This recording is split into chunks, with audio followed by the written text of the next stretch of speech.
Can you spell that?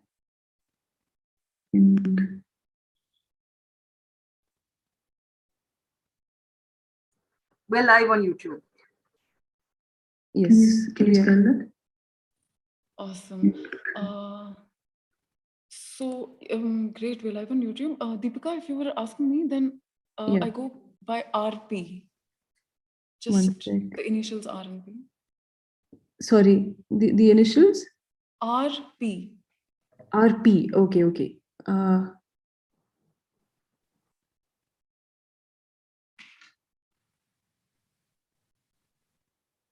Thank you. Recording on local system. Okay. So you've started that already? Yes, have started that. Okay.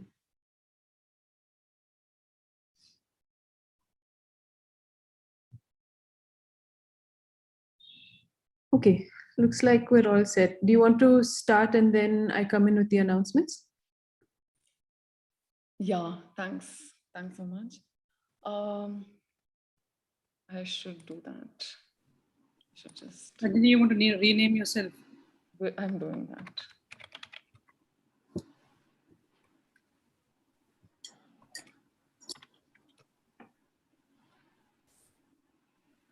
Okay. Thank you so much, everyone, for being here. Welcome to day 2 of the International Archiving Week with Milli Collective.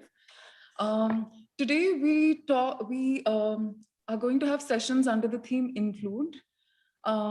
We have a really interesting lineup of people and a short introduction to the idea behind the session theme itself.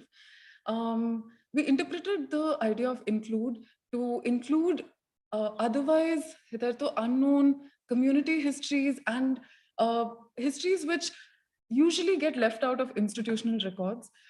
Something that connects all of us on the panel today is that we work with the communities that we archive. We call the session theme, Where Does Knowledge Reside?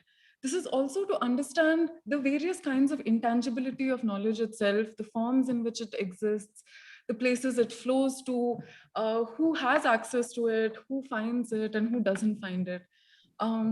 We really hope that you stay with us through the session and through today. And I'll ask Deepika, who's our tech help for today, to just give us a few instructions on what to do and what not to do. Hi, everyone. My name is Deepika and I'm operating the Milli network account, if you can see that. If you have any tech related questions, you can feel free to DM me during, you can message me directly in the chat box and I'll try to help if I can. Just a quick note about the session. It's recorded. It's also live on YouTube. All the participants are currently automatically on mute, and this will change later when we have Q&As. But if you have queries or comments, you feel free to use the raise hand button and the chat box until we open it for people to unmute themselves and ask questions directly. And a small request to the panelists as well. After you've finished speaking, if you could put yourselves on mute while other panelists are speaking, that would also help. The chat box is open for people to communicate and speak to each other. A small request to keep it civil. And I'm just going to place some links about our session.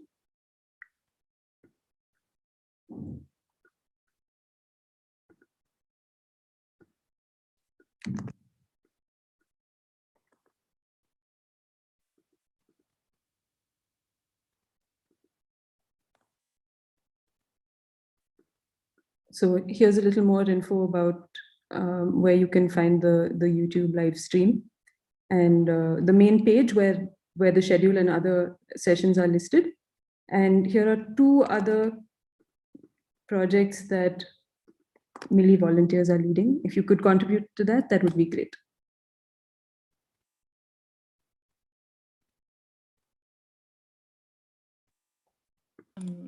Thank you so much, Deepika. So I think let's start with today's sessions. I'll introduce our next our moderator and colleague for the next session.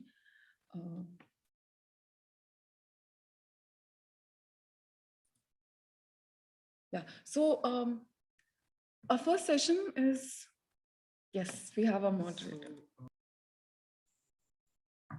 Good afternoon, everyone, or good evening.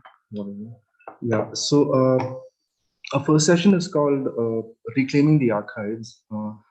And what we had in mind when we sort of like wanted to have a session on reclaiming the archives is about how we, should I unmute? About how the archives is being reimagined through community initiatives. Traditionally, archives being with big institutions or like institutions which had the resources to have physical resource centers. That's what was the discourse. But now that discourse is expanding and like community initiatives into knowledge creation and representing their own histories is becoming a huge part of this whole movement, which is also being aided by all these digital tools and like ease of access to technology and being able to record oral histories and being able to store that quite easily. So reclaiming the archives would sort of mean that like communities have the tools at their disposal to get into the act of recording their own histories and representing their own stories. So here, when we reimagine the archives, we move into a mode where archiving is a living practice, where like archiving is part of community histories. Where can we actually divide or like draw a line between community histories and what they are today?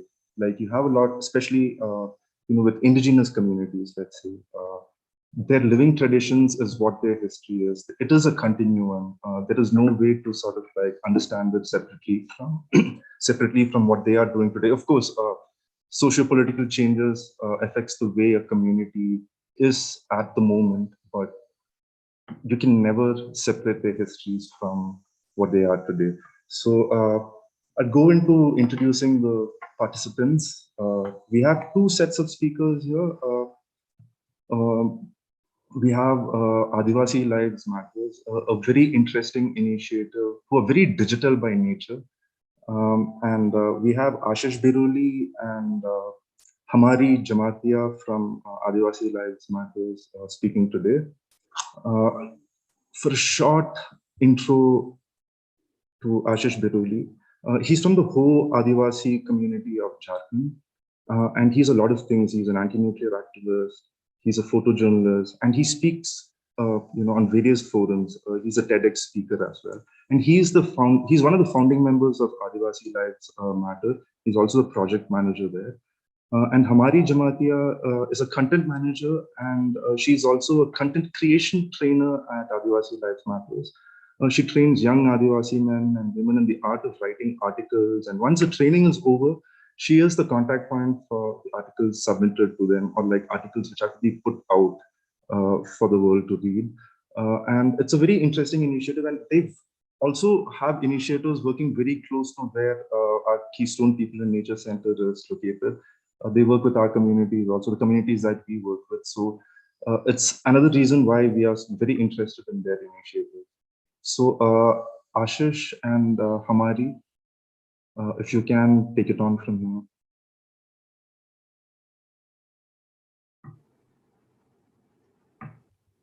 Ashish, you want to go first?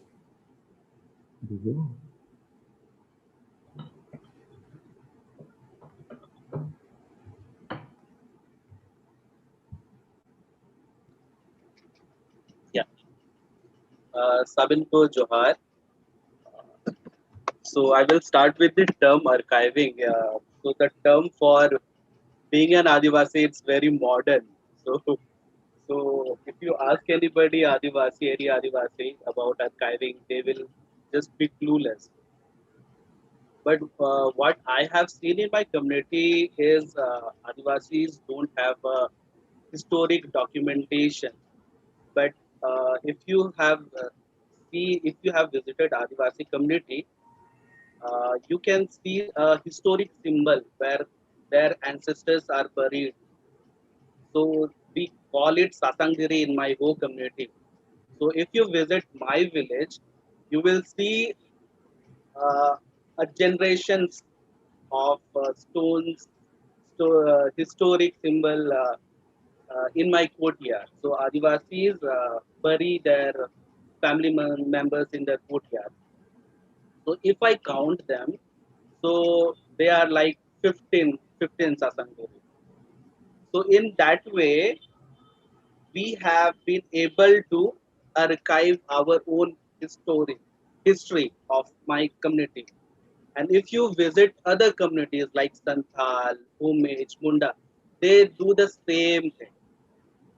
And and that's very interesting. Right now we are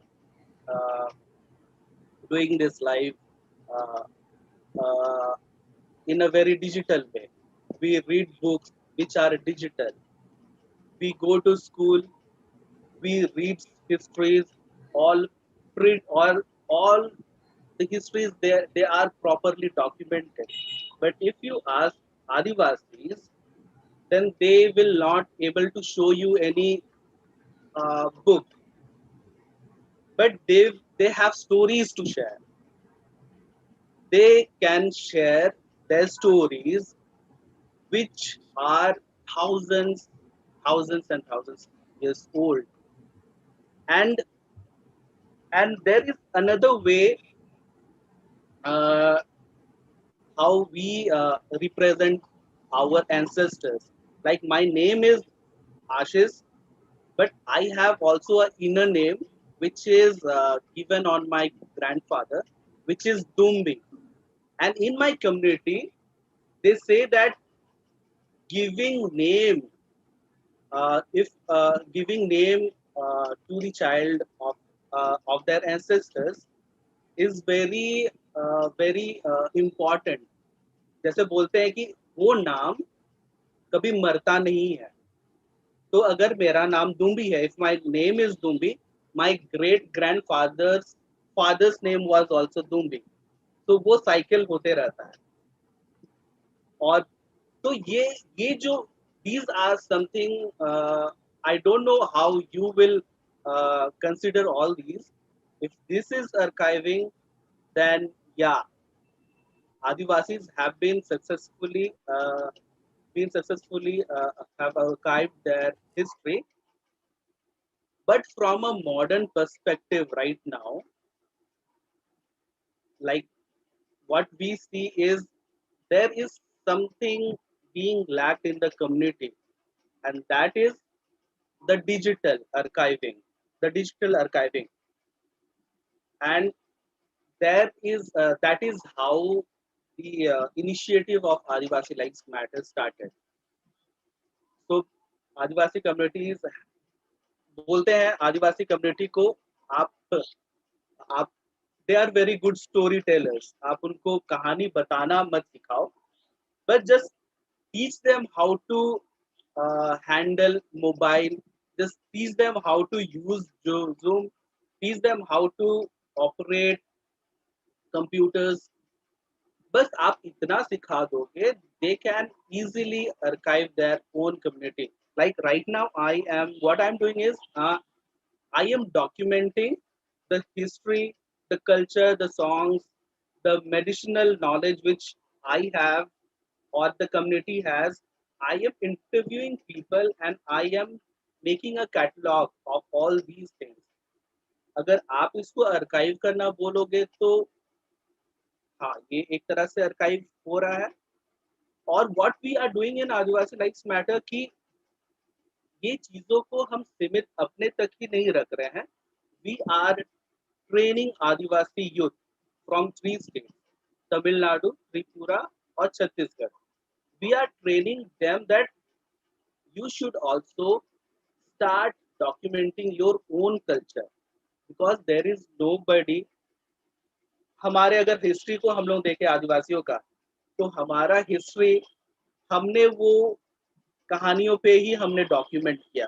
हमारा कहानी कहीं पर print में recorded नहीं है, कोई video में recorded नहीं है, बस कहानियों पे ही रिकॉर्डेड है. तो वो कहीं ना कहीं एक स्लो प्रोसेस जरूर है, बहुत इम्पैक्टफुल है, लेकिन वो क्या होता है कि वो जो नॉलेज है एक कम्युनिटी तक ही सीमित रहता है, लेकिन the knowledge which Adivasi have is very important कि दूसरे लोगों को भी वो जानने की जरूरत है। तो what we are doing is we have made a platform कि जो यूथ है, आदिवासी यूथ, वो डॉक्यूमेंट करेंगे और हमारा जो प्लेटफॉर्म पे है वहां हम लोग एम्पलीफाई करें ताकि वो ज्यादा से ज्यादा लोग समझ पाए। And in return what we expect from the other communities is कि हाँ, आप ये समझो, आदिवासी कम्युनिटी को समझो, in depth समझो, because there has been a lot of misrepresentation of Adivasi community. तो वो एंड 400 साल का जो इनविजिबिलिटी है आदिवासी कम्युनिटी पे, वो ब्रेक करने की जरूरत है। तो ये हम लोग, हमारा ये जो इनिशिएटिव है, इससे हम लोग करने की कोशिश कर रहे हैं छोटे छोटे कदम पे।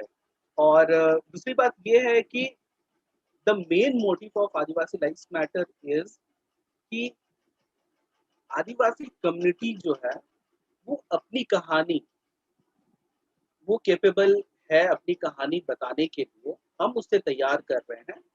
क्योंकि आदिवासी कम्युनिटी अपनी कहानी बहुत बखूबी से, बहुत अच्छे तरीके से और अंडरस्टैंडिंग वे पे बता सकती है, जो कि बाकी लोग नहीं कर सकते।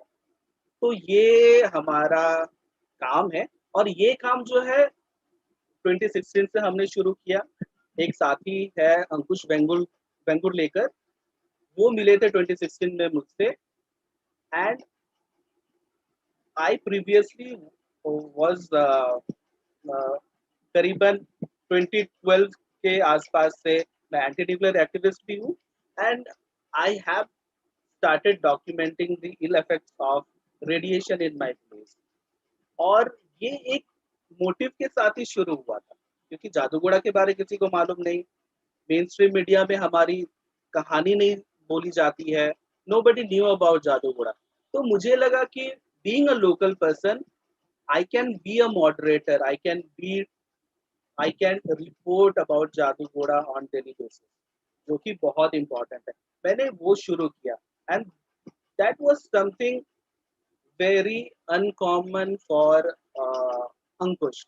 तो अंकुश ने वो बोला कि ये बहुत अनकॉमन है कि एक आदिवासी अपना कहानी खुद बता रहा है, क्योंकि आदिवासी आर ऑलवेज डिपेंडेंट कि उनकी कहानी कोई बोले, डिजिटली कोई बोले, अखबार में कोई उसकी बात रखे, न्यूज में उनका आवाज सुनी जाए, लेकिन ऐसे होता नहीं है।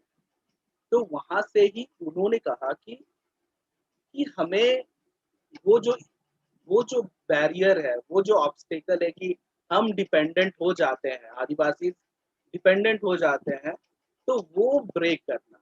तो वहीं से हमारा जो जर्नी है वो शुरू हो गया। एक रंजनी, मैं रिक्वेस्ट करूंगा आपको कि वो जो वीडियो है हमारा एएलएम जर्नी का, अगर हमारी ने आपसे शेयर किया है तो प्लीज आप उसे प्ले करेंगे। जरूर।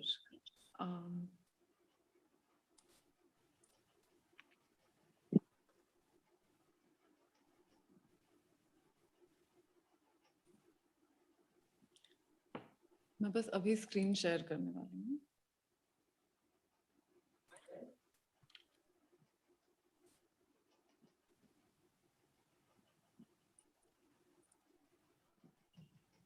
You read news about Adivasis and tribals. Have you ever wondered who writes these stories? Sabin ko Johar. I am Ashish Birulee and I am one of the founding members of Adivasi Lives Matter. Over the past year, I have been archiving my whole Adivasi community, its language, its festival, its culture and tradition. Since I have been working with Adivasi Lives Matter, I have come across many questions. How many Adivasis and tribals get to write about their own communities on major news portals? How many news channels, YouTubers and social media influencers do we know that are Adivasis and tribals? Na do an इंकन जगह नाम तडाइन जारे अन्या कहानी काजी दइए परंतु साबिन को तारे N मौका बानुआ. You may have not understood what I said in my Ho Adivasi language. News Laundry and Oxfam India conducted a survey on caste representation in the media, and no more than 5% of articles in English newspapers are written by indigenous people, and in Hindi, it is less than 10%. This basically means that people who are not Adivasis and tribals have been reporting about Adivasis and tribals. No wonder there is misrepresentation and stereotyping, and no wonder serious Adivasi issues and the celebration of Adivasi achievements rarely gets a place in mainstream media. But wait, there's a solution, and a great one. Mentor Adivasi youth and amplify their stories across multiple platforms to spark more conversations on topics that matter. This is what Adivasi Lives Matter has been working on since its inception in 2016. This also began the journey of what is now Adivasi Awaz. Inspired by a conversation with Ashish Birulee, a photojournalist and anti-uranium activist in Jadugoda, whom Ankush met during a 2,000-kilometer cycling trip through tribal areas in Odisha and Jharkhand, a platform and space for Adivasi voices was born. To date, Adivasi Awaz has published more than 200 content pieces from Adivasi youth across Tripura, Jharkhand, Mumbai, Tamil Nadu and Chhattisgarh. What does this process look like?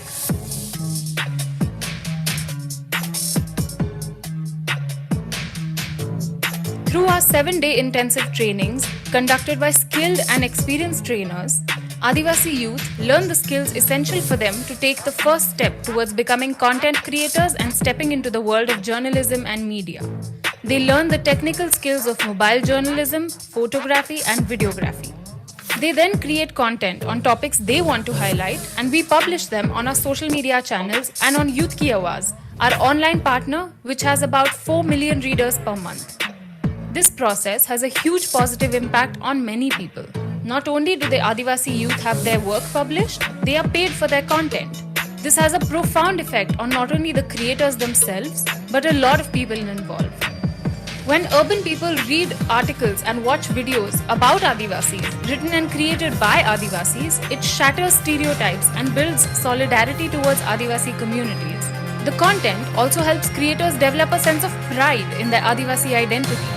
By creating content, they are also contributing to an online digital archive of Adivasi and tribal culture and knowledge. This also means they do not need to migrate to cities to find work, but are reporting on topics important for their communities and are financially secure at the same time. This process also helps develop a sense of appreciation towards the language, history and culture, as well as creates awareness about social struggles among Adivasi youth. This model has worked beautifully since we started implementing it last year. Not only have we published the 200 content pieces, the work of Adivasi Awaz creators has been published by well-known online platforms like Feminism in India, Gaon Connection, The Better India and The Logical Indian. And we have been written about and spoken about by news channels in India and abroad like Live Min, Doordarshan Tripura, DNA, an even better result is that some of our creators have also been invited to be panelists in discussions on Adivasi representation, have given talks at TEDx, and have also been hired by local media agencies. From videos talking about India's Adivasi population, to celebrating Adivasi achievers, to highlighting the importance of indigenous languages and its saviors, to speaking about factory schools in India. Adivasi Lives Matters campaigns have reached lakhs of people and have started new conversations about new perspectives. And our creators also contribute to these campaigns. These campaigns also introduced us to stalwarts in the Adivasi activism sphere, and their work and philosophy has guided our work. Our work on social media was also recognized at the Digital Empowerment Foundation's Social Media for Change Awards, where we won the Chairman's Distinction Award for Communication, Advocacy and Development Activism. Along with expanding our trainings into more Indian states, one of the biggest goals of Adivasi Awaz is to expand our reach into multiple states and mentor our content creators on new skills like podcasting. We also want to focus on being the medium between Adivasi content creators and media publications and news portals. We want to create more avenues for cross-learning among media houses and content creators. The ultimate goal here is also to mentor Adivasi trainers so that they can further mentor Adivasi youth in the indigenous languages they speak. Building empathy bridges gaps between communities and has the potential to change the course of India's future. Through urban interactions like human libraries and speaking engagements at colleges and universities, Adivasi Awaz aims to amplify the voices of India's Adivasi youth. To continue this endeavor, we need your support. What started with Twitter and Instagram has turned into an on-ground and online community of thousands, no doubt, but we need more hands on deck. We need more people to create sustainable change, to mentor more Adivasis and to change the course of Indian media for good. In the end, hashtag Adivasi Lives Matter isn't just a hashtag. It's a movement, and this is just the beginning.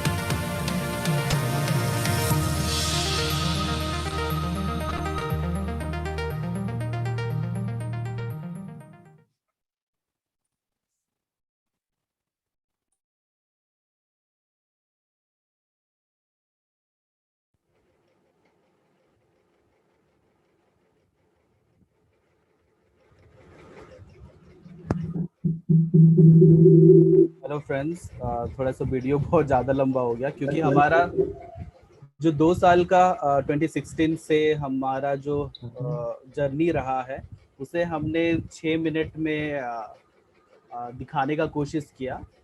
And very importantly ये जो आदिवासी lives matter हम लोग जो बोल रहे हैं and ये बोलना कि I am one of the को फाउंडर, दिस इज़ नॉट, ये आदिवासी लाइव्स मैटर सिर्फ एक व्यक्ति या एक कुछ 2-3 लोगों का ही नहीं है। ये जो प्लेटफॉर्म है it's for all the people Adivasi community से, those who want to archive, who want to document, और ये उनका प्लेटफॉर्म है। ये हर उन लोगों का प्लेटफॉर्म है जो चाहते हैं कि उनका आवाज़ सुना जाए, लोग उनकी आवाज़ों को समझें और अप्रिशिएट करें। तो ये बस छोटा सा हमारा आदिवासी लाइव्स मैटर का ये है, और आगे हमारी बताएगी।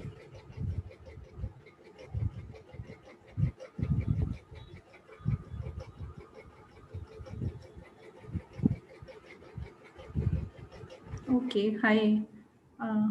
इस मतलब कि किसी को कुछ सवाल पूछना है तो we can discuss it further.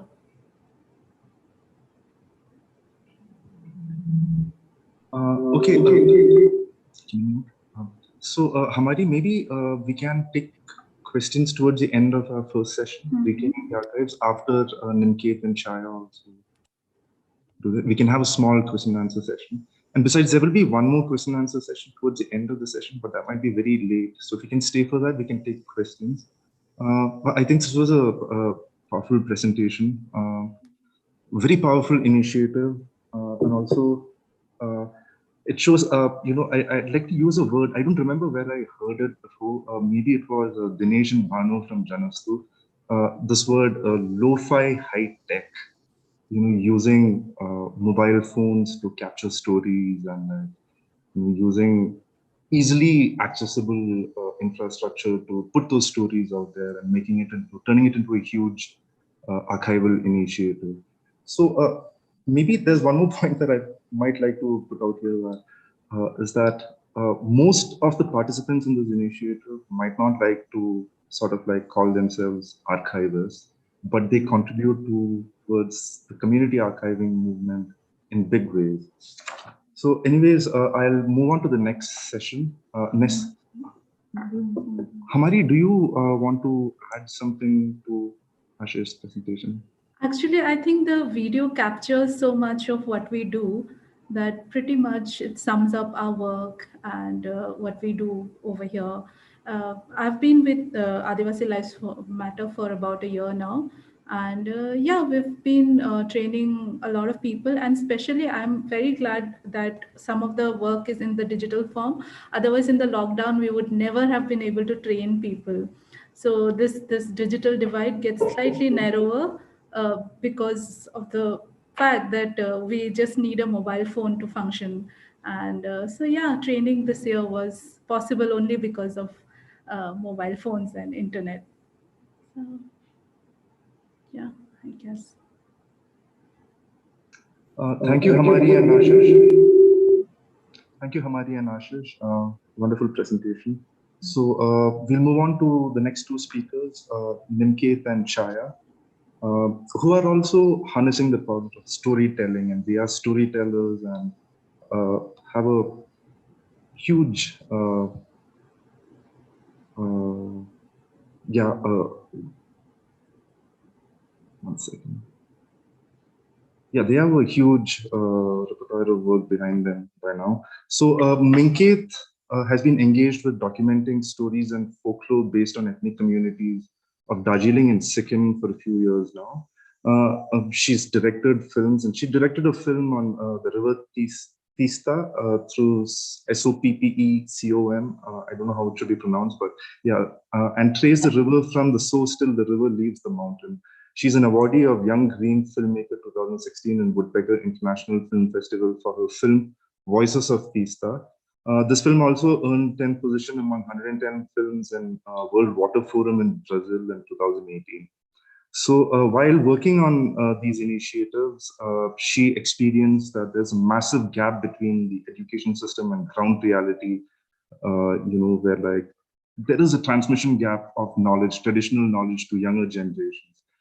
Having always been inspired by Lepcha folklore and believing that the ecological wisdom is hidden in these stories, she has created a workshop based on the folklore of Himalayan communities, especially Lepcha folklore.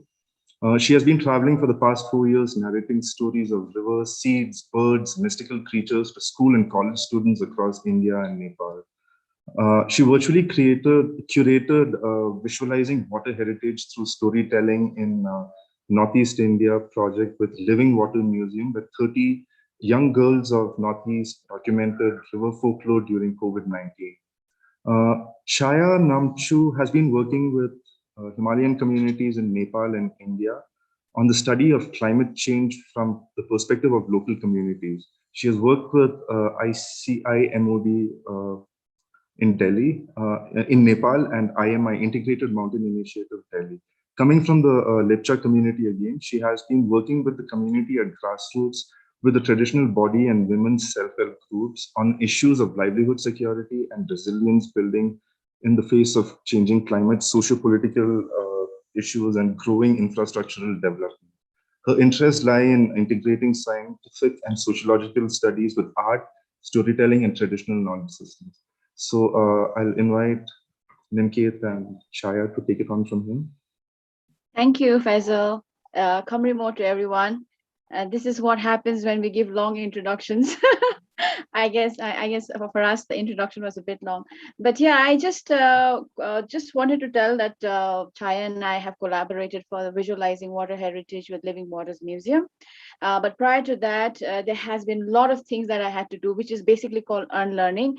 And that's one of the reasons why I have not, we don't really have an organization, but really look forward to some beautiful collaboration with wonderful people like Ashish and Hamari. And what a, I think, inspirational work that you guys are doing. So I will quickly talk about myself. The reason why I became a storyteller from a filmmaker, or even from doing different odd jobs in Delhi, where I was working as advertising personnel. So I felt after I made the film called Voices of Teesta, I was a teacher and I went back to school and teaching. So I asked them a very basic question: where is River Teesta? So I think these are some questions which we don't really cater to in our education system, like which river do you come from? So I just basically asked my students in Darjeeling, where is River Teesta? So I think the main thing that came about was like, it's near the mountain, it's near the curve, it's near this particular spot. But after having, traveled right from the source till the till the downstream communities, for me, river was an flowing entity, right? And to see so many dams being built, it was quite a this like really disturbing feeling that I had. And the children did not know where River Teesta actually was, and that is where I felt like I really want to talk about the river story, about our local communities, where we are actually, because our education system did not have, we knew about the Caspian Sea and the Red Sea and so many different parts of the sea around the world, but not the one which is right next to your window or right next to your door. And that is the journey where I began. I felt like we need to tell the stories of our ancestors, and it's very important because like Ashish said, we don't have enough spaces to talk about these stories. Or having said that, also, even if we say it, it's often in the politicized, or get into the larger narrative of dams and so on movements. But the very fact that stories have traditional knowledge and wisdom is where my journey began. So I will quickly share a screen and tell you one beautiful folklore of River Teesta. I'm not going to make it very long, because although river folklore has been narrated by my ancestors, I belong to River Teesta, and I belong to Mount Kanchenjunga, which happens to be the third highest mountain. Now, this Kanchenjunga is where we believe we have come from, and our ancestors are supposed to be from these mountain peak. And as far as the River Teesta story goes, it is about the time when there were not this big. The mountain was not this big. It was as small as a musketeer's tooth. And we had these medicinal plants like rhododendron, and we had these tree, which is on the left-hand side, which talks about Nepalensis illness, or and whenever there is a flood or any landslides, our elders used to grow this tree. So this is the time when these animals and birds used to talk with one another, and we had a god which does not have a gender. The name was Idbudeburum. So the mountain that you see is Mount Kanchenjunga. So all this is the Sikkim side, and where I have clicked this photo is from the Darjeeling side. So I come from Darjeeling, but this particular place, this entity, that mountains do not have any boundaries for me, because this folklore that we are talking about has everything ecosystem in its play. So Mount Kanchenjunga was as small as a musketeer's tooth, and it used to, Idbudeburum thought that every place in this particular Mayaliang, we call it, the hidden mystical land, the Lepchas call it. We believe that in this place, everything is full of gratitude, full of love. There is no anger or hatred. And when the rain comes, it comes with dewdrops, and dewdrops fall in the trees. It blossoms into flowers, and flowers fall into Mother Earth, and the earth always thanks the cloud and the sky and the air. And this particular interdependence with the rivers and the mountains is what Idbudeburum thought, that it was sent two human beings. One is Rangit and another one is Rangnu, to this mountain called Mayaliang. So it so happened that one was a boy and one was a girl, and this is the boy and this is the girl. But I'll tell you how it became a river. So in this particular story, this boy and a girl were so madly in love with one another, they forgot the laws of the jungle, because Idbudeburum had said, please go down to Mother Earth and please understand the laws of the jungle, which this nature has been following for such a long time. And when they came down, they started falling in as two human beings fell in love with one another. They forgot the laws of the jungle. And because of that, the whole mountain was so angry that they started scheming that these two human beings needs to be separated. And that is the time when this couple came to know about it, and they were very angry. And the boy was the angry one and said, we have to do something about it. And that is the time when the boy said, okay, I'm going to follow this bird called Himalayan Monal, and you are going to follow the snake.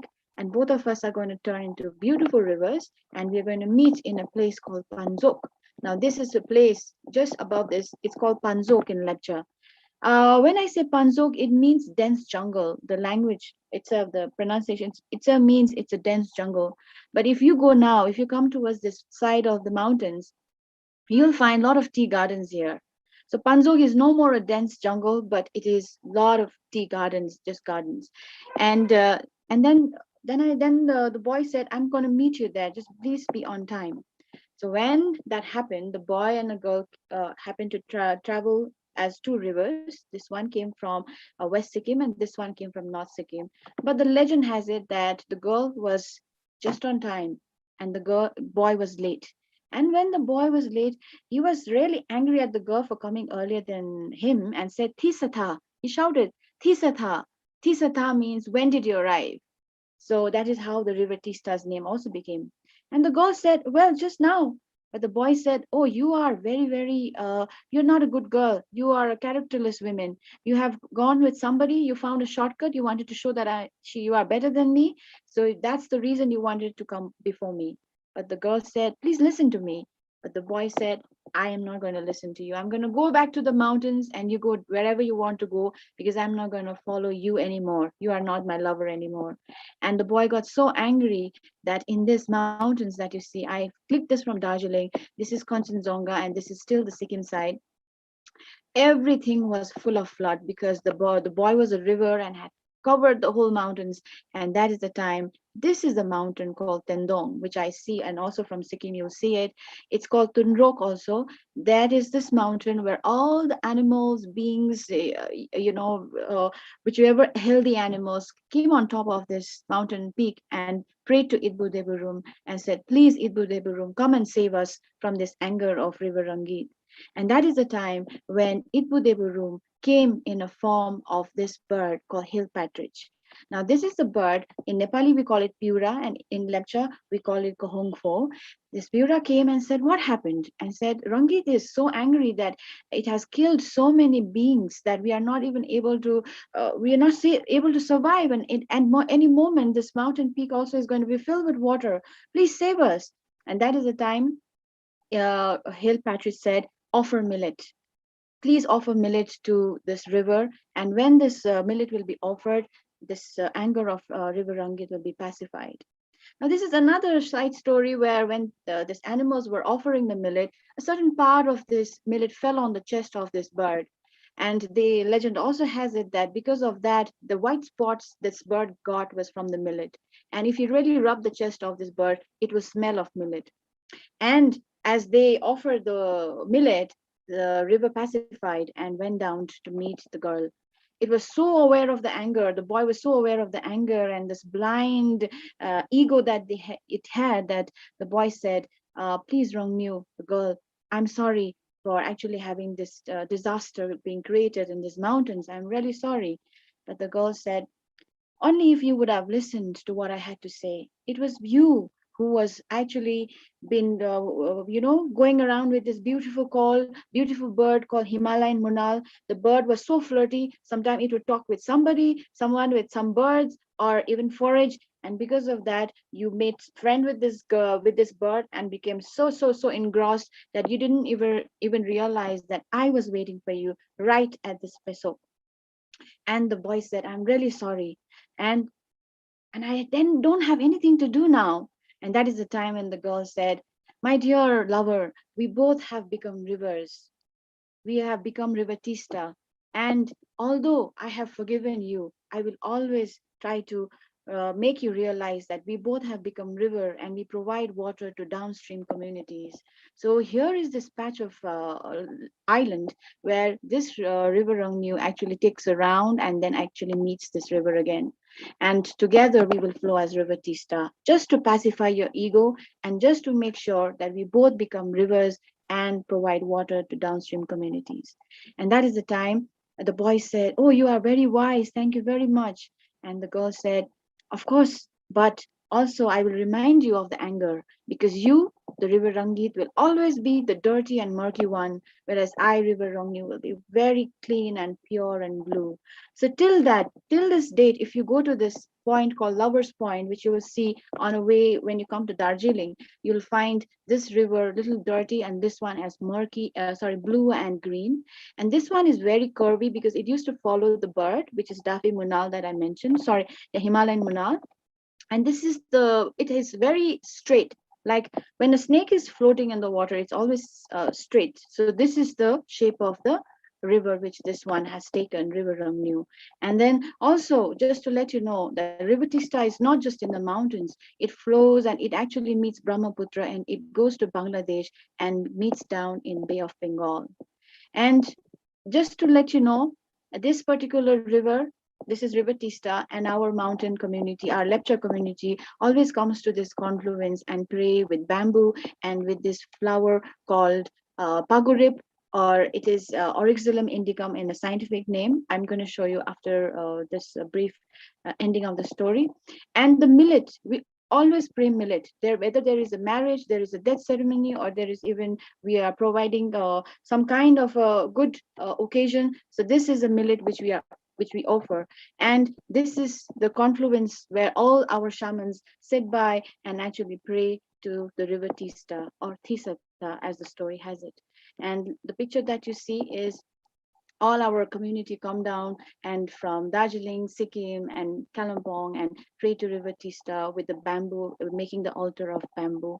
So this particular story I really wanted to tell you is not just to narrate the folklore of the communities who has been living in the mountains for ages unknown, but our very close relationship that we have with nature and our culture.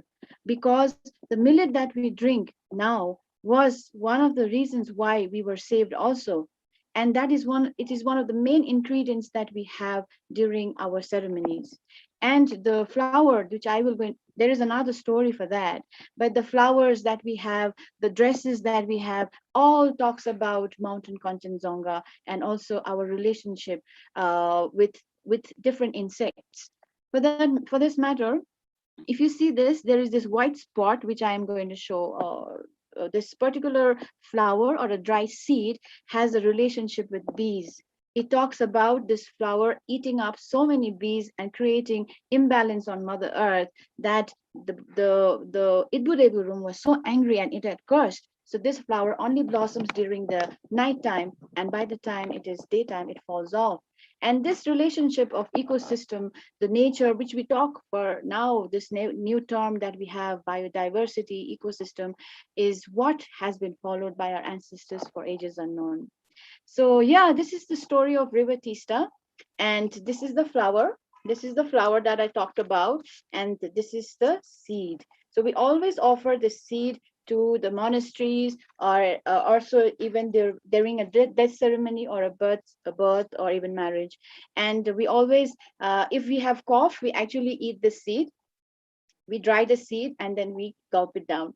So basically what I'm trying to say is, we are living, we have been archived for such a long time, but we are dying to tell our stories. We want to kind of share our love with connection with nature, but it's very less platforms that we find to even talk about these kind of interdependence. So this is where, with this passion of telling the stories of nature, going beyond my identity, going beyond the community that I come from, and also kind of trying to engage them with our nature, is what inspired me.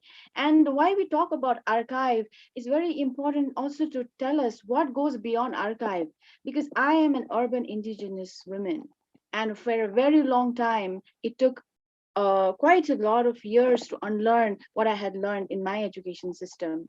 And having said that, urban indigenous population is one of those population which is going through a lot of identity crisis, because our education doesn't teach us what we are about.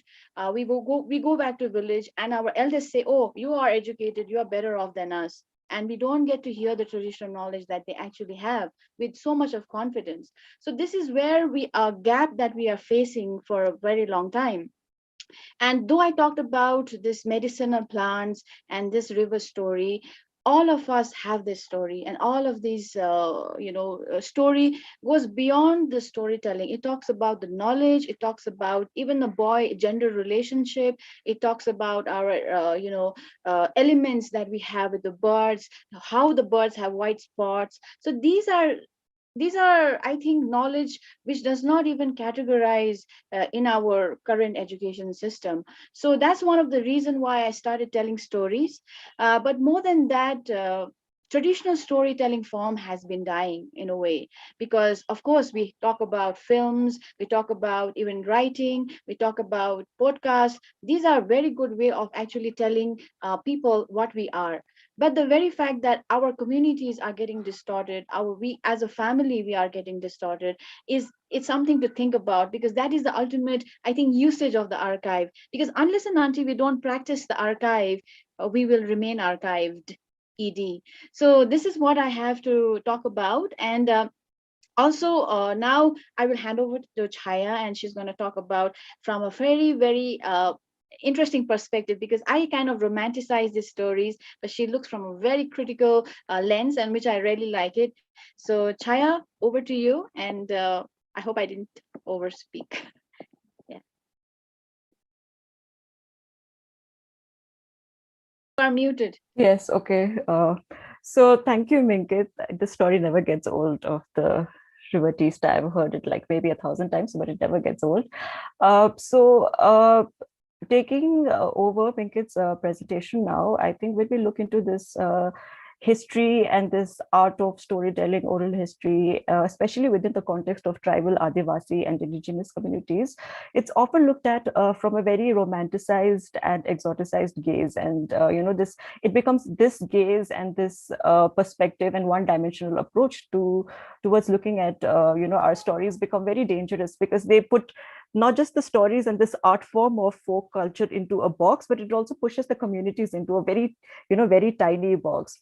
So on one hand, you have the mainstream education system, mainstream discourses, and then as if, indigenous tribal histories become a subplot to the main plot. So, what we often fail to see and to listen to is all the empirical knowledge that these folk culture and these stories of these communities they carry, especially in today's modern discourses on environment, climate change, conservation, socio-political dynamics, especially disaster management, food system, food management, and even engineering and architecture. This is not to say that these conversations don't exist at all. It does. But sometimes it also becomes very exclusive. We only hear about subaltern literature, subaltern theories, and subaltern narratives at a very high university level or a very high academic elite circle. So it's almost like you have to reach this very high level to be able to discuss these subaltern or marginalized narratives. So I think I speak for most of us when I say that all of us have had to unlearn, whatever we've learned. So when we talk about communities archiving themselves and especially, indigenous and, these archived communities, it's very important because we address this whole issue of why wait to unlearn, why wait till you're in your early 20s or mid 20s and in a high university level where you unlearn. We have to introduce these narratives and these structures and these tools at a very young, at a very elementary level. In this regard, the project that me and Minket work together on with the Living Waters Museum is very significant, because for this project, we've partnered, it's a digital project, we partnered with 30 adolescent girls from Northeast India. And so they were from across all the states, including Darjeeling and Kalimpong Hills, and within the age group of 14 to 22.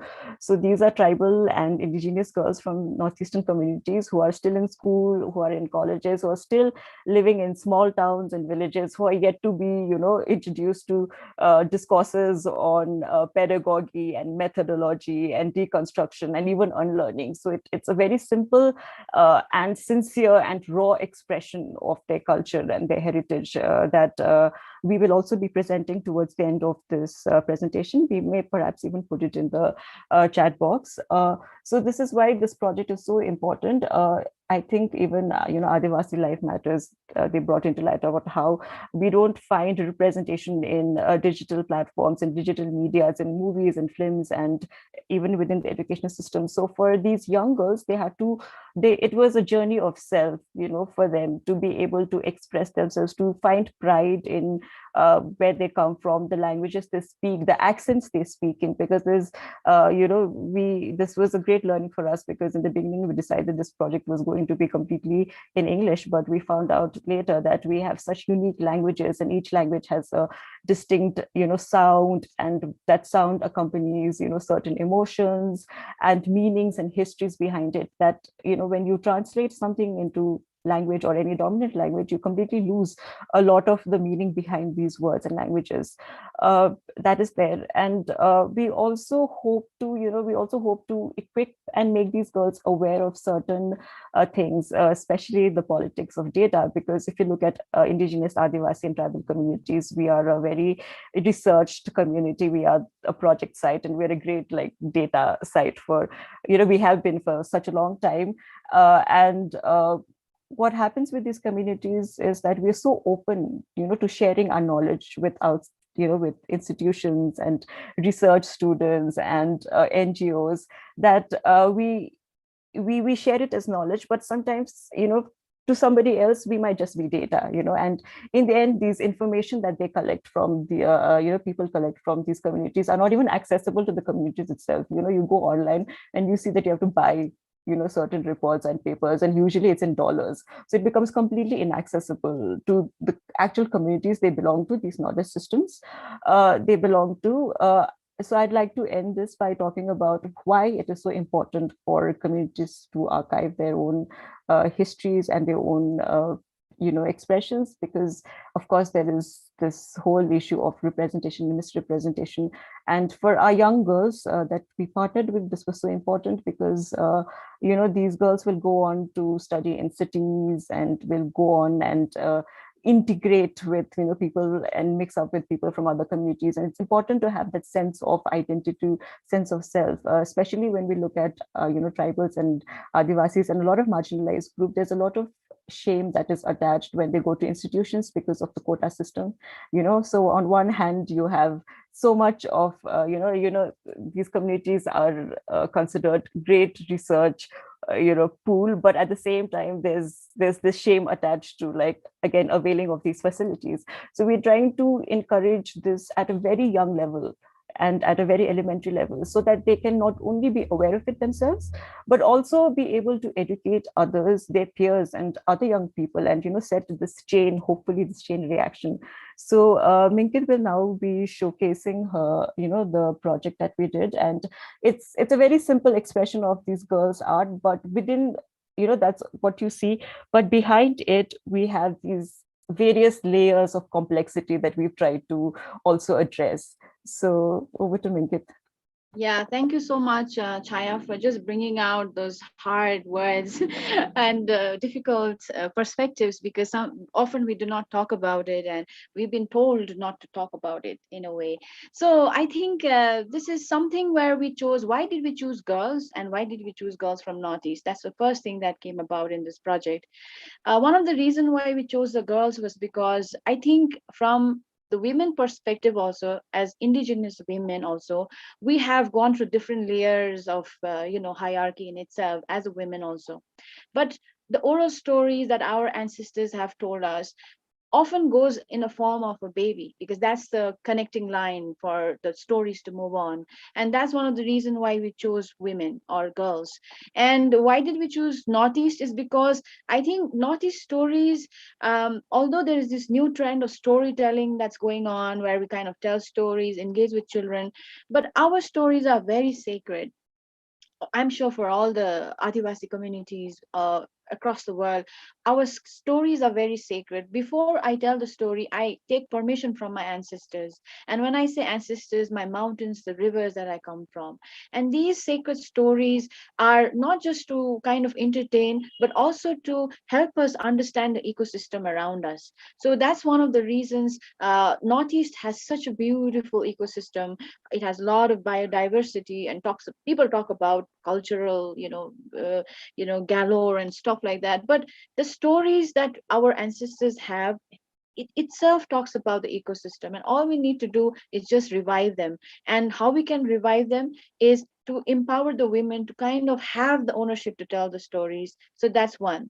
Another part of this particular project was also about understanding our roots, because it's easy to talk about our roots, but once we face ourselves with that roots, it's so difficult because there's so much of unlearning. So that is where we talked about women and why we chose the stories, why we have talked about through the lost art of storytelling, because me coming and sitting and telling you a story itself has become a lost art.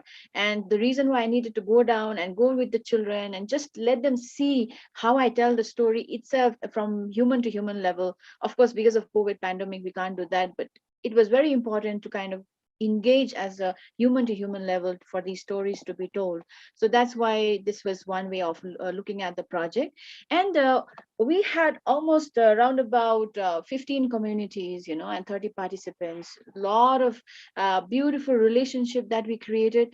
But one thing that it was very important to talk about expressions, because all of us can't write. Our communities have never got into this writing is very elite, and for that matter filmmaking is very modern, but our ancestors, our elders have always been expressing either in the form of a song or a dance or a food. Even the dresses we wear, even the clothes the way we talk it, everything is a part of expression, and it has never come to the mainstream expression, because we have to write, we have to kind of probably speak in a certain way just to kind of talk about our community, but our community's expression may be different. So that is where we told the girls to make sure that you own your expression, understand what is your expression is.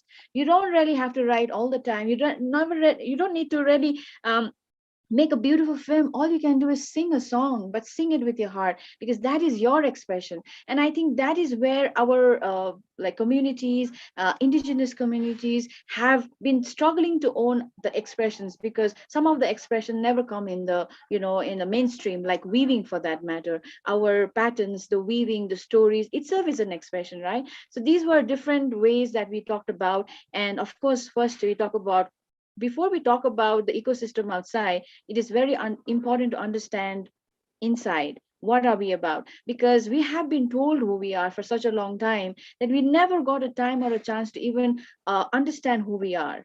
So this adolescent girls were asked to explore their vulnerable side, and it was beautiful session we did with Arundhati. So I will show you the facilitators too after some time. So this is where beautiful artworks like this, where people clicking photographs, and during pandemic they came to their town and villages after so long, so they got to really explore the outside by reflecting inside. So these artworks that you see are all these girls talking about the rivers inside them. So this is one part of the section that you guys can look at it. We have already put it up, and through this artwork also we came to know how certain part of these nature is related to them. For example, Dengmir comes from Karbi community. So what she talked more about was, oh, there are a lot of waterfalls in our area. So through her story I came to know, oh, there are a lot of waterfalls in that area. So these are some beautiful, I think, expressions that we found. So yeah, I think I'm not been able to move the, okay. Yeah, so these are the exhibitions that you have, and you can guys have a look at it. It's the web page is given below.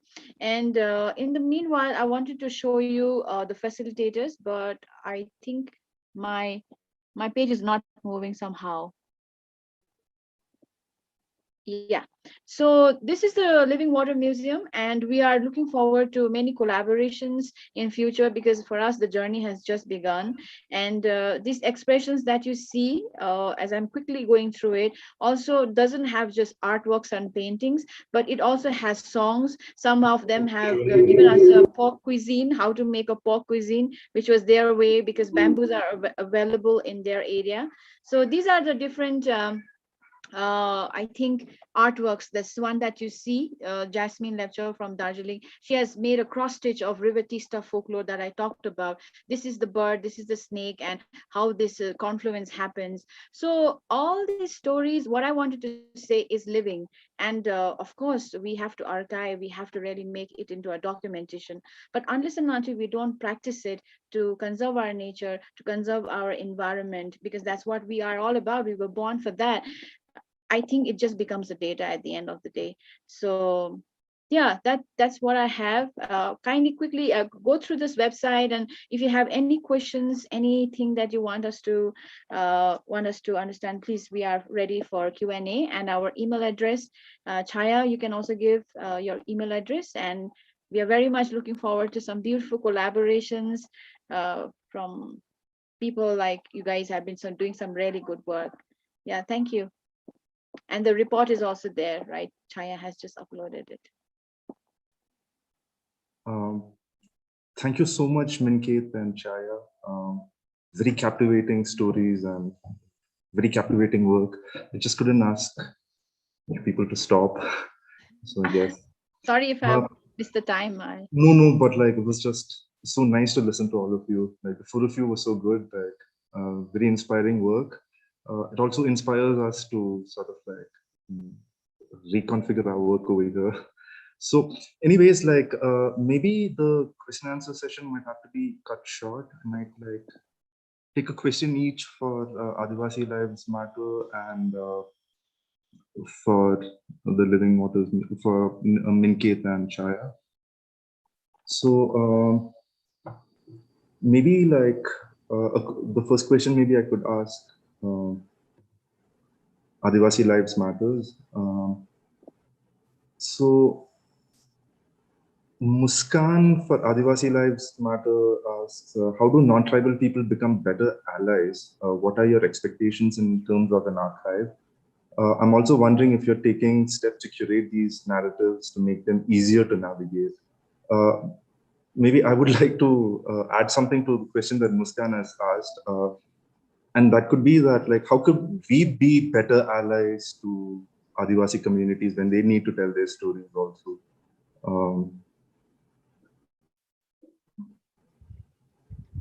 Hamari, would you like to go? Hamari? Yeah. Yes. Okay, I'll go. Thing is that Adivasi Lives Matter exists and is doing so well because of the fact that we have so many allies in the form of volunteers. So a lot of our work, very recently, we also had this fundraiser where we wanted to spread awareness about COVID vaccination in as many languages as possible. And so we had so many volunteers, many of them non-Adivasi, when it comes to helping us out in creating content, in editing content. So this is some of the ways in which we make sure that the space is for everyone. Yeah, so that is one of the ways in which people contribute, which is by volunteering with us.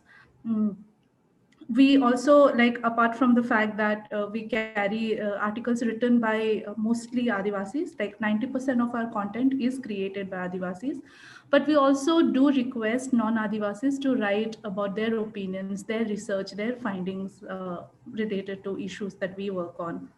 So these are some of the ways. Yeah, and I think in terms of navigating, I think our website is pretty user friendly. Whatever we work on, it's there on the website. You can see all of our work. It's adivasilivesmatter.com. And the videos are uploaded on YouTube. So if you follow Adivasi Lives Matter on YouTube, you will see all of our work there. So it's pretty easy. Ashish, you want to add anything? Yeah, so I would also add, the articles which are published on our platform, they are also republished on other platforms like Feminism in India, Gaon Connections. So we are also looking that bigger platforms republish our work so that more people could reach those articles, and in a way more people will appreciate. And one other thing is, I also want to answer to another question by why about nuclear, about my work in nuclear one. The thing is, when people archive about Adivasis, they always focus on sensitive stories. Like they always tell stories about sensitive issues, but they never write about the rich culture about Adivasis. So in Jadugoda, I started with a sensitive story, but I continued it. But at a particular point, I realized that जो हमारे rich culture है उनको तो मैं बोल नहीं रहा हूँ. So that time I realized कि behind the scene people should know कि आदिवासीज कौन है, what are their rich cultures, about their traditional knowledge which they have inherited from their ancestors, about the language, like the whole language I speak is about 4,000 years old, older than the English. So ये language के बारे आप नहीं बताते हो. So what happens is, we understand that people are dying there in Jadugoda, but at the same time, the rich culture, the language, and the biodiversity is also dying. So we have to change that. sensitive stories are there, but people have to realize that कि वो sensitive stories में और क्या डूब रहा है, what is drowning, तो वो people लोगों को मालूम होना चाहिए. So I would also request कि ज़्यादा से ज़्यादा लोग focus on positive stories about Adivasis. We all know that Adivasis are suffering, लेकिन उनके रिच कल्चर, उनके जो ट्रेडिशन है, जो खान पान है, the food which they ate, वो सारे चीज़ों के ऊपर भी डॉक्यूमेंटेशन होना चाहिए. And this is my humble request to all the archivers and the reporters, the journalist, the film makers. Nobody is concern. Chhattisgarh में लोग मर रहे हैं, their focus is on that, but there is no focus on the rich culture of Chhattisgarh people. So वो हमें change करना होगा. Yeah, I would just add a little bit to Ashish. I think when we are talking about documenting communities, I think I would just request people, our allies, to give time, because it takes time. I mean, we are not kind of a formula which kind of gives you answers, but every action or reaction is coming with some history. So kindly give time, process, understand the process, how we communicate, because every one of us, we are very shy. Many of us are very shy to talk with people outside. It takes time to open up, sometimes years also. And once you build the trust, it's so beautiful. So these are time taken to just kind of bring out beautiful stories, and not a paragraph of a story. So it's a simple thing that I wanted to mention. Thanks.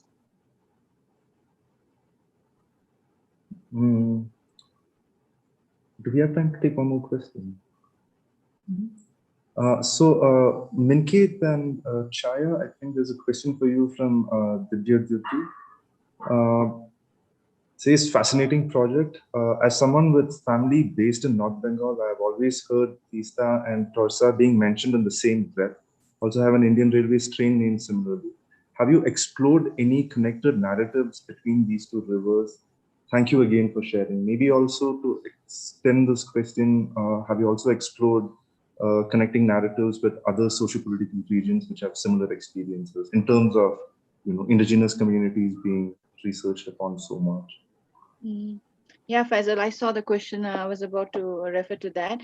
Actually, I've been to Bangladesh, and I actually traced the river downstream, and some really beautiful story about the old Teesta, Buri Teesta, they call it, that's there. And there is this Trisatha also, I think rightly mentioned. Those are stories there, but yes, I have not been able to really look into the Torsa or the Trisatha aspect of the river.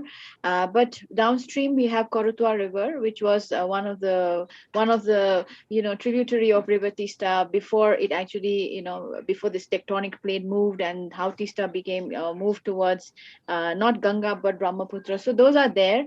But Korotwa River is somewhere which was very fascinating for me, and how it has a connection with the northeast side is where I have actually documented.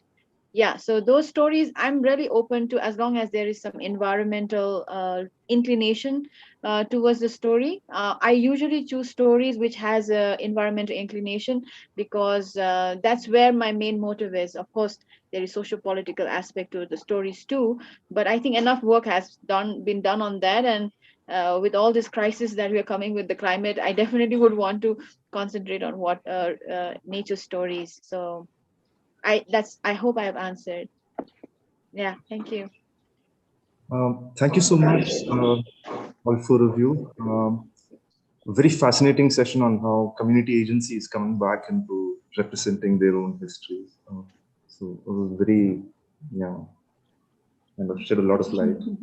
So questions will be shared with all four of you, all the questions which have been asked. So you could respond to that and take your time to respond to that. If you want, you can share your email IDs if you need to, and if you feel, yeah. So Chhaya, would you just share your email ID? I don't know if you've done it. Yeah, so we are just trying to collaborate with people. So please feel free to email us and how we can grow together, because I'm sure the journey for us has just begun. And I'm really happy to have not just Chhaya, but there were like 5 different facilitators who helped us make this particular Living Water Museum success. So Living Waters Museum and those facilitators. So kindly go through the report too. Yeah, thank you, Faisal. I just tried to Yeah, and squeeze I think in. I think Hamari and Ishaq from Adivasi Lives Matter is also trying to collaborate with a lot of other indigenous initiatives. So I think it'd be great for all of you to connect up. Yeah.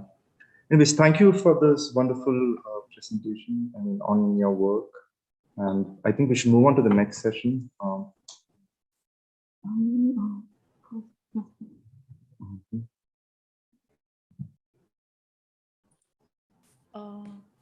Yes. So we might have wanted to take a break in between, but I guess for those who really want to take a break, they can, right? We may just want to continue to the next session. I hope that's all right. Thank you. Thank you so much again, Ashish, Hamari, Minket, all of you. Thank you. Thank you, everyone. Chhaya. All right. Just 1 second.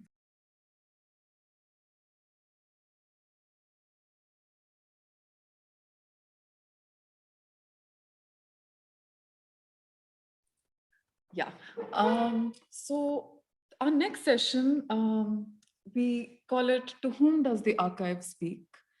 The idea is also to talk about where the community is within the archive. I mean, like our previous session also showed us the power of the community reclaiming the archive itself. There are many, many instances where groups of people who are trying to put together some archives about community histories want to do it as participatorily as possible. Sometimes this could be the relationships between outsiders, insiders. Sometimes this could actually just be about communities also claiming what they want to do with all this material. Do they want it to be public facing? Do they want it to be community facing? And a lot of such questions can be explored in a huge range of examples.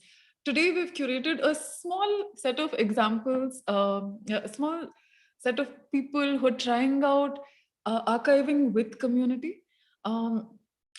We'd like to call upon the Anglo-Indian archives first. I'd like to invite Adira, Dileep, and Sheik, if they're around.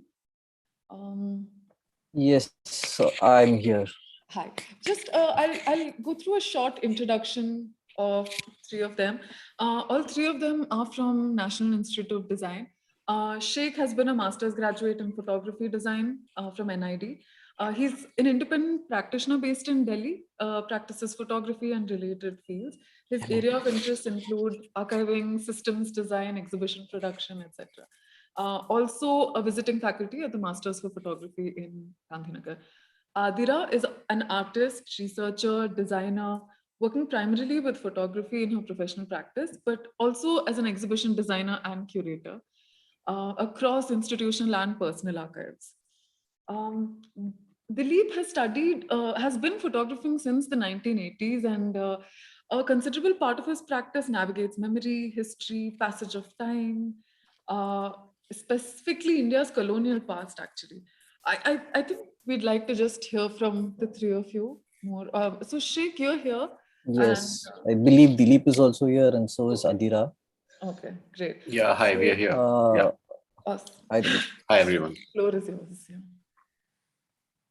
Okay, a small correction. You said I'm from Delhi, but I'm from Tamil Nadu, Chennai, so that's a correction. Yeah, did I say Delhi? I'm so sorry. It's fine, it's fine. I'm a fellow South Indian. Okay, no problem. So yeah, we are the Anglo-Indian Archives, Dileep, myself and Adira, and we met through NID, National Institute of Design, Gandhinagar. Dileep used to take classes for me, and Adira was a year senior to me as well. So, and later we do teach at NID as visiting faculties, and that's what brought us together. And all 3 of us are photographers as well. So for our presentation, I'll present like what is Anglo-Indian Archives, what are we doing, what is the process that we follow, and how like what what is in the pipeline as well. Okay, so shall I share the screen and start the presentation? Okay.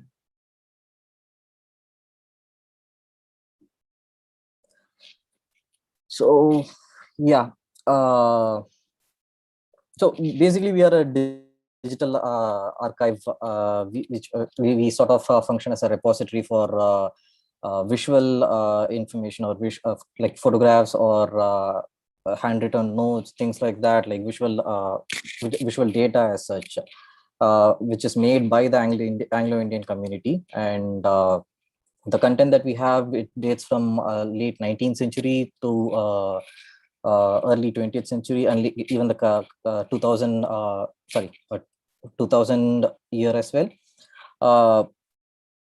So when we started the archive, we had our own questions and we had our own assumptions as well, but we had help from the community itself, the people like Alan Seeley and Harry McClure from the Anglo-Indian as well,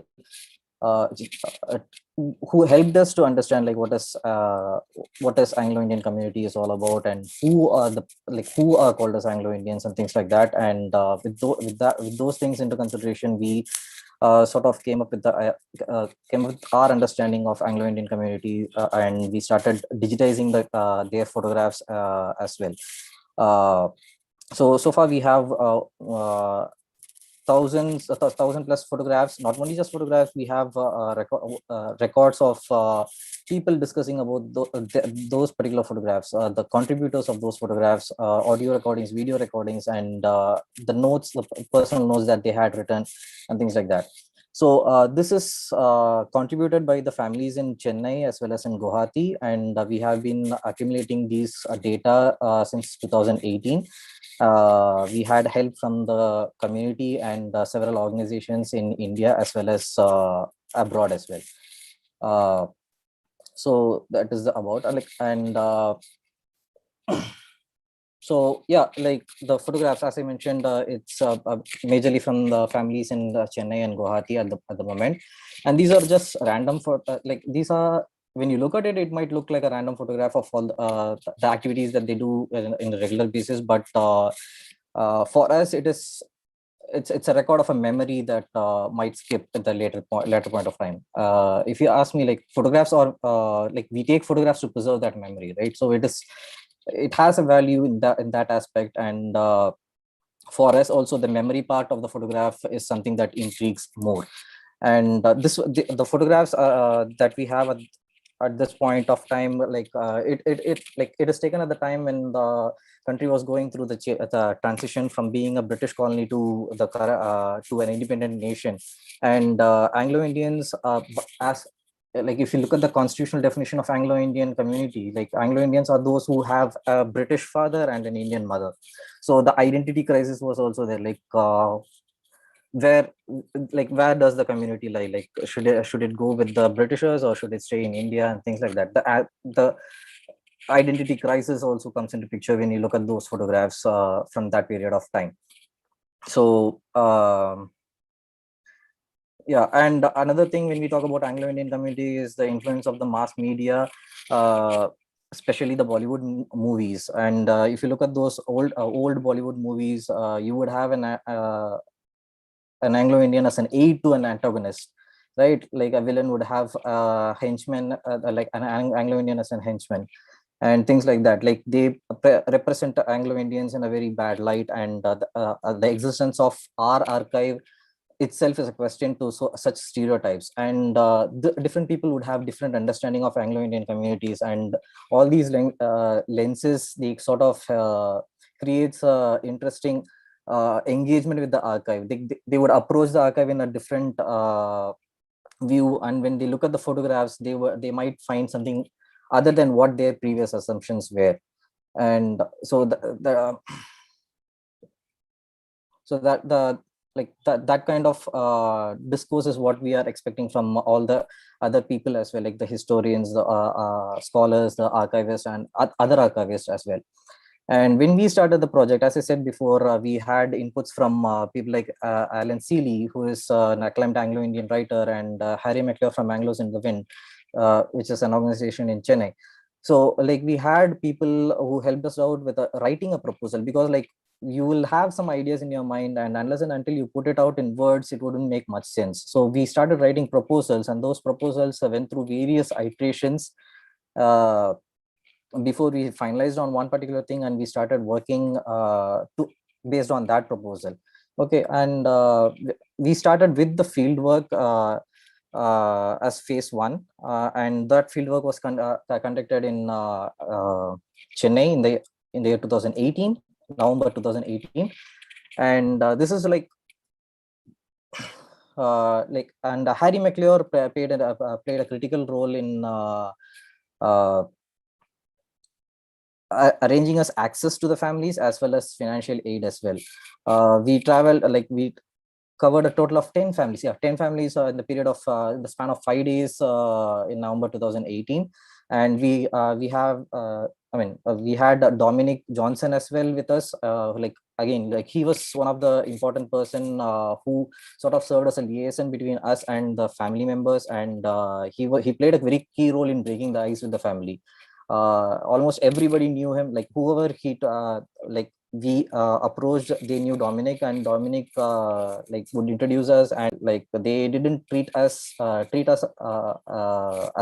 outsiders. They invited us into their homes, they opened their family albums, they started talking about the pictures, they started talking about themselves, their families, and the communities as such. And it was one of the most interesting as well as engaging experience, if you ask me personally. And so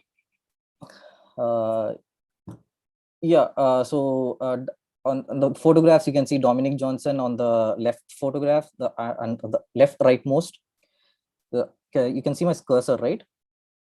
So this is Dominic Johnson with Margaret Dawson and Adira, and we have Adira over here with Malcolm Rodriguez. We worked as a pair at that point of time, and Adira was engaging the people, asking them questions, interviewing them, and engaging them with the archive of the photographs as such. And I was there documenting as well as digitizing the photographs. And we decided to, due to logistical constraints, we decided to digitize the photographs in their homes as well. And each and every place had its own challenges. It was somewhere very cramped, and somewhere some didn't have enough light to take a photograph, and there were problems different light sources bouncing off and giving reflections on the photograph, and there were problems like different color cast because of the painting on the wall. So all the places, each place had its own challenge, and we had to come up with the idea to solve it then and there itself. And we had to get it right on the first go itself, because I didn't think that we should go back and trouble them if we don't get anything right. So it was like, whatever we have to do, we have to get it right on the first go itself. Okay, and the second phase of the field work was done in Guwahati, Assam, and it was done by one of our students, Pranami, from NID. And this was done in the summer of 2019, and she collected the photographs and digitized them and did interviews and video recordings of the families who contributed those photographs. And then once the fieldwork was over, whatever the content that we had generated, we ended up with a lot of digital assets, and we had to come up with a system to store and organize it in such a way that it is easily accessed, and there is no confusion as far as having the files as well as managing the file goes. So we came up with a naming system, nomenclature, folder system, as well as a metadata tagging for the photographs. And as far as the naming goes, we follow a simple naming system. Like we have Anglo-Indian Archives, the abbreviation of Anglo-Indian, AIA, Anglo-Indian Archives, year, month, location, first name, last name. sequence number and the extension. So if you come across a file which has a file name like such, like AIA 2018-11 Chennai Margaret Dawson 001, and if you give and if you ask us to provide a high resolution photograph or any data related to that photograph, we will be able to easily locate the file because of the naming system, because the file naming system follows the folder system as well. So that file is located in AIA 2018-11 Chennai Margaret Dawson images JPEG and AIA and the file. And once we rename the files and keep it in there, keep it in respective folders, we start feeding metadata tags to it. Because metadata tags are very, very essential. If you ask me, if you want to search the photograph through a keyword, and we provide the photograph with as much metadata as possible, because certain things might skip your memory, but you might remember the description of the photograph, like there was a car in the photograph, or there was a person with a dog in the photograph. So all those descriptive information also goes into the keyword, so you can search the interface with just the keyword like dog in photograph or a car in photograph. Like if you just give the keyword, you will be able to pull up that particular image, or see a set of images that has those particular keywords, and from that it would be easier for you to shortlist the image and you can find the image. So like these are the things that we do to manage the data or manage the asset. And we were planning to go proceed further and cover more areas in the country and approach more families for the and build our archive, but unfortunately because of the COVID situation we weren't able to do much of traveling. So instead we decided to make a website and have an online presence, reach out to people and help people reach out to us, like the like-minded people reach out to us. And again, like we are a very small archive, and like we are not even that old. If you ask me, I would say we are at the infancy level.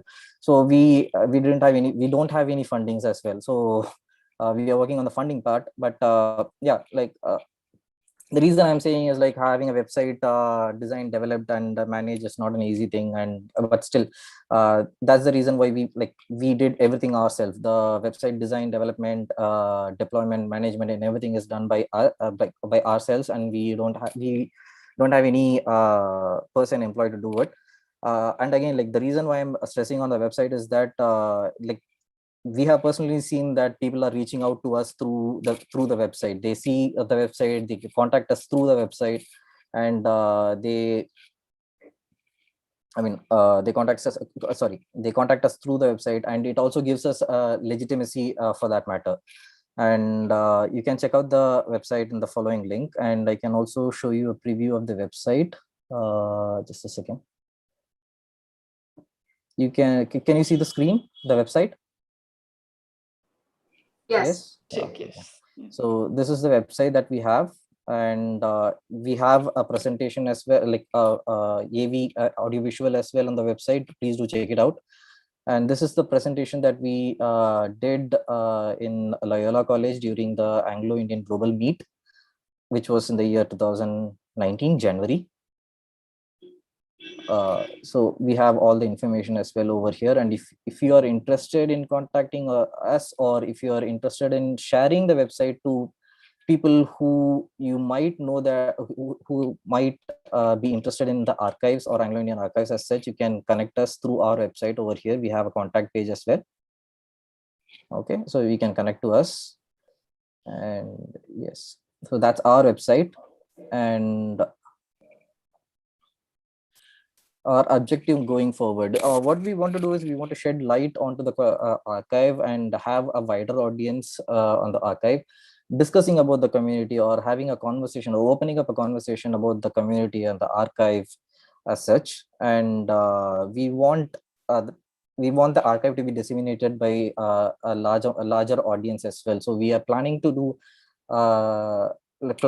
that through exhibitions or online presence or whatever way that is possible. We are exploring all the facets, all the ways which we can achieve our goal. And eventually we want people from the community itself joining our archive and hopefully take over from us, because as it says, like as the presentation says, the ownership of the archive rests with the community. So by the end of the day, all three of us, Dileep, Adira, and I, are outsiders. So it would be better if we have someone from the archive represent the someone from the community represent the archive, rather than three outsiders representing the community. And yeah, these are all the locations that we have in our pipeline. Like, we have identified 42 locations all over the country, and hopefully we'll figure out a way to access those locations and meet the families and start digitizing their photographs as well. And this is the press coverage that we have received so far. And yeah, I believe that's it. Dileep, do you have anything to add? So thanks so much, Sheik. I think Dileep, Adira, maybe I was just wondering, we can take up perhaps more discussions towards the end. So please stay around to the end of the session. But I think that was a really nice, in-depth presentation. Thanks so much. Okay. So I think from a completely family-based archive, from the idea of that, let's move into something very different now. Our next set of speakers, Sumitra and Anahita, welcome you on board. A short introduction, I think you should hear from them more about what they're doing. But Sumitra is a curator based in Bangalore. She's a queer woman and does not like labels. Between 2012 and 2015, she was closely involved with the annual Namma Pride festivals in Bangalore city. And in 2017, she worked very closely with Jayashree during the beginning years of Kamra, which is another archives of queer memory and reflection based in Bangalore. She is an aspiring nocturnal creature, but fails at this regularly, but also happens to have a Bachelor of Fine Arts in art history and a master's degree in museology. Has also won a lot of awards at the Kochi Biennial Foundation. Anahita is also a queer performing artist, educator, facilitator, poet, and activist from Ahmedabad. She's the founder director of Queerabad, Ahmedabad's only queer ally community building initiative and online platform. All her work has a continued dialogue and engagement with gender, sexuality, and the self, centering the individual and their personal experiences in their contexts. In the last 2 years, she's taken on the project of creating queer-centered performance pieces that are more specific to the Indian context and also open up spaces for multiple forms of representation through varied mediums and languages. Sumitra and Anahita, you're here, right? Y'all are on. Here. Yeah. Yes.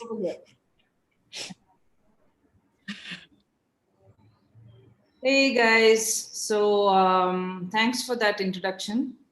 I am honestly feeling a little overwhelmed right now because of all the amazing work that has been presented to us so far. And but I'd like to pick up on what Adivasi Lives Matter said about focus on positive stories and not necessarily kind of re-underlining that marginalized communities keep going through shit. We all know that. We're all going through shit every day. So picking up on that note, I want to just, we'll not be presenting a set of archival material as such, I think. But I'm going to try and, Anahita and I are going to try and talk about what queer archives tend to hold and her work on archiving in her own practice and other things that might come up in the next maybe 15-20 minutes. That's okay, right? That's perfect. Cool. Great. So now that we've been introduced as such famous people, Anahita, hi. So can you go into a little bit about Queerabad and what transpires, how it came about? Sure. My internet connection is a little stodgy at the moment. So in case you can't hear me, just put it in the chat box. Hopefully I can see that. I'm sharing your overwhelmed feeling. There's a lot to take in and a lot of really interesting work. Queerabad. So Queerabad actually turns 5 years old in a few days, which is a bit of a shock to me because time is basically a social construct. But what Queerabad started up as is a response to complete silence in the state of Gujarat and especially in the city of Ahmedabad, which is where I grew up. When I returned from college, I had spent 5 years in America. And when I came back, it was the coming back that was the big culture shock to me. And that's when I realized that there was this deafening silence that I couldn't stand anymore. Growing up as a queer person, even today, perhaps much less so, there's very little you can depend on in terms of material to access. Yes. And that could be any kind of material. I mean, when I was very young, the internet was just happening and you had like Yahoo groups and things like that, which was, a whole other kind of scary space. But in some senses, Queerabad has continued over the span of its 5 years to go from a space where the response to the need was to, first of all, have a space where you could have vetted information, vetted resources from a queer person. Yeah. And this is the big underline. Yeah. And a lot of people have already been talking about this. Have resources that have been vetted from somebody who lives that life. In one form, of course, all our identities, there are various ways to live them, but there is a shared connect in queerness, in Adivasi lives, in multiple identities. So it started off very much as a simple answer to, there has to be something in a place somewhere people can go. And then over the span of 5 years, we realized, something that Minket said really stuck with me. She said, and I'm probably not quoting you correctly, so forgive me, is that the lives are being lived, and it's a living history, living archives, but they're dying to be told. And it's so true. And we realized that all the events that, we eventually went offline because there was a lot of security issues and people didn't want to come into real spaces. But when that happened, we realized, one, that we all shared a lot in common in terms of how we told our stories. And two, that stories were dying to be told. Yeah. Even the same stories were dying to be told, whatever that means, right? And I think something that perhaps all of us share in common from what we've heard today is that the stories we hear that are not told by us and are told by other people about us are only worthy if they're stories of quote unquote triumph, right? Public triumph, something that accounts for triumph in the public world, or if they're stories of great tragedy, right? And I think that is still true, unfortunately. Queer lives are told like that. All right, across the board, I think that's something we share. So I think Queerabad was also trying to rewrite some of that already erased realities. Forget even history, present. So what we do kind of today is really focus on dialogue and what stories come out of people who are living queer lives. And that's really important, no? Because situating yourself within a community and telling stories often becomes like it gets washed in a certain way. And also it's the future generation. Like we are here because our older people are in this queer life. One need to give props to those who were before us, but also a lot of young people in big cities. Yes, obviously you have access to the internet, and like there's a lot of groups, and there's in Bangalore itself I can think of 3 or 4 groups that are there for young people. But outside of the city, outside of let's forget about city and urban constructs. Let's say people who don't have access to the internet, people who don't have access to space. Right. It becomes important to see that queer people are existing and thriving. And when I say thriving, I mean even basic stuff. Yeah, like we're living in our own houses and like earning an income, maybe not earning an income, maybe just living, and just like how actually maybe that can be something we can both talk about, because how has it been? So I get asked this a lot. Oh, can you talk about your queer life? Can you how have you been successful queer? I'm like, I don't know what that is, but I can tell you that it's because of a certain degree of privilege and because of a certain amount of knowledge, I'm able to live this life now.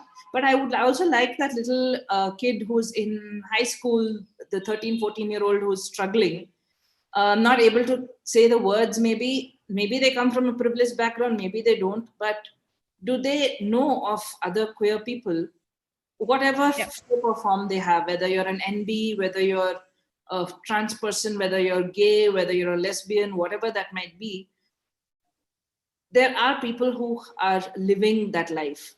So in that particular sense also, I am looking at the ways in which queer archives tend to collect information and what falls into that material, right? So again, it is, if it's a newspaper clipping, it's the story of like, oh, two women committed suicide. I'm like, great. Then what? I mean, lesbians are not committing suicide all the time. We're living our lives. We are happy. We have careers. It is a facet of life. Just like identity doesn't become the only sort of anchor of being, right? It's so complicated. So the living archive becomes a necessity almost for queer communities across the border. It's necessary for us to know that there are these people. There are people like us. Not just that. It's necessary to just. I sometimes just get frustrated with this constant need to put it down in a certain format and like. So maybe Anahita, you can talk about the ways in which you've documented certain things within your work with Queerabad and other things also. I was thinking about. Because we're listening so much to archiving related. First of all, let me just be very clear. I think in my work, only perhaps in the last 2.5, 3 years, have I started thinking about what I am doing and then what the community, what we come together to do as anything even related to collating histories or collating lives. And I think the word archiving has, I'm glad everybody here is actually kind of deconstructing that very, in an amazing way. But to me, I think archiving has always been something that feels very like there, like you can't touch it. It's very inaccessible. It's felt almost like you have to be an academic to archive. It's that kind of idea. And then you're talking about a community that may or may not even have in their language a word for who they are. Yes. So then where does this begin? So then where do you start this journey? Where do you, so then is archiving only when you are able to put it down in words? And if you are able to put it down in words, is it only if it's in English, maybe Hindi, if you're lucky? But what if those languages don't apply to you? What if even in English, right? English that we hold so up there because, they've managed to articulate many things to all of our advantage as well. But we have identities that have existed within India when it comes to sexual orientation and gender that have no explanation in English, like by a long shot. And there's something wonderful about that. But then how do we put it down in a way that is accessible? Right? It's a question I don't know if I have an answer for yet. So then the way that one has to do it and the way I think we've been trying to do it is also to find experiences that in some way illustrate an identity or a way of being. And one of the things that does is that, and I think this is the problem with history writing in general, is that it is not singular in any way. Yeah, exactly. It cannot be. And I think that scares the shit out of people. That's why history has always been written by certain people, everybody else gets left out because they can control the narrative. But what if every single experience is different and is explained differently? They are all still true. They are all still queer experiences or LGBTQI experiences or Aravani experiences. But even within that, each story is its own history. Yeah. And it all ties together, of course, to make a larger narrative, but that doesn't somehow diminish the singular kind of story or journey that each person is sharing. So part of what we've tried to do, so, Hindi perhaps, but the people I work with for a large part either speak English or Gujarati. And Gujarati really doesn't have the language for, also because we're not taught it, right? We're not taught language for desire. And when I say desire, I don't mean sex and I don't mean love. I mean everything in between as well. I mean any kind of desire to be in a certain kind of body, desire to want to look a certain way, desire to feel a certain way, all those things. So we really had to fine tune every single thing that we say and actually connect it back to experiences and personal modes of explaining your experience. And then, it leaves us with a big kind of, it's kind of a mixed bag of things, but it slowly over the last 2 years also, I think, starts merging itself into little pockets. So there are a bunch of people who identify and look and speak like, or explain their experiences like this. Then there are a bunch of people who explain it like this. So it does start to kind of formulate itself, but without us needing to impose anything on it. Yeah. Without us having to say, nahi, tum queer ho, or queer yehi hota hai. Matlab how can you do, it's impossible to do that with an identity, right? But it's exactly what history in the way that we know it requires us to do so that it can be clean and understood. Yeah. And queerness is about everything opposite from clean and understood, right? I mean, I mean, we like to mess people up by just basic. Apparently, queerness inspires a lot of fear. I was just. It does, but so does anything that doesn't fit in that narrative, right? So it makes perfect sense. No, I mean, I'm like, so the temptation for me to make fun of this is also very, very real, because like you keep reading these pieces about, I mean, as an academic, I've also come across, I mean, my friend Adivasi and I were just talking yesterday online, that how hijras and certain communities within the queer fold have become labeled as criminal tribes. And that stems from a very big fear of what they couldn't put a label on. And generally being scared of like getting kidnapped and being buggered, apparently. So I'm like, okay. So fear drives a lot of the mainstream narrative to push people into this bracket. What you don't recognize, either you hate, you fear, or you just push away. It's just that whole thing, no? What is non-male, what is non-het is tends to get brushed aside. So, I mean, I think where I'm going with this is also this. What kind of stories have come to you that have really broken that those neat little labels that we have? Even the pride flag is in 7 neat stripes, no? So have there been any examples? I mean, obviously you won't take names, but like some things that struck you?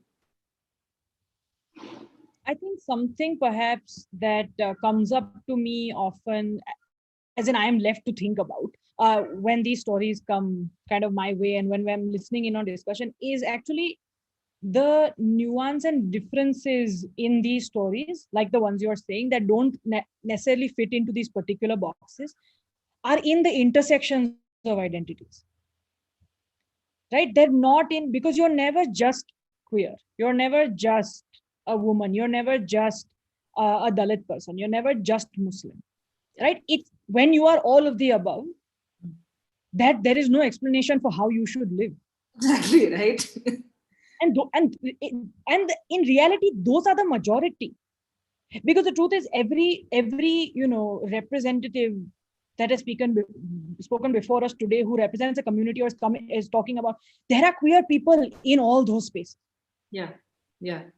And that's the weird thing when you I think it's a switch to realize that we already exist in all those ways. It's how we choose to then live our lives, and if we are able or allowed to live our lives, or if we survive our lives. It is those intersections and those choices that make for those stories that don't fit anywhere else. Yeah. Because also the articulation is so Western. Yeah, exactly. Right? So that, that of course has its own limitations. But in a country like India, where there are so many layers when it comes to identities and living within the constraints of those identities, queerness is yet another layer that kind of permeates all the things you already exist with. Yeah. And that's what makes it very interesting, but also often very complicated. Yeah, and the complication, and also when it comes to archiving, also we need to stop sort of. I don't know, finding a new language is of course not. It's going to be an exhaustive exercise, but how do you sort of collect all this ephemera also, right? The story of the layered identity. Which identity is yours? Like it's you can choose to belong to many. You can feel most associated with one, but then when you're archiving and documenting these stories, how does that reflect in the larger narrative? It's doing pluralistic histories and saying pluralistic narratives is why the toughest part of this is to say, okay, how are you going to say all of these stories? How is it going to be put in? How is it going to be consumed, so to speak, to use commercial language? Like there is an archive, okay, we have a bunch of videos and content on it, but like, is that the only thing to it? Is the ephemera when it sort of trickles? What do you see around a photograph? You see a photograph of like a colonial exoticized image of what a hijra is supposed to look like. Let me just, I have these wonderful images. And something that, while you put that up also comes up for me is, where do those archives then belong? Yeah. Right? Where do they fit, or where are they allowed to fit? Right? If I hold multiple identities and I feel true to all of them, and I know that my lived experience and the stories that I share come from the intersection and not from one vacuum of an identity, then where am I allowed to share that? And in what archive can I exist as all of those things? Yeah. I mean, it's also like this image, right? I mean, if you're looking at it in any other collection of images, I was like, okay, a bunch of people who are dancing, but then it's been specifically labeled eunuchs dancing. This word eunuch. It's some General Francis collected it as part of his like exotic collection of Indian people. Now, all of this is just different ways in which images sort of get collected, become, I think I'm losing my train of thought here.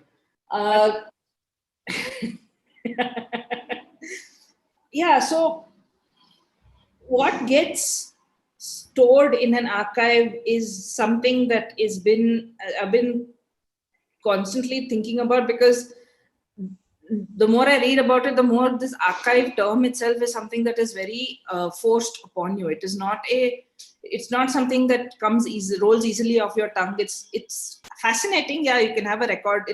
You can have a record of people's lives and all of that business. But then what else are you doing when it comes to representing and also making sure that people from marginalized communities continue to survive? Because enough has happened that it's no longer possible for many people to just survive. You need to live also. It's how is the archive enabling this? Can an archive actually enable this in a South Asian context?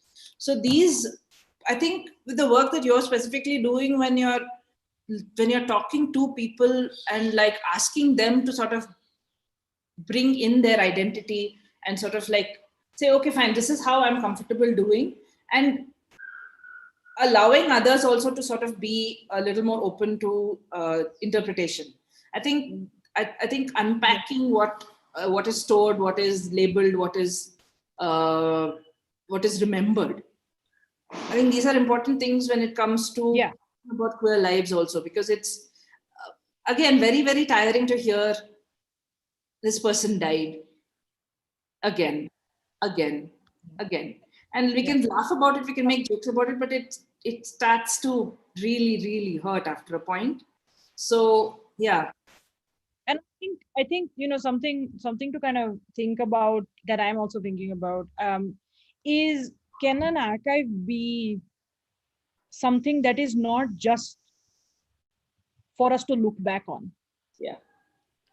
And because to me, the way, and this is why perhaps this word doesn't always fit and doesn't always sit right, is like you said, we are still very much in a time where it is often an everyday survival, right? It's the lasting, it's the managing to get by.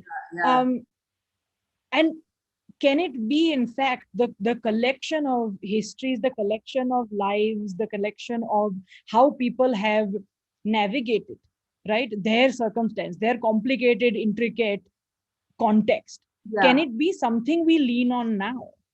as a community versus only look back on later. And I think that perhaps is in my mind, is the crux of queer archiving and history making. Because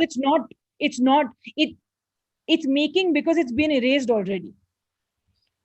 And we are rewriting over and over again in fresh ink and trying to make it stick, to make it stay and not bleed off the page.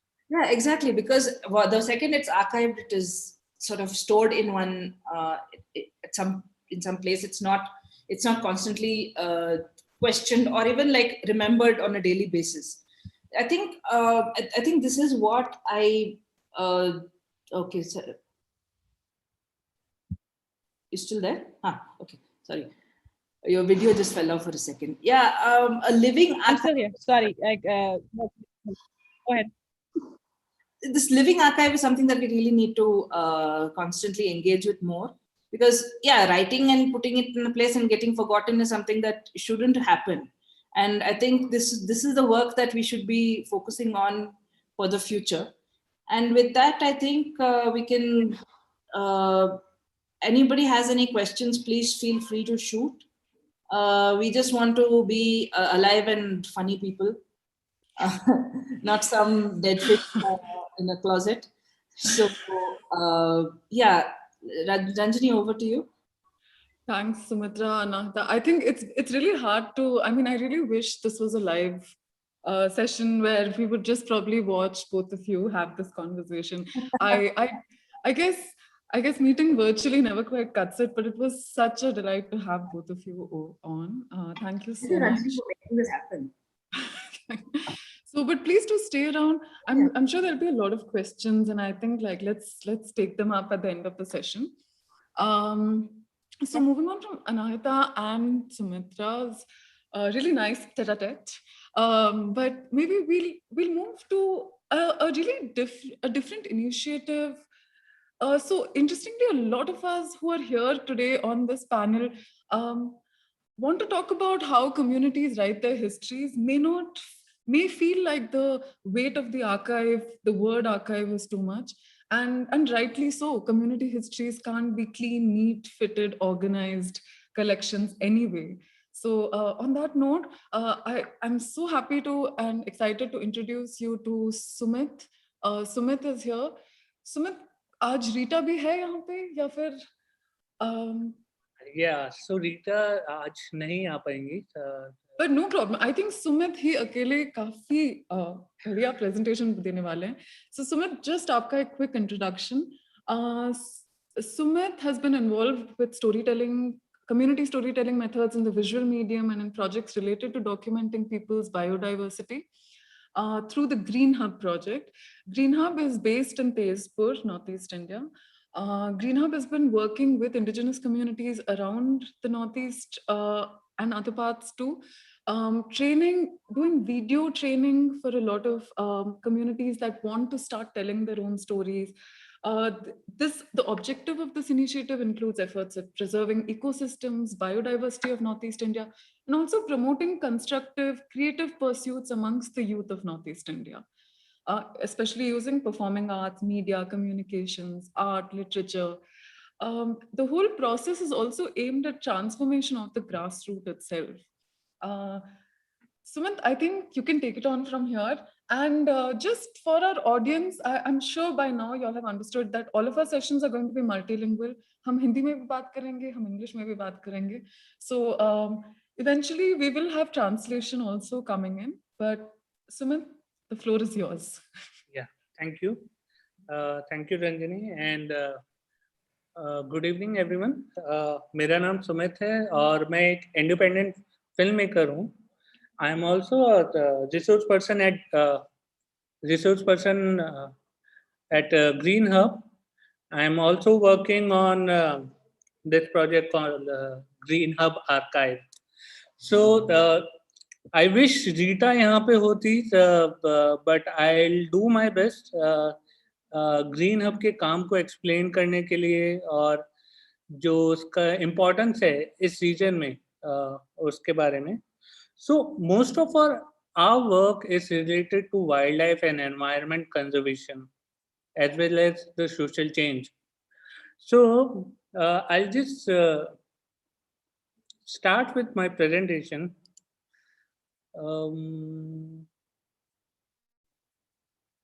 Where is my PPT? Oops, sorry.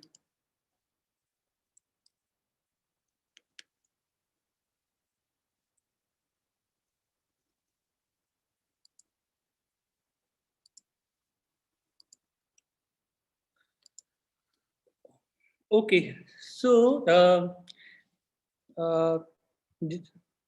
जैसा कि मैंने बताया कि हम लोगों का काम ज़्यादातर वाइल्ड लाइफ और एनवायरनमेंट से है, बट साथ ही साथ सोशल इश्यूज और सोशल चेंज से रिलेटेड भी है. तो ग्रीन हब है जो नॉर्थ ईस्ट नेटवर्क और डिस्ट्रीब्यूट इनिशिएटिव का कोलैबोरेशन है. इन दोनों ऑर्गेनाइजेशंस ने ग्रीन हब प्रोजेक्ट को स्टार्ट किया है. So before I talk about the Green Hub project and the archive we are doing, I would like to talk about how this project started, या इसका idea कहाँ से आया. So so Rita जो Green Hub की director है, और Rita and Shilpi 2003 से 2009 के बीच में नॉर्थ ईस्ट में अलग अलग पार्ट्स में वो लोग अपनी फिल्म द वाइल्ड मटेरियल पर शूट कर रहे थे. And they were trying to understand the indigenous community, उनके कल्चर को, और the hunting practices in the region. वो लोग कैसे देखते हैं जो कि कल्चर से, उनके कल्चर में से associated hai. So this is Shilpi, and this is village. He's from Arunachal. So basically जब ये फिल्म की शूटिंग के दौरान उन लोगों को काफी सारे लोगों, फिल्म के दौरान काफी सारे इंडिजिनस कम्युनिटी से मिले और हंटिंग प्रैक्टिसेस के बारे में समझने को मिला. बट एक और चीज जो नोटिस हुआ कि जो हंटिंग प्रैक्टिस जो है वो ट्रेडिशनली हर इंडिजिनस कम्युनिटी में होता आ रहा है, बट अभी जैसे मॉडर्न वर्ल्ड जैसे आता जा रहा है तो हंटिंग प्रैक्टिसेस का भी कमर्शियल यूज होने लगा है. तो काफी जो वाइल्ड लाइफ है और नेचुरल रिसोर्सेज है उनका उन पे भी प्रभाव पड़ने लगा है इस चीज का. So I think I will play a clip. I just share in यहाँ चैट बॉक्स में.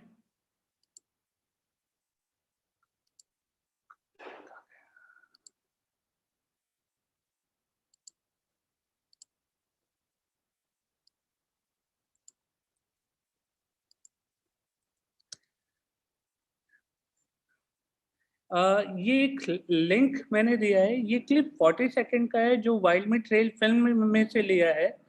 और फर्स्ट टाइम जब रीटा और शिल्पी जब वाइल्ड मीट मार्केट में गए थे, क्योंकि कमर्शियली वाइल्ड मीट का बहुत यूज हो रहा था, so they got a chance to visit in wild meat market and वहाँ से फिर चीज़ें चेंज होना शुरू हुई. सो आई वुड लाइक आप लोग ये लिंक पहले देख लीजिए. It is 40 seconds, and then I'll start after 40 or 50 second presentation को आगे. सुमित, मैं इस लिंक को प्ले भी कर सकती हूँ. Yeah, I'll do that.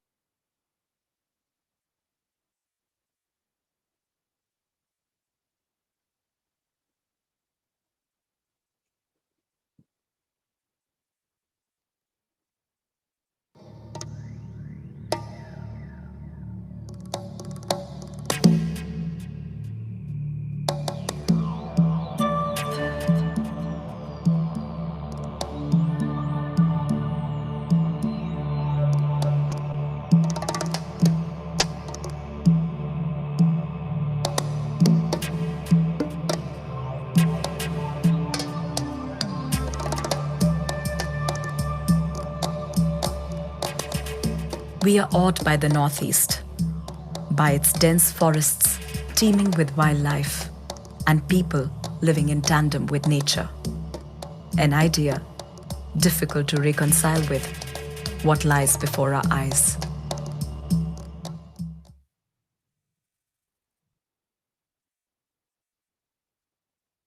Yes. So I think let me start.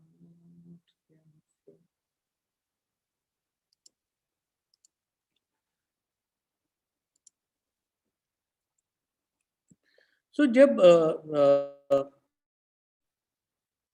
ये फिल्म बनी और इस फिल्म को काफी अवार्ड भी मिला, बट एक चीज जो हमको बाद में पता चली कि जो एक रिसर्चर थे उन्होंने इस फिल्म को देखकर उनको कुछ नोटिस हुआ। आप ये ब्लू बर्ड आप देख रहे होंगे, एक्चुअली ये ब्लू पिटा बर्ड है और ये करीबन 50 सालों से ऑल ओवर इंडिया कहीं नहीं दिखाई दिया है, स्पेशली इन नॉर्थ ईस्ट। सो ये पूरा एक्सटेंट हो चुका है। बट ड्यूरिंग दिस फिल्म हम लोगों को पता चला कि ये बर्ड अभी भी अलाइव है इसका, बट रेयरली है, बट है यहाँ पर। तो अभी वी डोंट नो कि अभी अलाइव है कि नहीं। बट एक चीज जो ध्यान में आया कि documentation of our natural resources, wildlife, culture, ये सारा बहुत इम्पोर्टेंट हो गया। सो दैट इज वाई ध्यान में रीटा या बाकी जो टीम थी उनके ध्यान में कि हम लोगों को ऐसा प्रोग्राम स्टार्ट करना चाहिए जो वीडियो के थ्रू हम डिजिटल मीडिया के थ्रू या डिजिटल वीडियो के थ्रू हम किस तरीके से कंजर्वेशन को यूज करें और किस तरीके से स्केल अप करें इस प्रोजेक्ट को और कैसे इन्वॉल्व करें यूथ को कंजर्वेशन में। सो इसलिए हमने ग्रीन हब प्रोजेक्ट को डिजाइन किया। जो मेन विजन है वो रीटा का है इसके पीछे, क्योंकि पिछले 6 या 8, 10 सालों से वो नॉर्थ ईस्ट में रहकर काम कर रहे हैं। तो उन्हें पता है कि क्या करना है, क्यों इम्पोर्टेंट है इस एरिया में, क्योंकि नॉर्थ ईस्ट ऐसा इलाका है जो one of the biodiverse hotspot है इंडिया में। सो इसलिए और इम्पोर्टेंट हो जाता है। अगर इस तरीके से हंटिंग या और चीज़ें अगर ऐसे डिस्ट्रॉय होती रहे तो फिर नॉर्थ ईस्ट जो है वो जो इम्पोर्टेंस है नॉर्थ ईस्ट की वो बचेगी नहीं। सो इस फेलोशिप प्रोग्राम में 2 चीज़ें इम्पोर्टेंट थी। One is fellowship program and second is video archive.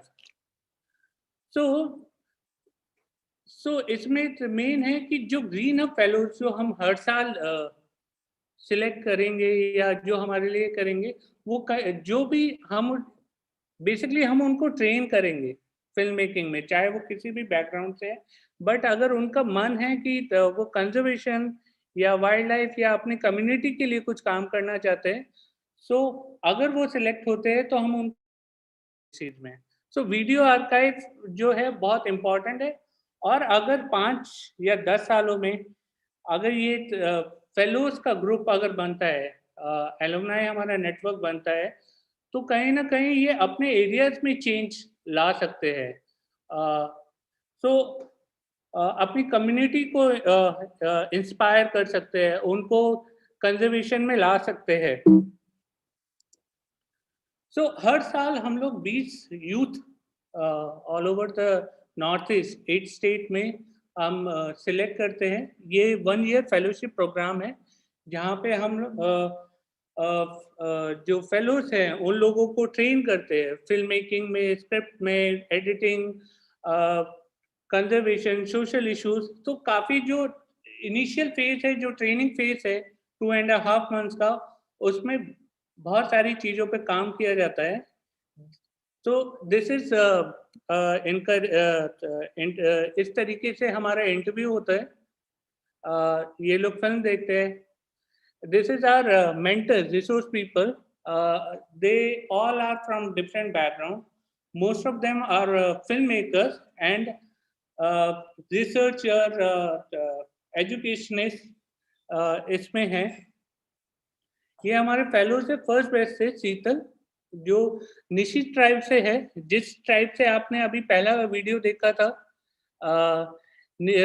Sheetal Nishi tribe से ही बिलोंग करती है। And first time she is handling camera उसमें, and Sheetal doesn't know how to read and right.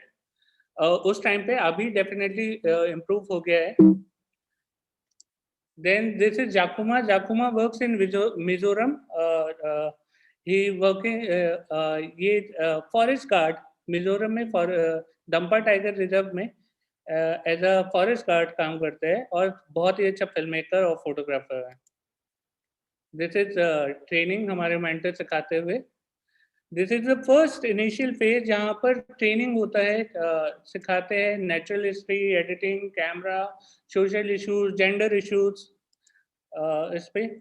और जो ये है डिफरेंट टॉपिक्स, जो डिफरेंट इश्यूज है या डिफरेंट स्टोरीज है, हमने इस तरीके से निकली है यहाँ पर, चाहे वो वाइल्ड लाइफ से, एनवायरनमेंट से, कम्युनिटी से है, एग्रीकल्चर से है, जेंडर इश्यूज पे है, या मेडिसिन प्लांट पे है, सब है।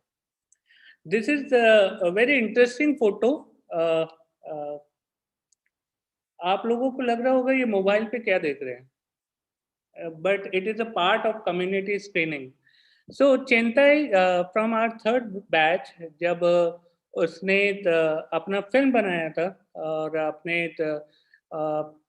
एग्रीकल्चर अपने एरिया में शूट किया था, सो उसने फीडबैक के लिए after making his rough cut ही शोड टू हिज कम्युनिटी, और ये उसका प्रोजेक्ट है कि मोबाइल फोन पे उसके सब लोग देख रहे हैं। सो बेसिकली जो ये एरिया काफ़ी रिमोट है, ज़्यादा एक्सेस नहीं है अभी, बट स्क्रीनिंग से वो अपने ग्रैंडफादर या कम्युनिटी मेंबर से फीडबैक ले रहे हैं इसमें। तो this is how.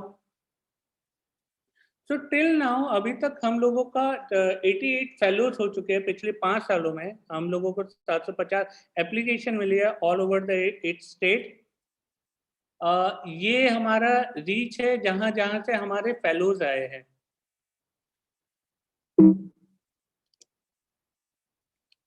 So till now हम लोगों ने 500 से ज़्यादा, एक्चुअली ये नंबर अभी बढ़ चुके हैं, 500 से ज़्यादा हमने शॉर्ट फिल्म बनाए हैं।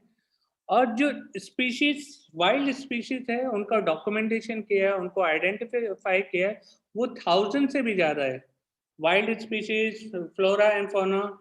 और अभी तक हमारे पास जो फुटेज है वो मोर देन 2500 आवर्स का फुटेज है, which we are trying to archive, जिसका फिल्म एक पार्ट है, बट आर्काइव में हम उसको कैसे यूज कर सकते हैं।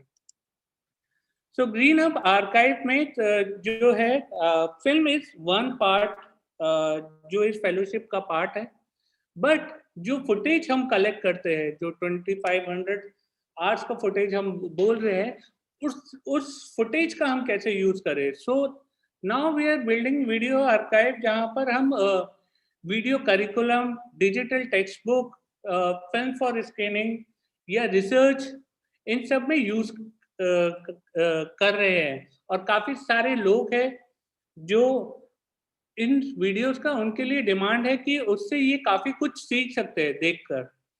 फॉर एग्जांपल एक मॉन चांगलांसू में हमारे एक फेलोस है नागालैंड से, वनमय कौन्या, और वहाँ पे एक जो इंटरेस्टिंग चीज़ है कि वहाँ पे क्या बोलते हैं कि एक फेस्टिवल होता है नागालैंड में, और even in Arunachal, log drum festival. So हर 50 साल में या 60 साल में एक पेड़ को काट के उसका ड्रम बनाया जाता है, और वो कम्युनिटी में के साथ, कम्युनिटी या गांव में किसी एक सेक्रेट प्लेस पे रखा जाता है, और उसके रीजन है उनके पास। So will talk about it. Before this I want to play a clip again for Green hub.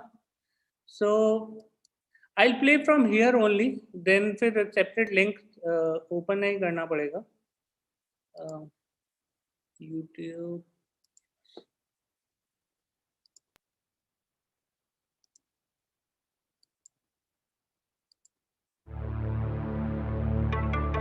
I hope everyone.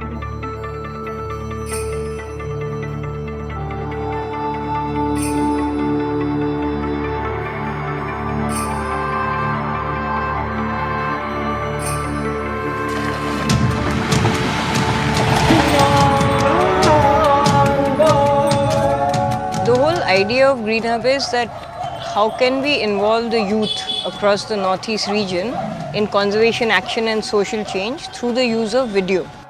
Every year, 20 fellows are selected from across the Northeast states, mostly from remote areas and marginalized communities. They are with us for 1 year. In this 1 year, they learn how to tell stories through video. And we have several internship partners across the states.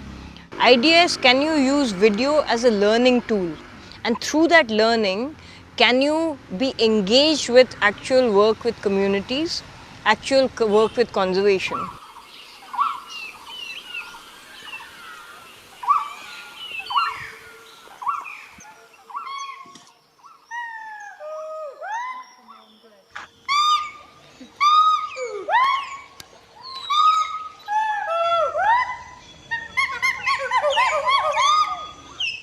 So at one level, we are building the capacities of youth to work with conservation action.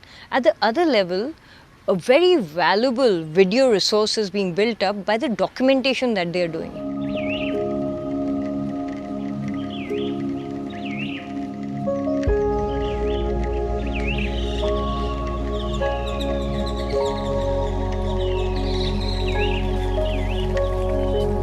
We are covering diverse topics from biodiversity, community conservation areas, human-animal conflict,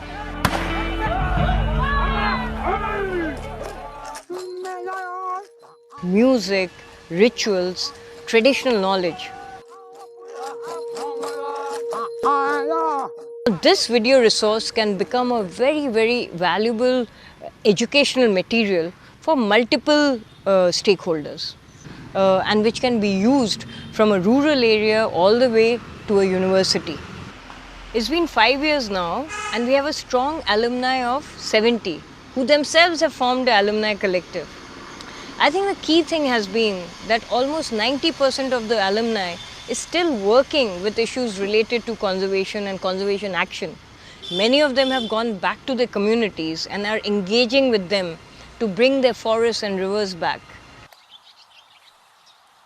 Lapen ingnam hayu bustame ke theklong non bang ke avedet pule pudam deta melo habit pura ingnam puke hasni tum green hub pen chingwai si isia project ni tum denglo je la thengpierong kavi demand bang ke ni tum thengpierong edam pu lapen papleng nam pu pusini li tum thalo hala da ke duarong tum pen pustami nu behni pen chingki chingwai lo. I think this network of youth over the next 5 years 10 years is what we are hoping will become this positive unit of solidarity which will help to build the region back. I think if we look at India right now, we have to look at two things. One is, how do we create sustainable nature-linked livelihoods? And secondly, how do we make youth a positive force which forms more than 50% of our population? We have a lot of learnings from the Green Hub model in the Northeast. And the idea now is, how do we scale it up to other regions? We had done a small pilot project in the Western Ghats called YELP with the indigenous communities of the Western Ghats. Now the idea is that can we create a prototype of Green Hub in the Western Ghats for the indigenous youth of that area to create a similar network.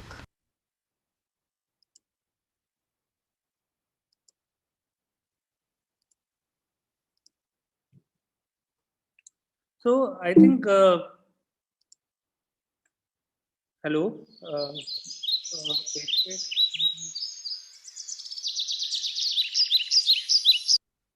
I think Sumit, आपका next video play again. Yeah. Okay. So yes. So one way जहाँ पे हम बात कर रहे हैं कि filming मतलब through this video may be आप लोगों को थोड़ा आइडिया हो गया होगा कि सिर्फ film making is not a part जहाँ पे हम बात कर रहे हैं. फिल्म मेकिंग एक पार्ट है इसमें, बट मेन है कि किस तरीके से यूथ जो है स्पेशली फ्रॉम इंडिजिनियस कम्युनिटी और बाकी नॉर्थ ईस्ट में, कि किस तरीके से वो अपना स्टोरी खुद सुनाए, ना कि कोई बाहर से आके उनको बताए. आई थिंक काफी कॉमन जो पिछली प्रेजेंटेशन में भी हुई है उसमें भी सेम चीज हुई है, and we also have similar thing इस चीज में. एंड सो वेरी इंपॉर्टेंट कि जो यूथ है, जो फेलोज हैं हमारे, वो किस तरीके से लीड करे. तो इस 1 ईयर प्रोग्राम में हम लोग इस चीज पे बात करते हैं. So video you have seen, and this is the photograph identification, जो bird natural flora and fauna है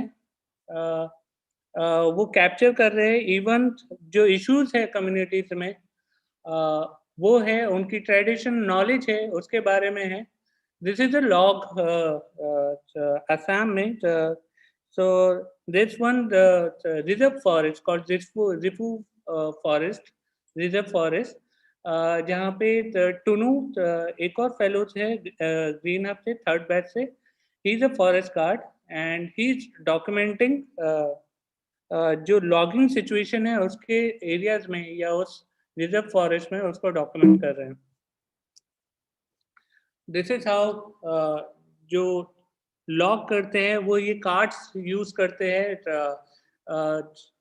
वुड को करने में. This is a recent issue Baghjan. I hope आप लोगों ने सुना होगा इसके बारे में. This is a tribe from Mon Changlansu, Konyak tribe, and Konyak also known for headhunters. So yeah. So after these photographs and videos, and जो ये चीजें है कि किस तरीके से अब आर्काइव को हम यूज करें. So one option is interactive digital books. किस तरीके से हम इन वीडियोस को यूज करें या वीडियो के बेस पे कुछ डॉक्यूमेंट्स तैयार करें या ड्राइंग्स तैयार करें, और किस तरीके से इसको अवेयरनेस के यूज में यूज किया जाए. सो इसमें for example animation, infographics, gaming, जिस तरीके से ज़्यादा से ज़्यादा चीज हो.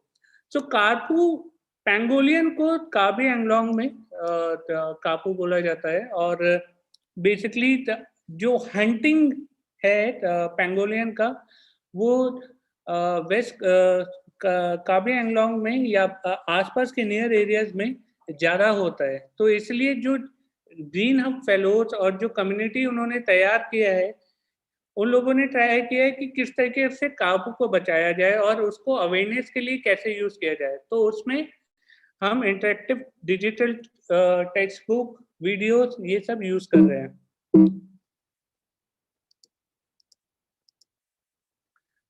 दिस इज हाउ जो इंफॉर्मेशन है इंटरेक्टिव किस तरीके से आएगा. This is a rough thing. अभी हम उस पर ज़्यादा काम कर रहे हैं और होपफुली हम ज़्यादा अच्छे से आ पाएंगे. सो बेसिकली कापू कहाँ मिलता है, क्या क्या उसकी क्वालिटीज है, वो सारा इसमें दिखाई देगा. नाउ जो मेन है कि आर्काइव एंड आर्काइव और जो फेलोशिप प्रोग्राम है उसके बारे में बात हो गई. बट जो फेलोज ग्रीन हब से निकलते हैं, जैसे कि आपने वीडियोस में भी देखा, वो किस तरीके से अभी काम कर रहे हैं अपने एरियाज में. सो दिस इज वन में Konyak. He is from Konyak tribe in Changlangshu village, Mon district. और वन में का एरिया है कि आइडिया है कि जो उसका विलेज काउंसिल है 23 मेंबर, कि जो ये एरिया है किस तरीके से अपने फॉरेस्ट को वापस लाया जाए. So he is working with this group of people. 23 members है उसके, और ये लोग कोशिश कर रहे हैं कि वापस से अपने फॉरेस्ट को लाया जाए. तो this is the one area जो उन्होंने सिलेक्ट किया है इसमें. ये नर्सरी में प्लांट करते हुए अपने एरिया में. Konyak tribe also known as headhunters, अगर आपको पता होगा. So I'll play a small clip इसके बाद. So Sumit, maybe आप वो clip शायद YouTube वो chat link में आप share कर सकते हो, क्योंकि it's not playing well now. नहीं, it's playing very well. मैंने सोचा हम question answers maybe. Then I'll complete this. It's going to be end. ठीक है. Then one way is so basically जो हमारे alumni हैं, now what they are doing, they are after Green Hub they are doing same process, documenting their tribes tribes का information, उनके जीवन के बारे में कहानी, stories, filming, so biodiversity, उनके culture के बारे में ये है, और speciality on उसके बारे में. This is Chhaya. Chhaya also from third batch, जिन्होंने first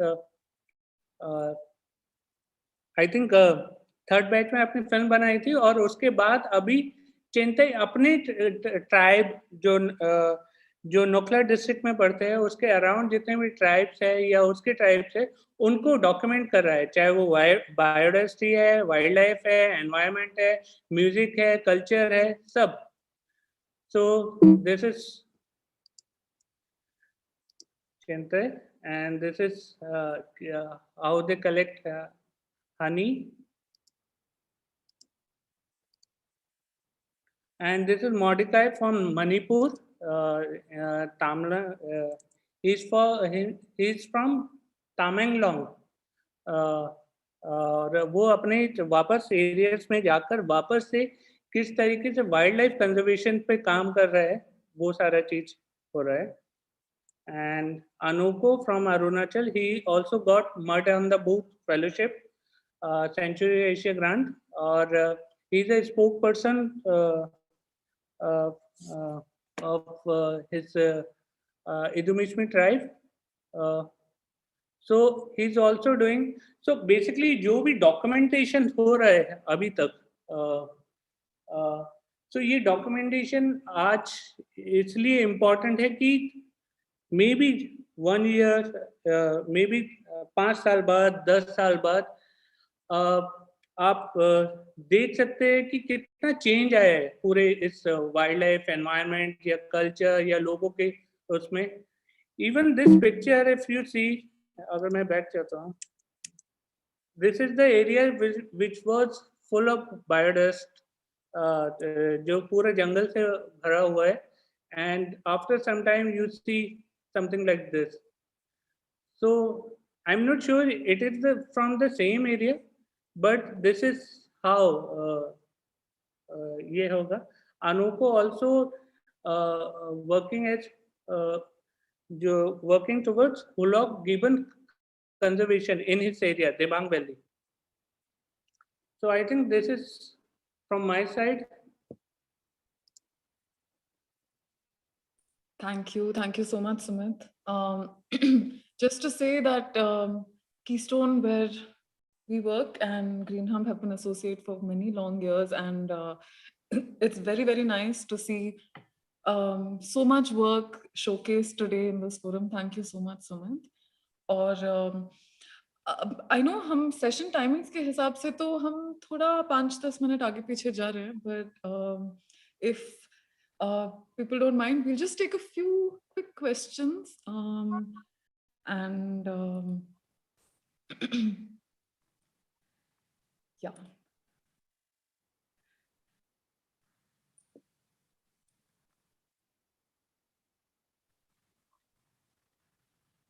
So to begin with, I think Anglo-Indian Archive, Sheik and Adira, if y'all are still around. One of the questions is, one, actually very simply, which software are y'all using? And I think an extension of this question is, keywords play a huge role when researchers or historians search.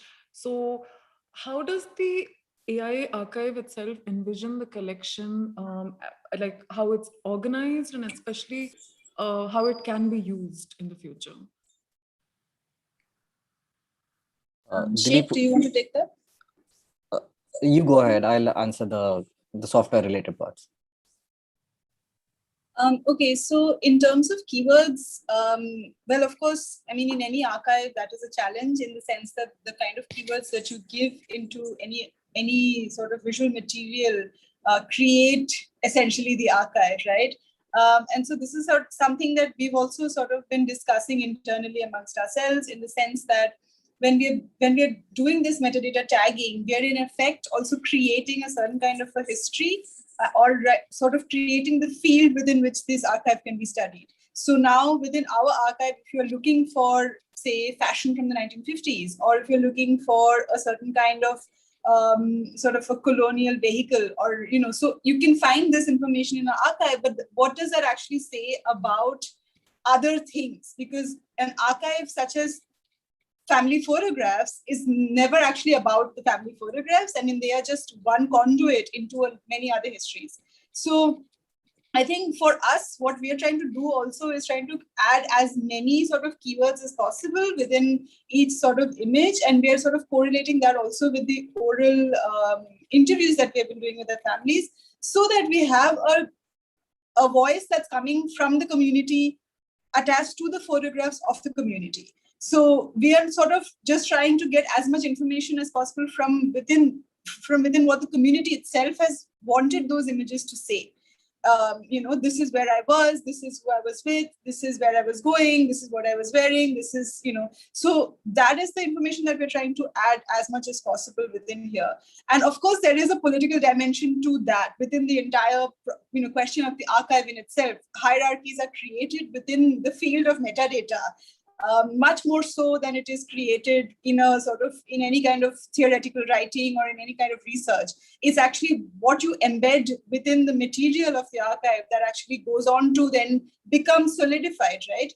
And so for us, it's been a long and careful process of also having these conversations with the community and within ourselves, back and forth, about how we do that and how do we do that most carefully.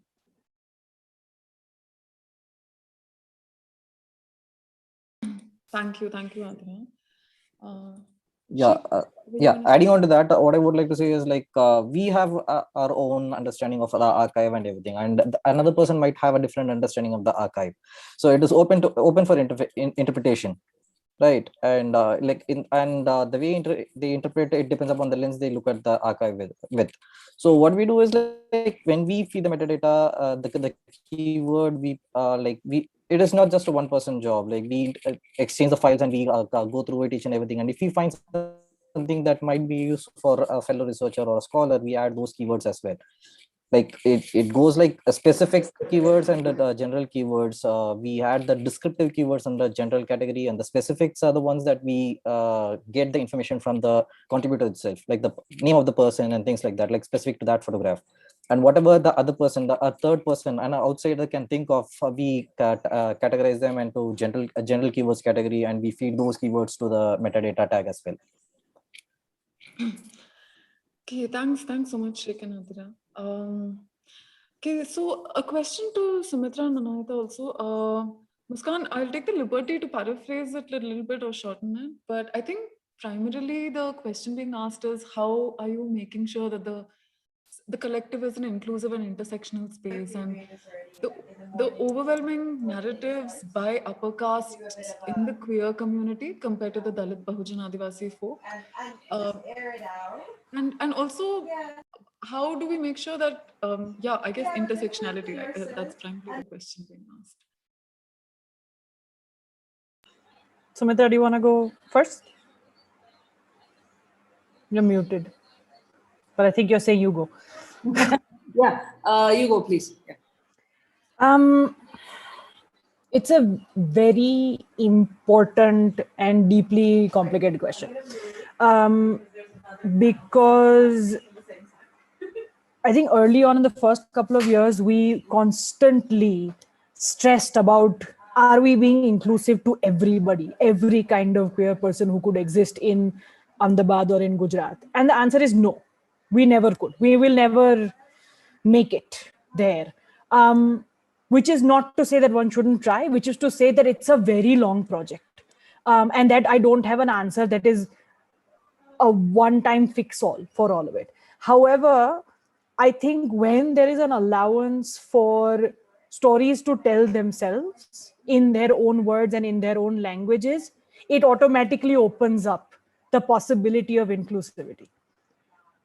The kind of thing parallelly that one does and that Queerabad is doing, for example, is changing our languages, right? In how we talk, what are the languages we create our resources in. So any resource material that is created in English is also always simultaneously created in Gujarati, for example, right? And they are small things, and they are small, tiny little pegs in a huge effing like board that you are trying to make up for. But they are steps towards something. And I have to say, because I read your question, and I know we were trying to clarify, kind of make it shorter, but you're also kind of talking about performativity. We have to understand that actually we're all performing. Yeah. Not just the queer. Everybody here is performing, and I don't mean that in a bad way, but who we are is a performance. And who often we choose to perform is the person who will fit best and be safest. Yeah. And it is a journey towards finding out who we truly are, because that's also not a static. It also changes constantly. So there are many things going on here. And I think the people who come to our meetings, absolutely, there is a large part of them who are upper caste, who have access to English speaking and writing, and the kind of resources that already exist on the internet today. But that doesn't mean that they have necessarily figured it out, or aren't also constantly under the pressure of trying to figure out who they are and needing resources. So it is a mixed bag. I mean, we very often in Ahmedabad especially get very young queer men who are coming there essentially out of hiding, who have already been married. Who, arranged marriages happened because there was some doubt, family wasn't sure, shadi karwa do. To me, that's not it's not the same as how we kind of wash this like young, happy to be queer crowd that's like performing and like making reels on Instagram. It's not the same. No, it's not the same. Because it's like I was saying earlier, each intersection is different and has its own burdens and hassles. So we're working on it. There isn't a singular answer, but we're working on how to make both accessible and approachable all the things that we do, so every story can be told. But no, there isn't an answer today that I have.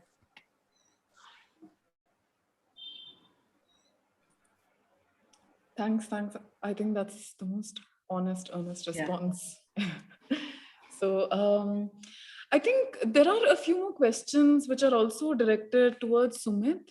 I'm just going to request, I know that because there are very technical questions like what kind of storage space is Green Hub using, etc. I request some of you to reach out to Sumit directly.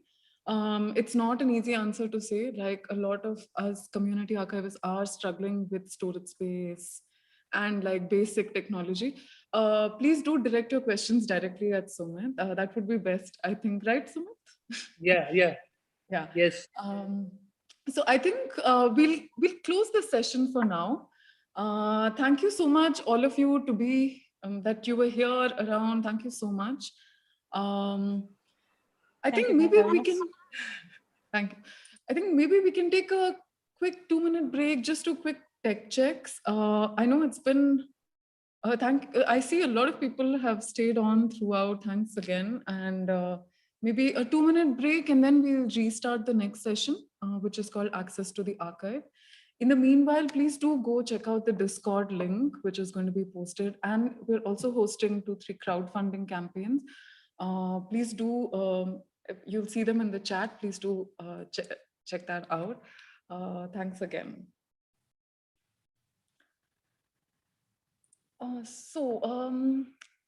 know Kavita ji is here. Kavita ji, आप हो यहाँ पे? जी मैं हूँ. ओह super बहुत खुशी हुई आप यहाँ पे हो. तो मैं बस आपको जल्दी से इंट्रोड्यूस करा दूँ. उन्नयन और माया यहाँ पे हैं. और हाय. थैंक यू आप हमारे प्रोग्राम में शामिल हो सकी. बहुत थैंक्स. तो कविता जी, आज माया हमारा मॉडरेटर की तरह वो रहेंगी. आप पहले स्टार्ट कीजिए और आप जो भी बोल रही हैं शायद उन्नयन उसका अनुवाद करने में आपकी हेल्प करेंगे, बट मुझे लगता है कि ऑडियंस भी काफी अब तो उनको आदत पड़ गए, इसके बाद हम सारे सेशंस हिंदी में ही करने वाले हैं, तो शायद आप भी देख सकते हैं आप कैसे मैनेज करना चाहते हैं। उन्नयन, आप क्या सजेस्ट करते हो? कविता जी नमस्कार। नमस्कार नमस्कार मैम। मेरी आवाज के साथ थोड़ी सी दिक्कत है माइक के साथ, तो मेरी आवाज आप लोगों को साफ आ रही? मेरी आवाज आ रही है? जी जी, आपकी आवाज साफ आ रही।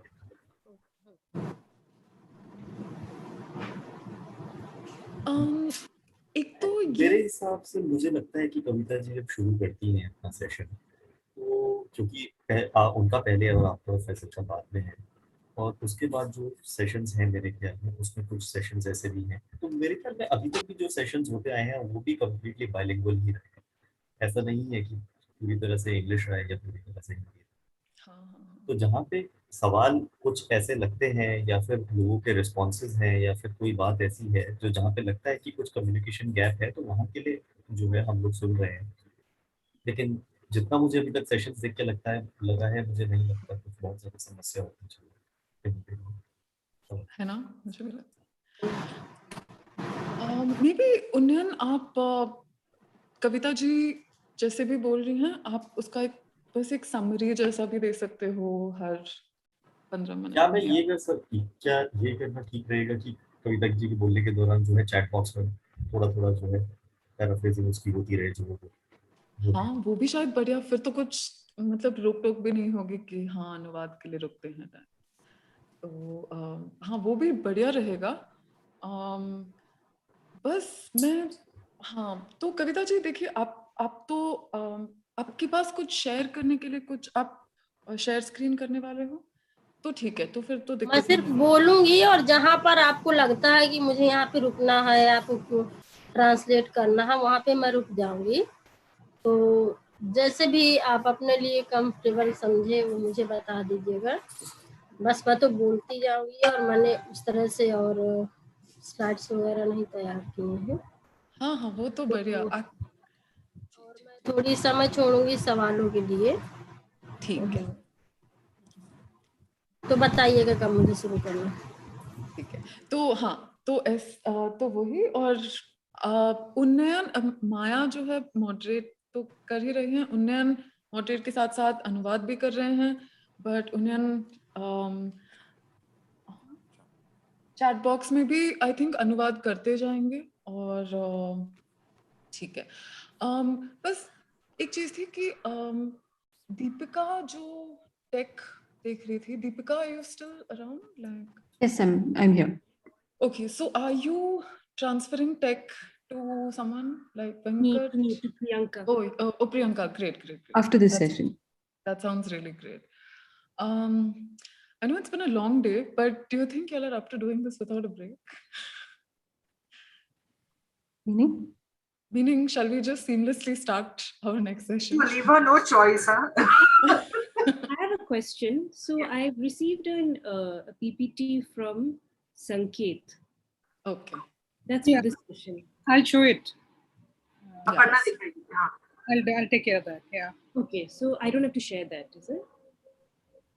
That's at the end of the session. That's the last session. Oh, I thought the last session starts at 6, no, is it? Oh, that's changed. No, actually the thing is, I think we're running a little late. But I'm just a very bad timekeeper. मेरे ख्याल में ठीक है, कविता जी भी यहाँ है, moderators भी हैं, तो सेशन को शुरू किया जा सकता है मेरे ख्याल से। I think सेशन तो शुरू किया जा सकता है. What I am planning to do is, Aparna आपका 6:30 को ही स्टार्ट करते हैं. If there is some time in between, maybe Faisal and I will jump in for a 5-minute, 10-minute thing. But like, if we also feel like we may not have time, shall we just skip and move like to Aparna, your session? Because I don't want to keep Amit ji and all also waiting. Okay, so I think we should just get started. Yeah. We can discuss it later, and let's have our guests in. Kavita ji and the other guests. Okay. Kavita ji, आपको थोड़ा mute पे डाल दें थोड़ी देर. Okay. ठीक है. So Ranjani, I will not waste any time. And it's been an exhilarating afternoon. Before we commence this panel, it's usually this non-stop story now with the Community Archives Day. but I'd really like to acknowledge the unsung efforts of the Milli collective. Most of the members of this team remain unnamed, but can I at least thank Faisal and Ranjani at the Keystone Foundation for bringing together the panelists and making today's energy manifest. In the spirit of for us, by us, as demonstrated by all our panelists today, Green Hub, Adivasi Lives Matter, Queerabad, many, many more in the program, Milli also hopes to enable conversations about collaboration and possibility. In keeping with this effort, I'm just going to give you a very brief note on Keystone. Faisal Rehman has been instrumental in setting up the People and Nature Center program at Kottagiri, Nilgiris, and Ranjani is an archivist and researcher in Keystone who has been engaging community archives for over 8 years. Today's session asks a question all our panelists have been grappling with. What kind of knowledge sharing ethics govern community archives? Is there a for us, by us model which may be a way forward? And to answer these questions, this will be a multilingual session and Kumar Unayan will help translate. So Kavita ji, pehle ab aapko unmute kiya jaye. And 1 second, I should give an introduction, no? 1 second. Sorry, आपका. तो पहले कविता देवी जी के बारे में हम आपको बताएं. कविता देवी एक भारतीय पत्रकार हैं जो खबर लहरिया नेटवर्क की मुख्य संपादक यानी कि एडिटर इन चीफ हैं. वो पहली महिला थी जो एडिटर्स गिल्ड ऑफ इंडिया में शामिल की गई. इनके करियर की शुरुआत एक छोटे से समाचार पत्र महिला डाकिया से हुई जो कि उनके गांव के केंद्र से छपता था. यहाँ की शुरुआत से आखिर में सन 2002 जो कि उनके गांव के 2 में 7 और औरतों के साथ और एनजीओ निरंतर Dorabji Tata trust, national foundation and Dalit foundation के सहारे खबर लहरिया की स्थापना की गई. In English, Kavita Devi, alternatively Kavita Bundelkhandi, is an Indian journalist and news presenter. She is the editor-in-chief and co-founder of the grassroots feminist news network Khabar Lahariya. Devi was notably the first Dalits to become a member of the Editors Guild of India. Devi states that she started working with a small newsletter, Mahila Dakia, which was run by the center in her village and marked the beginning of her journalistic career. Over time, Devi has served in a number of positions in the organization, such as editor of the Banda edition, the head of digital operations, and initially as solo field journalist. She also runs a weekly news commentary show called The Kavita Show on the network and has been the editor-in-chief since 2019. So over to you, Chief. आप अपने आप को unmute कर देंगी जी. बहुत बहुत शुक्रिया माया जी आपका. और मुझे अच्छा लग रहा है कि यहाँ पर मुझे मौका मिला बोलने के लिए और जितने भी लोग जुड़े हैं और मुझे सुन रहे हैं सबका मैं स्वागत करती हूँ. तो मेरा नाम कविता बुंदेलखंडी है. कविता देवी आप मेरे उसमें देख रहे होंगे लिखा है क्योंकि कविता देवी के नाम से मेरे सारे डॉक्यूमेंट्स बने हैं और हमारे इलाके में जब भी लड़कियां पैदा होती उनके नाम के आगे देवी ही लगाया जाता है. कहते हैं कि देवी का अवतार है, कन्या है, तो मेरे भी नाम में था और आगे चल के मैंने इस देवी को हटाना चाहा और मैंने अभी अपने बुंदेलखंडी में लिखने लगी. मुझे 1 साल ही हो गया है लेकिन चूंकि जो रिकॉर्ड में है उसको हटा नहीं सकते हैं तो ऑलरेडी वो देवी लग के आ ही जाता है. तो मैं यूपी के बुंदेलखंड इलाके में रहती हूँ. बांदा जिला है और बहुत जाना माना जिला है और मैं यहाँ पर बेस्ट हूँ. मैं खबर लहरिया में 2002 से काम कर रही हूँ. खबर लहरिया की जो शुरुआत है वो सन 2002 में हुई थी और हमने खबर लहरिया की न्यूज़ 31 मई 2000 जून को चित्रकूट जिले से रखी थी. मैं थोड़ा बताना चाहूँगी कि खबर लहरिया हमने क्यों शुरू किया और खबर लहरिया में कौन लोग काम करते हैं. तो खबर लहरिया में सारी महिलाएं काम करती हैं, वीमेन जर्नलिस्ट हैं और अभी हम यूपी, एमपी और बिहार में खबर लहरिया काम कर रहा है. खबर लहरिया की शुरुआत इसलिए हुई जैसे अभी आपने महिला डाकिया का नाम लिया था, वो एक बहुत लंबी कहानी है कि मैंने बचपन से पढ़ाई नहीं की थी और लंबी उम्र में मेरी पढ़ाई हुई. महिला समाज के एक एनजीओ फेमस संस्था थी और वो गांव में जो ड्रॉप आउट लड़कियां हैं, महिलाएं हैं, उनको पढ़ाने काम करती थी. तो मैं भी उस सेंटर में पढ़ी मेरे जमाने में लड़कियों को पढ़ाना इतना जरूरी नहीं समझा जाता था। उनको काम करना है घर का, खेती बाड़ी, या बच्चों को कैसे पालना है वो करना है, क्योंकि उनको कुल चलाना है, मतलब आगे जा करके ससुराल में वही चीज करना है, बच्चे पैदा करना है। तो मेरे जमाने में मुझे याद है कि मेरे गांव की कोई लड़की पढ़ी नहीं थी, और मैंने महिला समाख्या का जो महिला शिक्षण केंद्र खुला था वहां पर मैंने पढ़ाई करी, और उसी एनजीओ के तहत महिला डाकिया नाम की एक संस्थागत पत्रिका निकाली जाती थी, उसमें मैंने कुछ दिनों तक काम किया।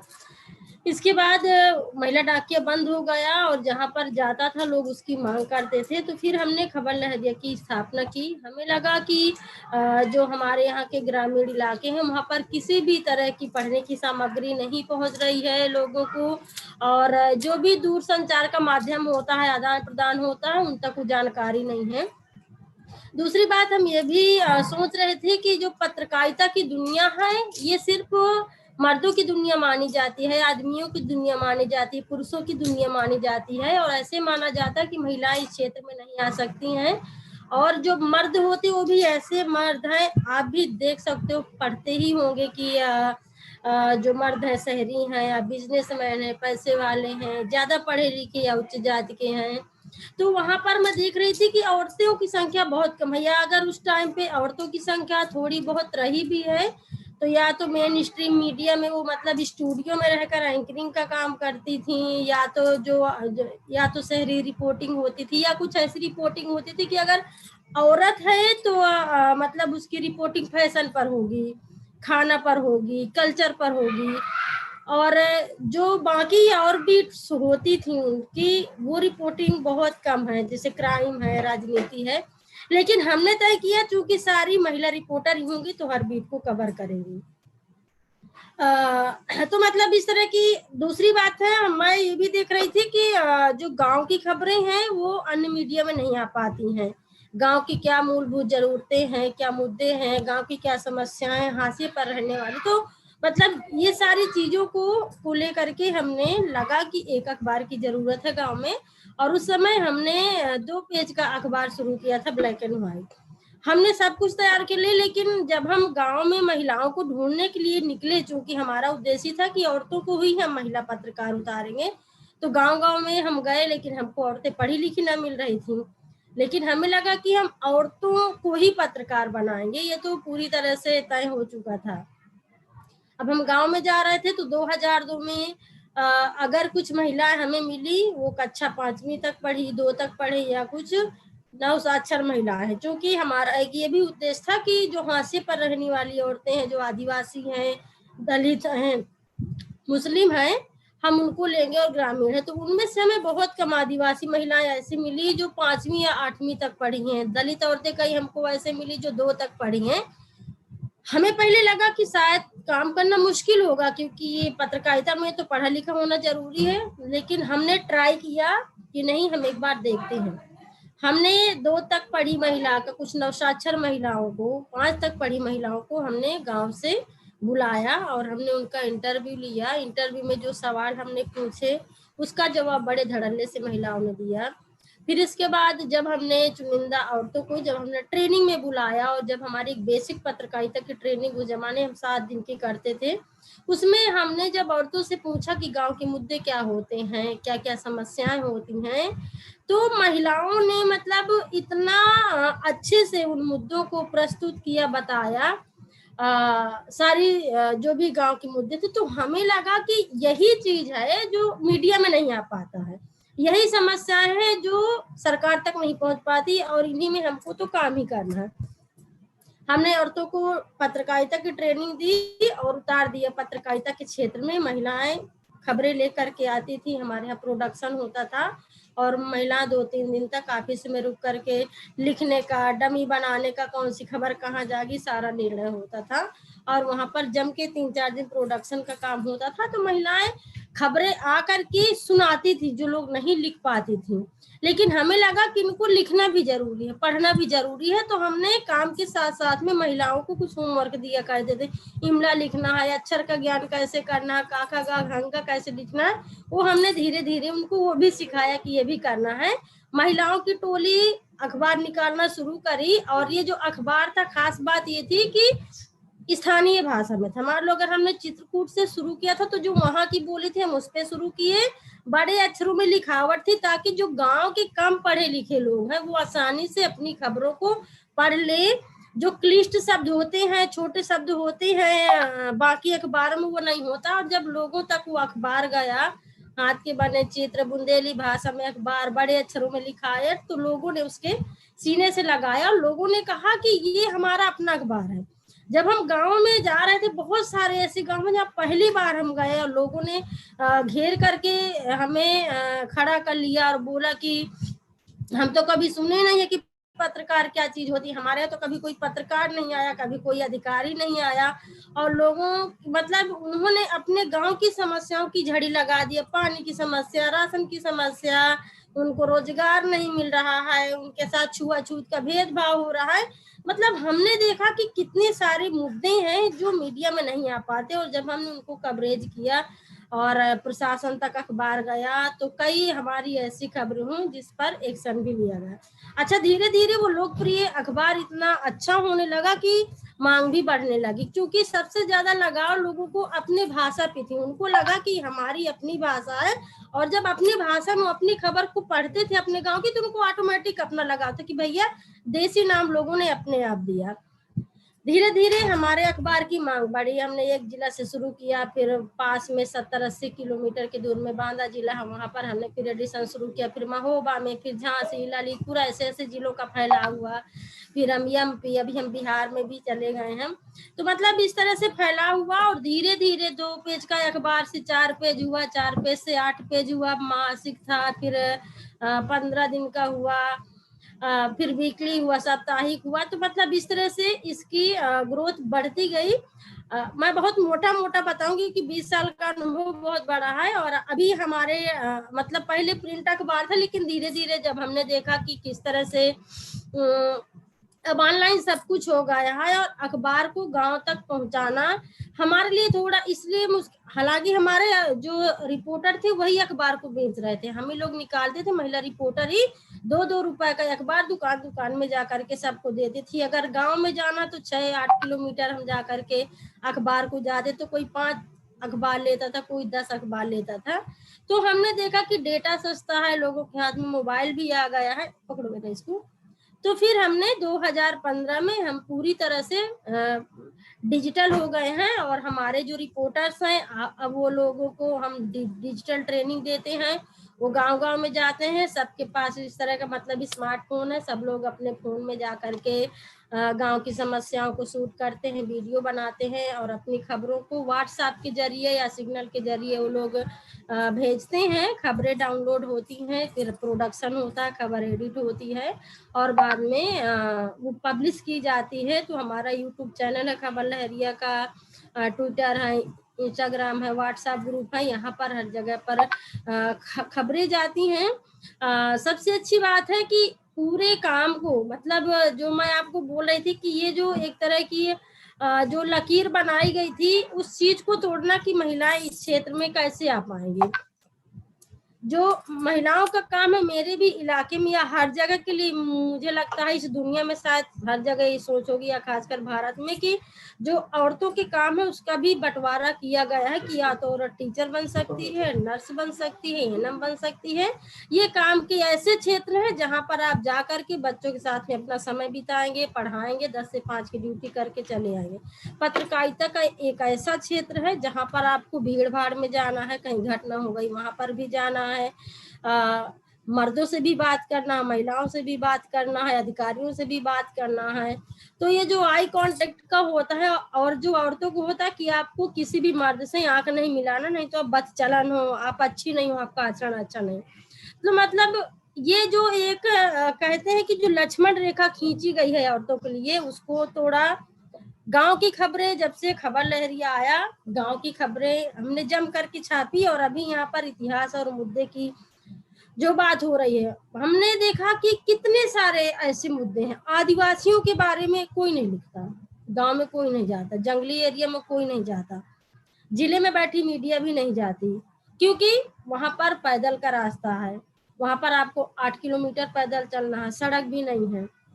तो ये जो मेन मुद्दे हैं अभी लॉकडाउन के टाइम में मैंने देखा कि आदिवासियों के साथ सबसे ज्यादा बुरी दुर्दशा हुई है। हमारे यहाँ पे मानिकपुर एक इलाका है जहाँ पर टोटल आदिवासी रहते, पहाड़ी इलाका माना जाता है। और जंगल से महिलाएं जो आदिवासी औरतें हैं वो लकड़ी काट करके लाती हैं, सुबह 3 बजे जाती हैं जंगल, फिर जंगल से लकड़ी को काटती हैं, काट के लाती हैं, फिर 12 बजे दिन में ट्रेन में रखती हैं, फिर कम से कम 40 से 60 किलोमीटर तक दूरी तय करती हैं और ट्रेन में चढ़कर लकड़ी को बेच करके शाम को 4 बजे वापस ट्रेन में जा करके तब उनके घरों में चूल्हा जलता है। अब पिछले साल जब लॉकडाउन हुआ, ट्रेनें बंद हो गई, आवागमन सब कुछ बंद हो गया, तो मतलब एकदम से कितना बुरा अकाल आदिवासी परिवारों के ऊपर पड़ा, इसकी किसी को ख्याल नहीं थी। और मैंने जा करके उन आदिवासी समुदाय के बीच में मैंने रिपोर्टिंग करी। हमने उनकी समस्या, लोगों ने ट्रेन की मांग किया, राशन की मांग किया, हर चीज की मांग किया। मैं यहाँ पे मतलब सबके बहुत अच्छे अच्छे काम प्रेजेंट हुए हैं, इससे पहले जो भी बहुत अच्छा काम प्रेजेंट हुआ है। मुझे लगता है कि इस तरह का जो ऐतिहासिक चीजें हैं जिन पर एक लंबा इतिहास बनता है, जिन पर बात करने की बहुत जरूरत है, चाहे समाज में हो चाहे सरकारी स्तर पर हो, ये बहुत ही जरूरी मुद्दे हैं जो कई बार छूट जाते हैं। जैसे मैं अपने यहाँ देखती हूँ कि मुद्दों की रिपोर्टिंग तो बहुत होती है, शहर में बैठे बैठे बहुत सारी मीडिया है जो रिपोर्टिंग करते हैं, लेकिन जो मूलभूत असल जिंदगी में क्या हो रहा है, असल जरूरतें क्या हैं ग्रामीणों की, जातिगत मुद्दे क्या हैं, आज भी लोगों को पीने का पानी में छुआछूत होती है। आज भी मतलब 20 दशक में जहाँ पर बड़े बड़े दावे होते हैं, वहां पर जो वाल्मीकि समुदाय के लोग हैं उनको ब्राह्मणों की बस्ती में पानी नहीं भरने दिया जाता है। आज भी शिक्षा के क्षेत्र में दलित और आदिवासियों के बच्चे इतने पीछे हटे हैं।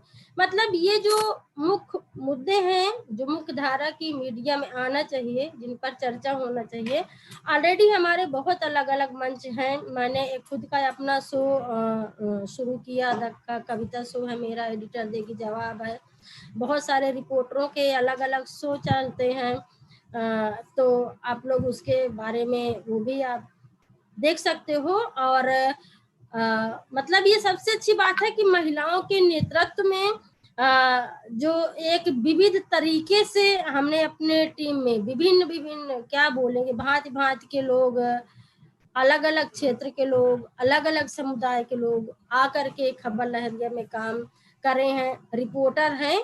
और ये इसलिए भी जरूरी है कि आप विविध प्रकार के लोगों के साथ में काम करिए, उनको अपनी संस्था में या मीडिया हाउसेस में, ताकि हर तरह की सोच के लोग हों, हर तरह के मुद्दों पर बात हो, हर तरह की समस्या पर बात हो। खबर लहरिया नारीवादी मीडिया है और नारीवादी के सोच से कवरेज होता है। लॉकडाउन के टाइम में हमने सोचा कि जहां पर इतनी बुरी स्थिति है, महिलाओं की क्या स्थिति है, घर में सारे मर्द हैं, सारे बच्चे हैं, लेकिन औरत को ही सारा काम करना, उसी को खाना बनाना। तो हमने मानसिक स्वास्थ्य के ऊपर स्टोरियां की। हमने अपने इलाके के जो जंगल हैं, जो पहाड़ हैं, जो ऐतिहासिक चीजें हैं जिनके बारे में कभी आप किताबों में नहीं पढ़ोगे, इतना खूबसूरत इलाका मानिकपुर का है जिसका एक अलग इतिहास रचा जा सकता है, लिखा जा सकता है। यहाँ की जो महिलाएं हैं उनके बारे में अलग इतिहास रचा जा सकता है, लिखा जा सकता है। लेकिन कई बार ऐसा होता है कि बात नहीं होता है। जो यहाँ के खाने पीने की चीजें हम लोग, असल में मैं इसलिए शेयर कर रही हूँ क्योंकि हम इन मुद्दों को कवरेज करते हैं। शायद आप लोगों के इलाके में भी बहुत ऐसी खास चीजें होंगी जिनको कई बार होता कि नजरअंदाज कर दिया जाता है, उनके बारे में एक इतिहास बनाया जा सकता है।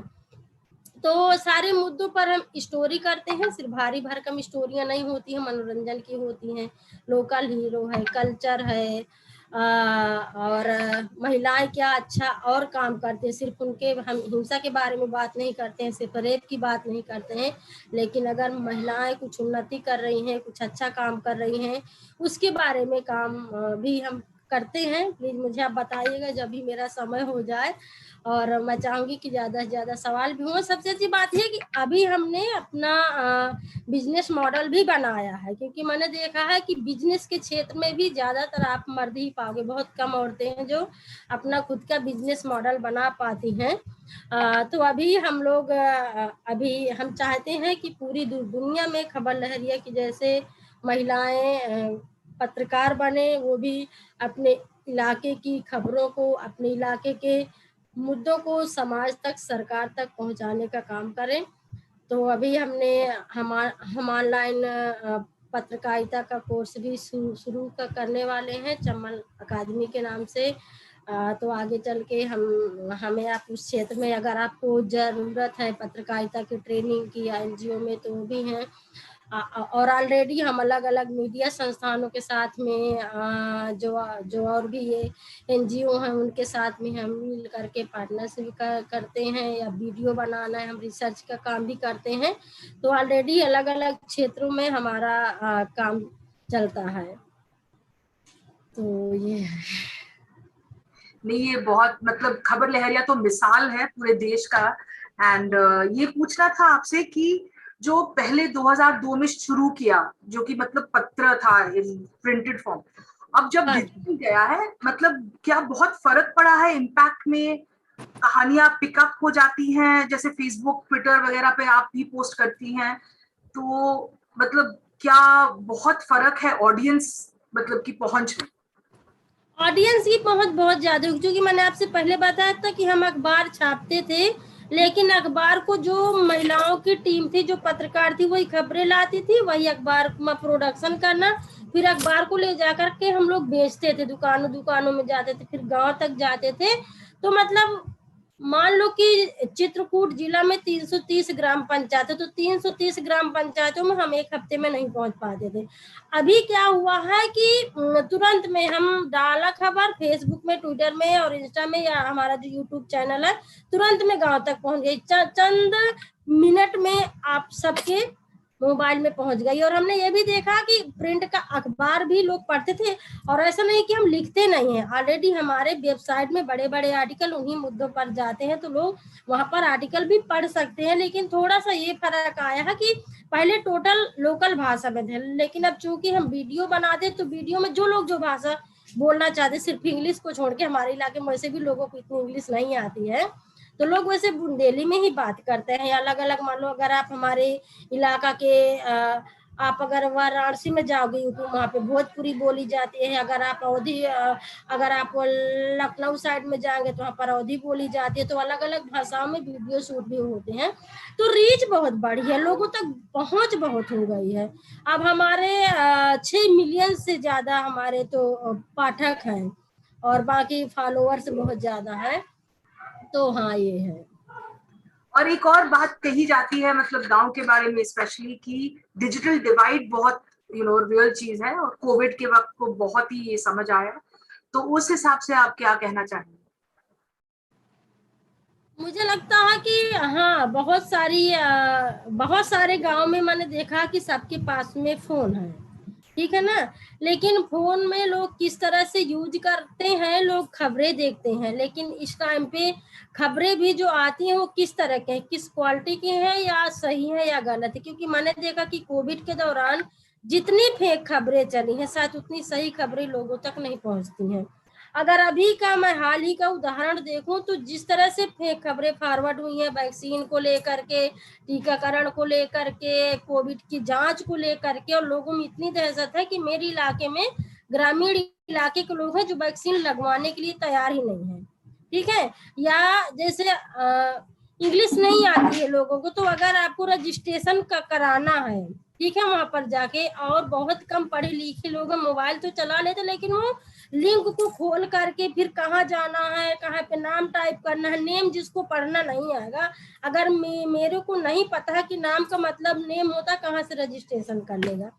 तो एक तरह से डिजिटल का डेटा बहुत है, लोग ऑलरेडी यूट्यूब, फेसबुक सब कुछ चलाते हैं, एंजॉय करते हैं, मनोरंजन करते हैं, खबरें भी देखते हैं। लेकिन अगर मतलब इस तरह की चीज है कि जो फेक खबरों में लोगों को जागरूक होना है कि ये सही है ये गलत है, उसकी अभी बहुत कमी है। और हमने मतलब इसके लिए हम ऑलरेडी खास कंटेंट बना रहे हैं, क्योंकि ग्रामीण ऑडियंस हमारा ही है सबसे ज्यादा। तो हमारी पूरी कोशिश है कि वैक्सीन को लेकर के, जांच को लेकर के लोगों को हम सही जानकारी पहुंचाएं।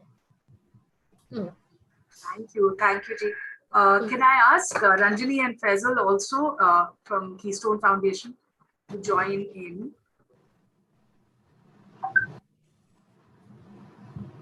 if you can. Yeah, we're here. Yeah. One second. So yeah, both of us are here. Actually, Kavita ji को सुन के इतना मजा आया, जो उन्होंने बातें बोली वो बहुत जरूरी बातें भी हैं, और आई थिंक फैजल और मैं बस थोड़ी चीजें ऐड करना चाहते हैं हमारे इलाके से. That I think to begin with, ग्रामीण लोगों के लिए जो इतिहास लिखा जाता है वो एक्चुअली रखा कहाँ पे जाता है, वो एक बहुत बड़ा सवाल है. दैट नीलगिरी जैसे इलाके में कई सालों से कई बातें बोली गई है आदिवासी लोगों के बारे में, यहाँ के आदिवासी लोगों के बारे में, बट ज्यादातर वो कहीं विदेश देशों में ही रखी जाती है, उन संग्रहालयों में ही रखी जाती है, और यहाँ के लोगों को पता भी नहीं कि उनके बारे में क्या लिखा गया है. तो हमारा ज्यादातर यही efforts, like most of our efforts have also been towards looking at language, कि local language, जैसे यहाँ पे तमिल local language है, but वो भी एक सरकारी भाषा ही है, क्योंकि यहाँ के लोग अलग अलग भाषाएं बोलते हैं. हम भी काफी कुछ तरीके ढूंढते हैं, like community media, community radio, community newsletter, इन सब चीजों के द्वारा हम थोड़ा बहुत एटलीस्ट आपस में जो वो उनके समाचार है वो उनके आपस में सर्कुलेट हो जाए, वही बड़ी बात है. आप वही छाप के, वही एडिट करके, वही लिख के. Another thing that is very interesting in our region is that a lot of oral cultures exist over here, but the mediums that are used to represent them are so written. मतलब जो मौखिक इतिहास है वो हमेशा लिखित में ही दर्शाया जाता है. Ranjani, let Kumar, yeah.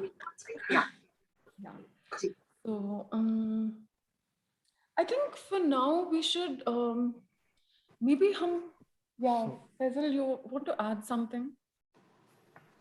To give a small context, I think we had said this in brief yesterday also. When we were setting up the People and Nature Center. Audio बहुत कम है. हाँ, तो हम थोड़ा जोर से बोलेंगे. Okay, so while setting up the People and Nature Center here, when we started working on the institutional archives, we realized that there was a lot of community materials also, which was there in the repositories. Over 30 years of work. A little louder, please. If you can maybe go closer to the microphone, yeah. So yeah, like I was saying, when we started work here with the People and Nature Center, our primary objective was to set up the institutional archives. But with the institutional archives, there was a lot of community materials which had been documented over 30 years of work in this landscape. Am I audible now? Is it? Yeah.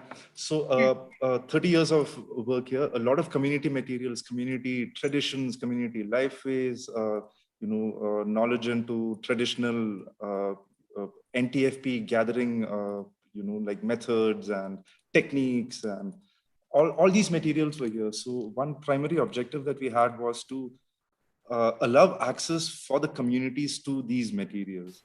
And once we started thinking about this, once we started actively trying to take these materials back to the communities, we did realize that there is a huge part of community lives which is being missed out, which communities wanted to sort of like keep transferring from generation to generation, and these mechanisms were sort of breaking down. So sort of like we started working on the idea of the community archives. Now, again, when we talk about the community archives, it's also about communities wanting to sort of capture their own histories, wanting to speak between themselves and also present a story to the world outside, because constantly they are researched upon. Minket and Chhaya were speaking about this earlier also, that, tribal communities, especially indigenous communities, and that too of the Nilgiris, since the time of the Brits, the British, they've been a heavily studied, a field site, in fact, how tribal communities turn into a field site more than, like people with a notion of their own history. an understanding of their own knowledge. It always had to be people from outside coming in and telling them what their knowledge systems are like. In fact, that telling did not even reach these communities. These things are always in, this research is always in archives or like in libraries far away. So this is one huge question that we always had to grapple with. And community archives was very interesting in the sense that in the Nilgiris, there are so many communities here and they have so many interlinks. It is in fact a very contested landscape. Community saying that one community saying that, the other community was never here. Some other communities saying that, we came here first. So, all these questions, and we were like, how do we make this work? At one level, like you have communities in the Nilgiris who haven't started telling their own stories to the world outside. This is one big factor that we had to, sort of understand first. They've not started writing their own stories. They've not started speaking their own stories because of a lack of platform to do this. So we had to work on storytelling as a method to start off with the community archiving initiative. And yeah. Yeah, I think maybe Maya and we'll stop there. Maybe we should just open the forum. Kavita ji bhi hain aur shayad, right? Like I think इस पे चर्चा तो काफी हो सकती है. And I think हम I think what Faisal just pointed out about one of the challenges being that जब भी टाइम मिले मुझे एक अपनी बात को जोड़ना है. सॉरी, जब भी टाइम मिले भाषा को लेकर. और मैंने रंजनी जी से मैंने बात किया था भाषा को लेकर. अभी भी मतलब बहुत दूरियां बनती हैं. सिर्फ मटेरियल तैयार करने की बात नहीं. मान लो मैं ही हिंदी भाषी हूँ और बाकी चीजों में जब भी मैं बड़े बड़े पैनल में बैठती हूँ और जब भी मैं गई हूँ बहुत जगह पर बुलाया जाता है मुझे. और मैंने देखा कि टोटल जब इंग्लिश में बात होती है तो बहुत दूरियां बन जाती हैं. हम अपने आप को जुड़ाव महसूस नहीं कर पाते हैं. अब ये मेरी अपनी गलती है कि मुझे मतलब इंग्लिश नहीं आती है और मैं इंग्लिश का भी सम्मान करती हूँ. वो जो लोग बोलते हैं उनकी अपनी भाषा है, जैसे मेरी अपनी भाषा हिंदी है, बुंदेली है. पर मेरे को ये लगता है कि जिनके बारे में आप बोल रहे हो, जिनके बारे में आप चर्चा कर रहे हो, जिन मुद्दों को आप उठा रहे हो, उनको समझना बहुत जरूरी है. अगर मान लो हम आदिवासियों के बारे में कोई आर्टिकल या कोई भी चीज लिखा जाता है, न्यूज तैयार की जाती है, तो उन तक पहुंचना बहुत जरूरी है ताकि वो लोग समझ पाए कि हाँ मेरे बारे में आप सही लिख रहे हो कि गलत लिख रहे हो. कोई व्यक्ति अगर मेरी कहानी को लिखेगा तो मैं जानूं तो कि कविता के बारे में क्या लिखा है, सही है या गलत है. तो कई सारे मैं ऐसे मुद्दों के बारे में भी सोचती हूँ और मैं खुद में ऑलरेडी जब जाती हूँ, इसलिए मैं अपनी बात को यहाँ पर रख रही हूँ कि ये बहुत ही महत्वपूर्ण भाषा को लेकर के मुद्दा है. क्योंकि लोग तो चाहते हैं कि हम हर तरह के लोगों को शामिल करें, बुलाएं, लेकिन जहाँ पर भाषा की बात आती है तो मैं समझती हूँ कि लोगों के लिए कंफर्टेबल है, जिनको इंग्लिश आती है इंग्लिश में बात करना है. और सॉरी आप लोग मुझे माफ करिएगा क्योंकि मैं ऐसे बोल भी रही हूँ और यहाँ पर क्योंकि एक ऐसा मंच है, ये भी एक तरह का इतिहास ही है जिसकी हम बात करें. मैंने आपको क्यों बताया कि हमने लोकल भाषा में अखबार की शुरुआत करी थी कि ताकि लोग उसको समझ पाए, उनके गांव की खबरें खुद में समझे और जो बाहरी दुनिया में क्या हो रहा है, विदेश में क्या हो रहा है, दिल्ली में क्या हो रहा है, जो योजनाएं बनी है उनके लिए, चाहे रोजगार का मुद्दा हो, चाहे मनरेगा हो, चाहे राशन कार्ड हो, चाहे मतलब आज के टाइम में अगर कोविशील्ड या टीका को लेकर के आप बात करिए, तो ये हर चीज अगर लोगों की सरल भाषा में तैयार होगी तो मुझे लगता है बहुत जल्दी अवेयरनेस आएगा. और ये इतना महत्वपूर्ण मुद्दा है कि इसको हर पैनल में उठाया जाना चाहिए, हर चर्चा में, हर विषय में अगर हम इसको शामिल करें. चूंकि यहाँ पर बहुत सारे लोग सुन रहे हैं इसलिए मैं इसको कह रही हूँ. तो हम इसका हल कैसे निकाल सकते हैं, ये बहुत बड़ा विषय है. You were going to say something?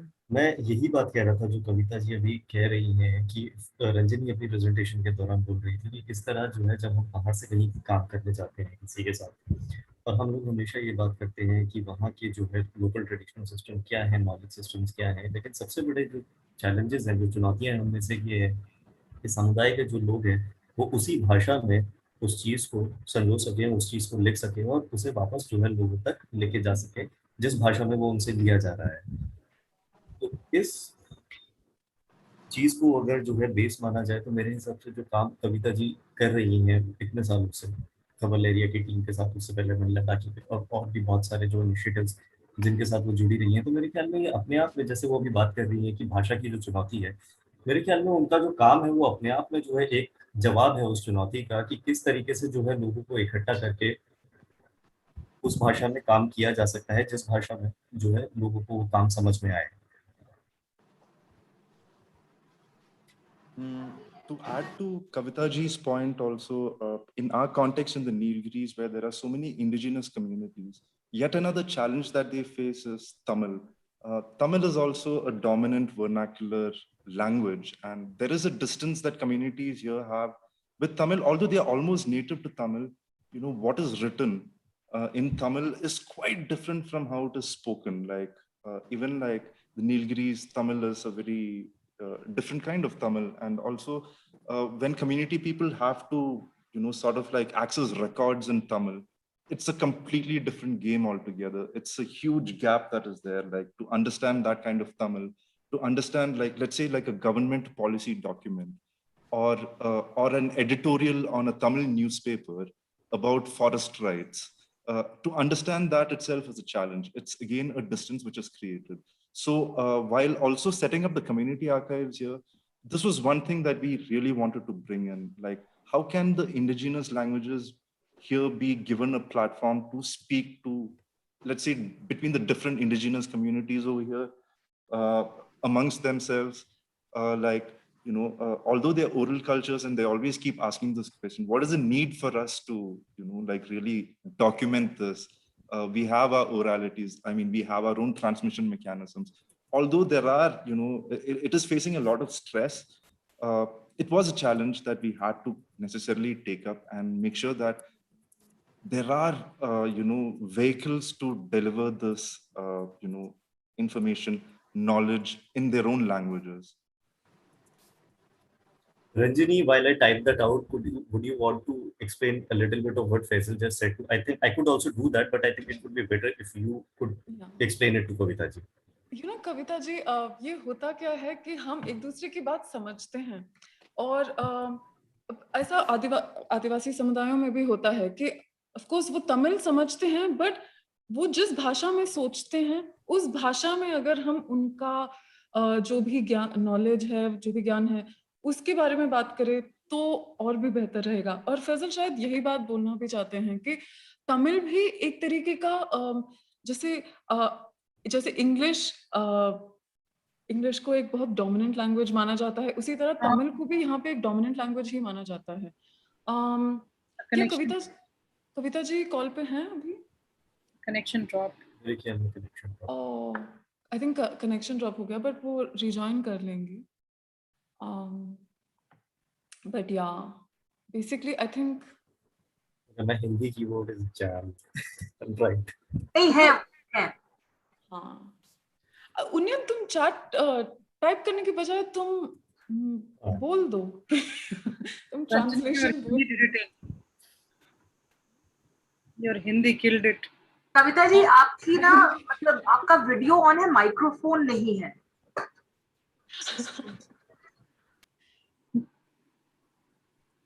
आखिर हम है तो south Indian he.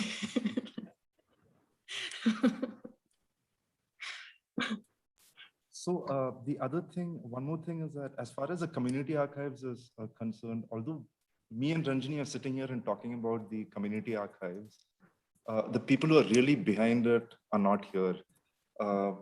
It's unfortunate that they haven't been able to make it here, but the kind of work that they are getting into, you know, like trying to document and bring their stories out is quite commendable.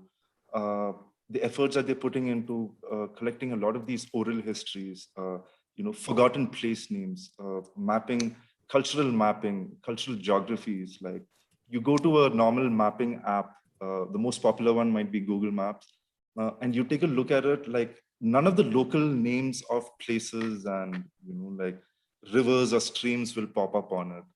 So what some of our fellows do is go and document that, start talking about that, collect oral histories behind the names of the hills, which will never pop up now. Like, you know, you have fancy names for all these reserve forests and, you know, other areas, but like you'll never see the local names come up for that. This is one huge problem that we've had here. And like, our community fellows really look into these aspects of bringing out, you know, those histories also behind how they describe their landscapes, how they had their maps also before. Maybe like, you know, modernized societies use maps as a way to establish their, you know, better understanding of the landscape, but, you know, they had their own ways of, you know, charting these routes. Reserve forests cut off these paths which they used to use traditionally.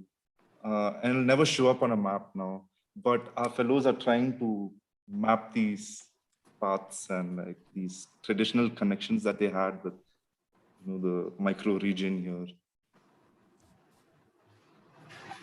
Kavita ji is back. मैं आ गई, मैं हट गई थी। हम भी भाषा पे ही बात कर रहे थे कविता जी की भाषा से दूरी बढ़ती है, बट आप जो सवाल उठा रहे थे कि भाषा से क्या दूरी कम भी हो सकती है, क्या हम भाषा को लेके ही इतिहास लिखते समय भाषा को एक सेंट्रल रोल दे सकते हैं, हम भी इन्हीं सब चीजों पे बात कर रहे थे।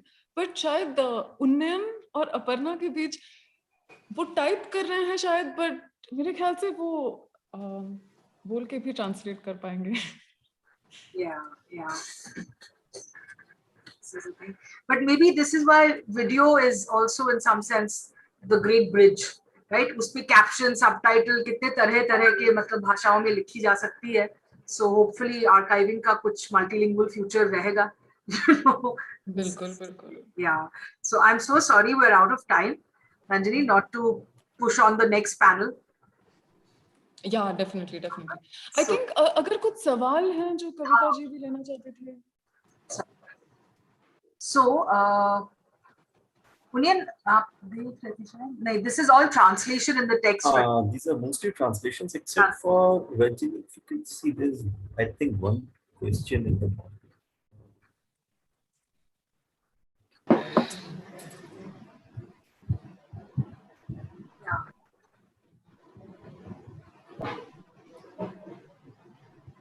I think Aparna, nahi, acha, you were also. I think there's a question from Ali Akbar. Ji. The question is the intersectionality must cover. I think it's a question for Faisal and Ranjani. जो हम बाद में भी ले सकते हैं, but maybe अच्छा ठीक है कविता जी के लिए भी कुछ सवाल है तो कविता जी के लिए कॉम्प्लीमेंट्स हैं बहुत सारे, सवाल मैं ढूंढ रहा हूँ। या आपको exactly जी क्या बोल रहे हैं? हाँ नहीं, एक क्वेश्चन आई थिंक काफी अहम है लेकिन which is the question of privacy, right? ये क्वेश्चन आता है कि जो मतलब BDA communities होती है, शायद उनका concern right now is also protecting, you know, identity depending upon surveillance कहाँ से आ रहा है stuff. तो उस हिसाब से आई थिंक आप दोनों को यही क्वेश्चन आया कि BDA and marginalized community archives require strengthening of security and privacy. ये आप मतलब इस मुद्दे पे आपका क्या ख्याल?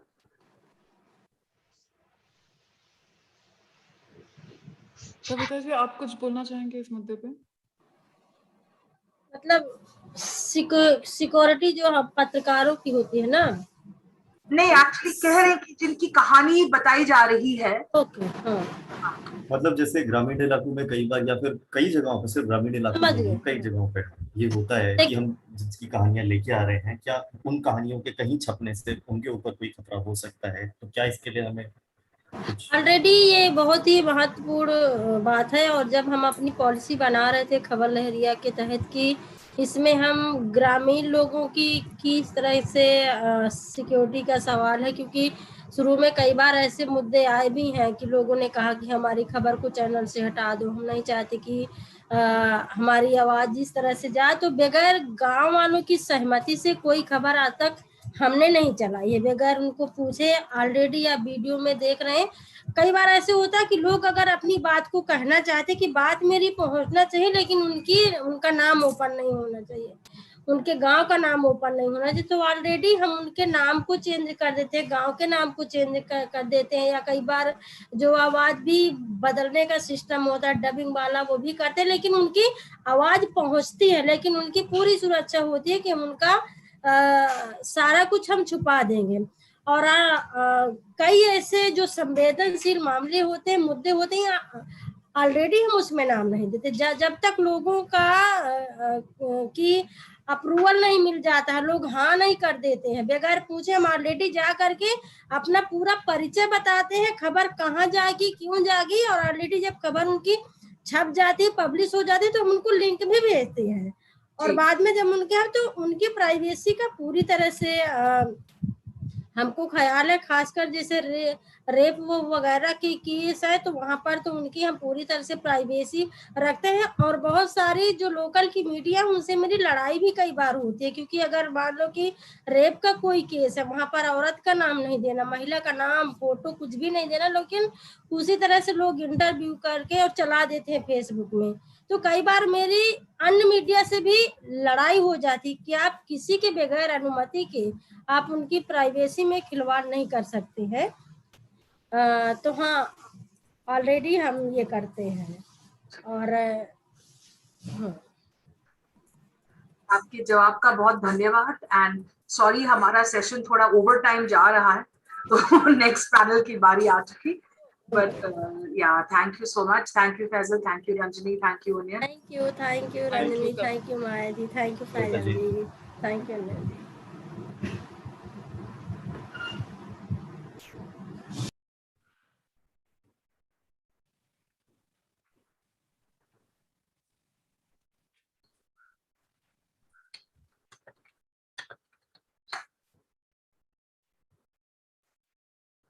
I think Aparna,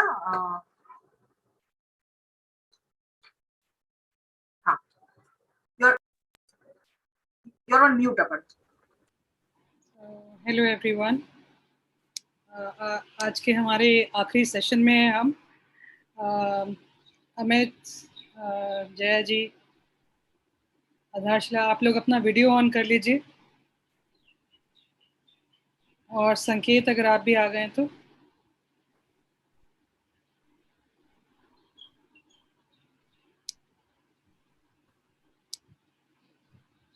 Okay, great.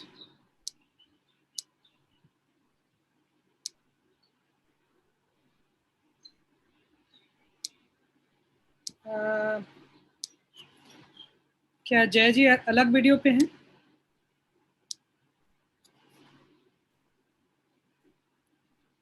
जय मैडम म्यूट है अमित आप।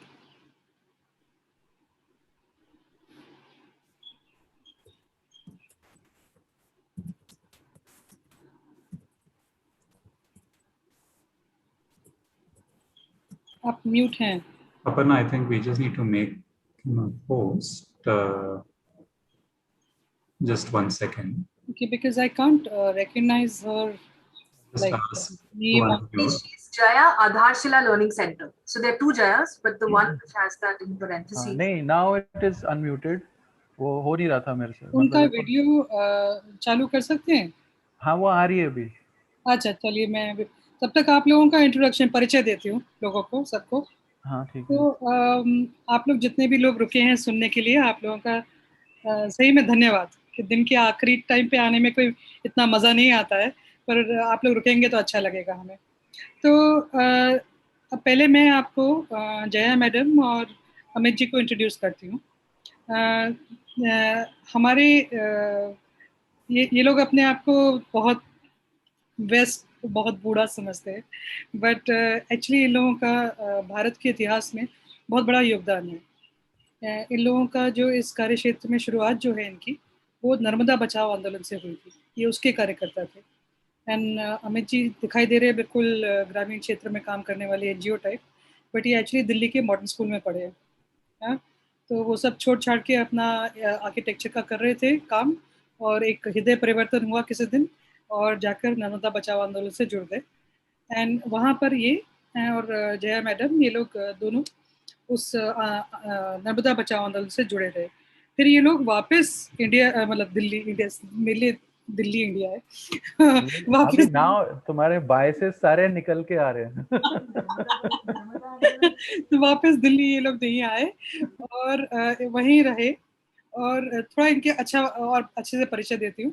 तो अभी ये लोग एक आधारशिला लर्निंग सेंटर नाम का एक रेजिडेंशियल स्कूल चलाते हैं आदिवासी बच्चों के लिए, और इसको चलाते हुए उन्हें कई दशक हो गए, बहुत सारे डेकेड्स हो गए। और इन लोगों को 2 बहुत बड़े पुरस्कार मिले हैं, एक माँ बाबा पुरस्कार फ्रॉम नई तालीम समिति इन वर्धा एंड मेरी पाटिल स्मृति पुरस्कार फ्रॉम बॉम्बे। एंड इन लोगों ने कई तरह से लोकल पॉपुलेशन को, लोग रूरल एरियाज में जो भील बिलाली कम्युनिटी है उनको ऑर्गेनाइज करने के कई तरह से इन्होंने काम किया है। तो जैसे इन्होंने कई रेडियो प्रोग्राम चलाए हैं, थिएटर कराए, फूड फेस्टिवल चलाते हैं, ऑर्गेनिक फार्मिंग करते हैं, और अभी हाल में इन्होंने एक ट्रेनिंग प्रोग्राम शुरू करा है रूरल यूथ के लिए कि वो क्रिटिकल थिंकिंग स्किल्स डेवलप कर पाएँ। तो उनका ये लोग उसी क्षेत्र में रहे हैं, बहुत काम किया है और इनके पास बहुत अनुभव है। अच्छा, इन लोगों के पास बहुत जो अर्ली स्कॉलर्स थे जिन्होंने नर्मदा बचाओ आंदोलन पे काम किया, और फिर जिनका जो रूरल कम्युनिटीज़ पे, आदिवासीज पे काम है, तो वो इनके जैसे फील्ड के लिए काम के लिए जाते रहे। And this is what I think Chhaya was talking about earlier in the day, that the Adivasi communities, the tribal communities, or even the urban Adivasis, not just the rural ones, become data for researchers. Yeah, they never become researchers themselves. And there is always the ethical question of, how do we go and do research, and the question of ownership of knowledge. तो इस सब पे हमारी चर्चा होगी। अब मैं आपको संकेत जैन को मैं इंट्रोड्यूस कर देती हूँ। उसके बाद हम लोग क्या करेंगे, दोनों लोग का लगभग 15-20 मिनट का प्रेजेंटेशन करेंगे, फिर हम लोग बातचीत करेंगे। तो संकेत Jain is an independent journalist and a documentary photographer based in Maharashtra Kolhapur district. And पिछले 2 साल से ये जो पीर साईनाथ का पारी नेटवर्क है, people's archive of rural India, उसमें ये फेलो रहे हैं, where he has documented vanishing livelihoods and dying art forms of rural Maharashtra and Karnataka.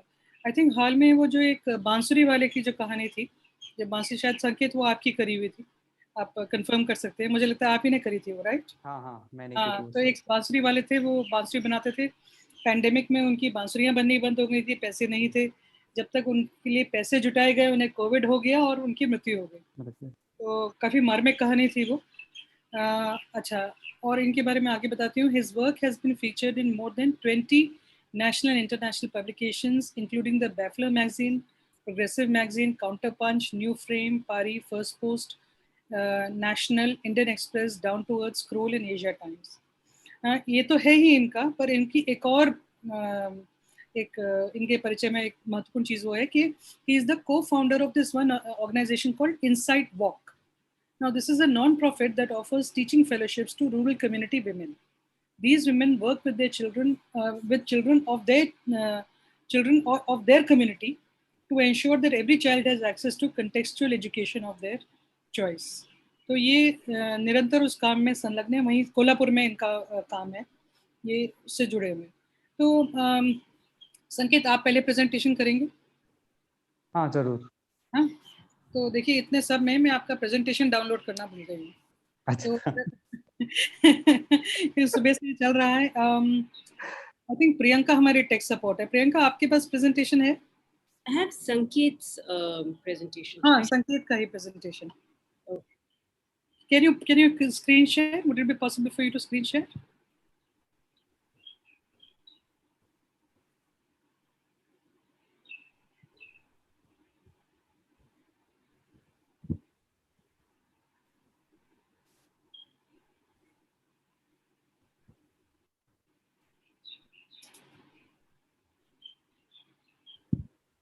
Yeah. Yes. चलिए। Am I audible, Aparna? Yeah. Yeah. So I'll start. Thank you so much, Aparna, and thank you to the entire Milli collective for hosting this and for the opportunity.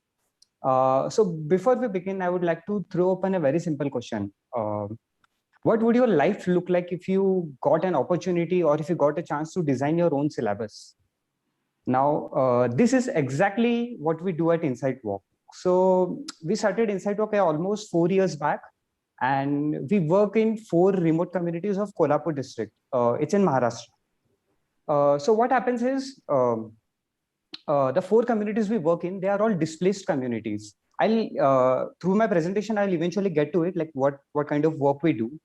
So what happens is, when we look at mainstream education system, it's completely standardized, and this standardization has left behind a lot of children. The simple reason is it doesn't appeal to them. Like, it completely takes me away from my context, takes me away from my reality, and I don't know what can I do with it.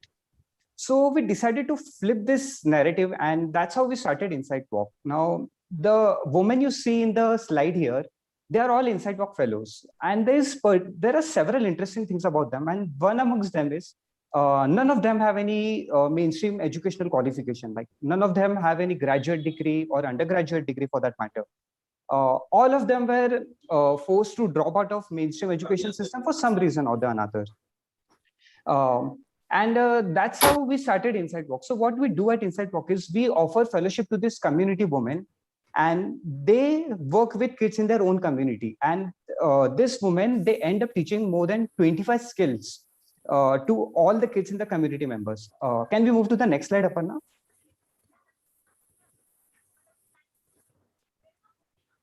Yes. So in this slide, you will see 13-year-old Rahul.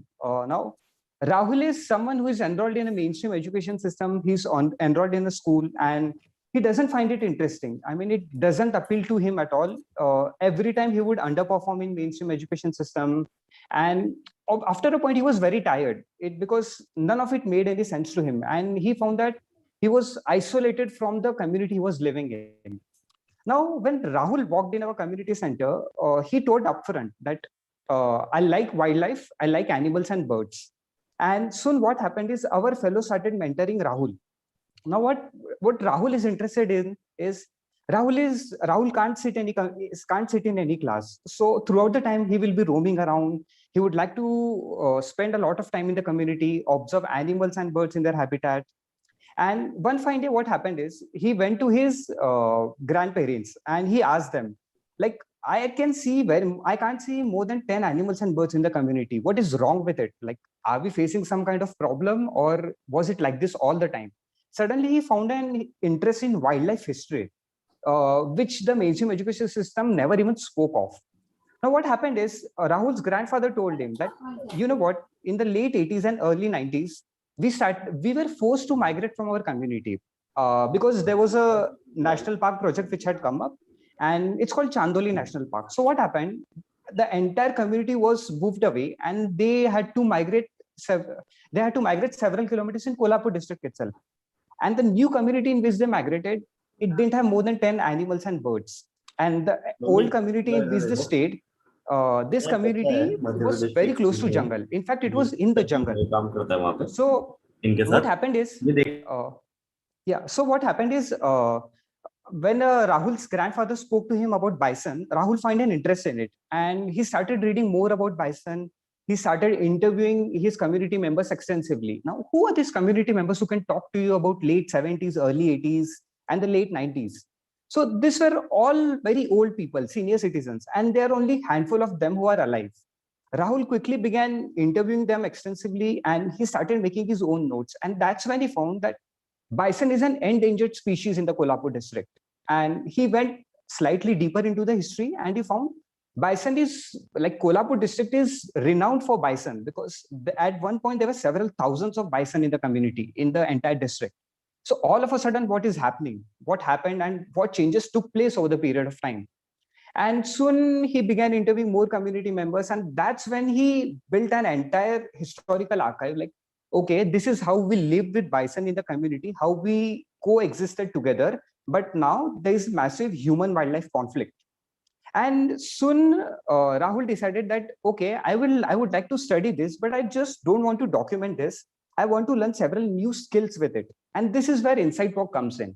So our fellow found that Rahul is interested in hand embroidery. And that's when they had a discussion, and then they figured out that, hey, actually let's make a hand embroidery book, and let's see what it looks like. So this is how Rahul started. And initially Rahul did know hand embroidery, but after a point he picked up the skill. He's not just good at it, he has the patience to spend almost 200 hours on one piece of artwork. So now what Rahul is doing is, now his dream is to become a wildlife researcher who specializes in hand embroidery. Like, just imagine, you're not just documenting your community, you're creating an entire livelihood for yourself. And so Rahul has made several such paintings, and he's right now he's working on an archive. What he's doing is he is documenting all the wildlife, animals and birds of the community, and he's A, sketching them, and B, making hand embroidery artwork. So this is the entire story behind Rahul's journey, and how we directly work on archiving, and how we design our syllabus, how every student at Inside Work designs their syllabus. Can we go to the next slide?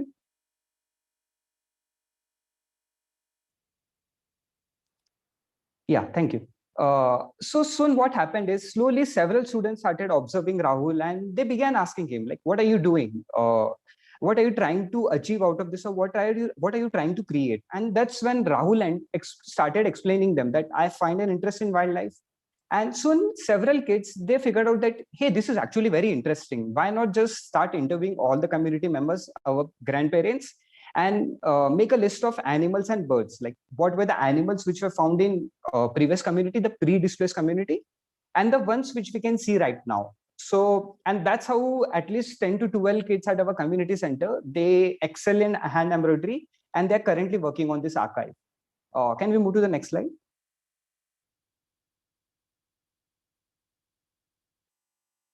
Yes. So what happened is, so out of a bunch of almost 100 kids, there are several kids who found that their medium of expression is not hand embroidery. Their medium of expression is painting and illustrations. So what they did is, they made a list, the birds which are found in birds and animals in pre-displaced community and the current community, and they started mapping it out. Like, hey, there were more than 50 species of animals and birds there, and right now it has come down just to 10. So what is happening? Now, what happens next is, these kids, they end up studying the entire history of animals and birds, not just from historical point of view, but from wildlife, from community perspective, like how they coexisted with animals and birds previously. And this is how every kid at Inside Work picks up their own medium of learning. Can we go to the next slide?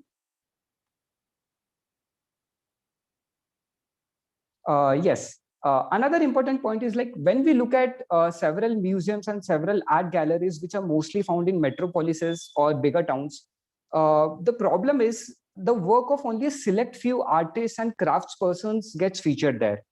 But traditionally, when we look at our society, almost every village had one artist or another, and they are so good at their artwork, like they have been practicing it for the past 6 decades, 7 decades. And with the changing times, what is happening is, none of these artists, the stories of these artists, this doesn't come forward. So what our students decided to do is, they started meeting the community members, and they started asking them, like, do you know the artists in your community or from the nearby communities who we can talk to? Can we spend some time with them and learn more about their art forms? So that's how they found Lakshmibai Dhangar. Now, Lakshmibai Dhangar, which you see on the left side, Lakshmibai Dhangar is in her early 70s, and she is from the community of shepherds. So traditionally, what they would do is, they would cut the hair of sheep. They were actually sheep and goat.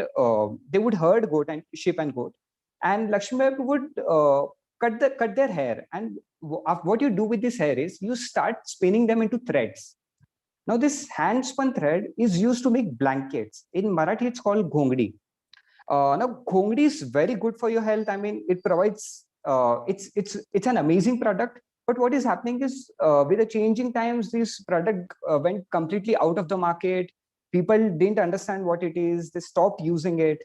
And the current generation, the generation which is 6 to 14 years old, they just don't know what this is. And when they got to know of Lakshmibai Dhangar, they were very intrigued. Like, how can you perform your art for 6 decades and no one knows about it? And that's when they found that there is a massive divide between urban communities and rural communities. Like, what happens is, several things in urban India are documented. They make it to the syllabus. But why? One of our students actually asked, why did Lakshmibai Dhankar never make it to our syllabus? Like, we study a lot of artists. Why not Lakshmibai Dhankar? So this conversation led to starting point of something very interesting. And at Insight Walk, we call it as documenting vanishing livelihoods. Can we go to next slide? Yes. In this slide, you will see Ramzan Momin, who is on the left side. Now, Ramzan is from a remote village in Karnataka's Belgavi district. And Ramzan is a Kalaiwala. So traditionally, societies used to use brass and copper utensils. Now, what happens is you can't directly cook in brass and copper utensils. So if you start cooking in it, your food will be unadulterated because there will be several acidic reactions. So you had to tin coat it. Now, Kalaiwala's job was to tin coat several brass and copper utensils. Now, when we start studying history, we'll find that in the late 80s and early 90s, all of a sudden, these traditional utensils were replaced. Okay. And they were replaced with either plastic or some other medium. And all of a sudden, this art form vanished, like it completely vanished. And when our students first met Ramzan Momin from Karnataka, they asked him, like, how did your art form die? And he gave an entire history to it. Like, there was a massive change in this society. Now no one uses it. Copper utensils have become unaffordable. And there was a massive list of the reasons why this art form died. And our students not just noted it down, some of them who were interested in hand embroidery, they even began documenting it. Like, okay, we have a photo of Ramzan Bhai.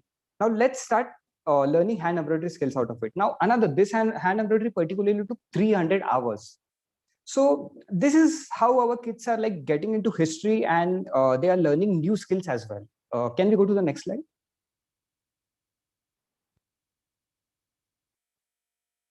Yes.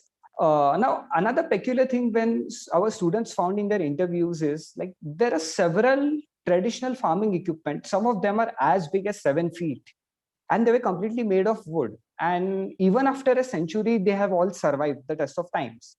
So what our students decided to do is they began noting down all the agricultural equipment. Like, hey, these are the agri equipments, and traditionally communities used to use over 15 to 20 types of agricultural equipment. Now everything is mechanized. So what went into the history of it, and how can we document? Like, the first step is writing the names of all the equipment, interviewing members, getting to know more about it. But what our students decided to do is like, how can we learn another skill when we start archiving the community and when we're in the process of doing this? So that's how some of them figured out that we love chalk carving. Now, this skill requires massive amounts of patience, and chalk carving as a medium is never taught in the schools. In fact, if you start doing chalk carving in mainstream classes, your teachers will shun you away. Like, they'll be like, what are you doing? But at Insight Walk, we encourage kids to do this. And the result is they not just made an archive, they made a traditional farming equipment archive using chalk carving. Can we go to the next slide? Yes. A lot of our students, what they do is, as they spend time with the community members, they start interview. They not just interview them; they'll ask them a lot of. There are several questions which they come across. Like, why do you wake up at 4 a.m. in the morning every day, while the men in the community wake up at 7 a.m.? Like, this is the start of a much bigger conversation about patriarchy, like how our society functions, and traditionally what it used to look like, and where are we heading to. So kids took a detailed itinerary of their parents, of the grandparents, especially grandmother and their mom, and they figured out that, okay, they are putting in more than 16 hours of work, and most of it is not even counted in the care economy. Most of it is not even counted in the economy. So that's how they figured out that there is something called care economy, and we need to understand care economy not just from the current state of our economics and our society, but from the historical structures of it. Like, how is patriarchy rooted in everyday conversations? And now they're not just debunking these conversations, they are going one step ahead, and they are documenting it. Like, okay, this is how it used to look like, and this has to change. So that's how they documented the lives of several women in the community. It's an ongoing project, and this is how they chalk carved the women members and the different kind of work they have been doing. Next slide. Yes, as I mentioned previously about there are several traditional utensils which are going extinct. There is no record of it. Even in several museums, the record which exists, they are from very limited communities. Like if we get deeper into this conversation, we'll find that every utensil had a peculiar name, and this name would change with every dialect. So what our students decided to do is, with the help of fellows, they would even start noting down the dialects. And now they are recording these conversations, and they are on the journey of maintaining a much bigger archive of the traditional equipment which existed in the community. Next slide.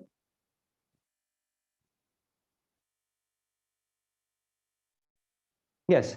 Now, when we talk of rural communities and when we make interventions, like there are several problems. Okay, what happens is till the time you are intervening, everything goes fine, and once you step back, entire thing collapses. Your model collapses, and this has been the history of several models.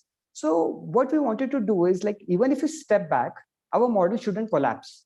Like, it's the community themselves who should find solutions to their problems, and how can we facilitate the entire process? So last year during the lockdown, almost every community member lost their job because they were working in urban towns or they were working in metropolises, and they had to reverse migrate. Now, these photos are from the Dhakale community, and Dhakale roughly has a population of 650 citizens. So what happened is all the members are back in the community, and there is a strict lockdown. There is no access to vegetables, and since you are from a displaced community, and you haven't received justice for so long, and there was no land. None of the community members owned any land. So what can we do in this stage? How do we access something basic as vegetables? Like, no one is going to come deep inside our remote villages. So that's when our kids, they found out that traditionally, the grandparents used to practice organic farming, and the trend disappeared. Like, very rapidly, the trend started disappearing.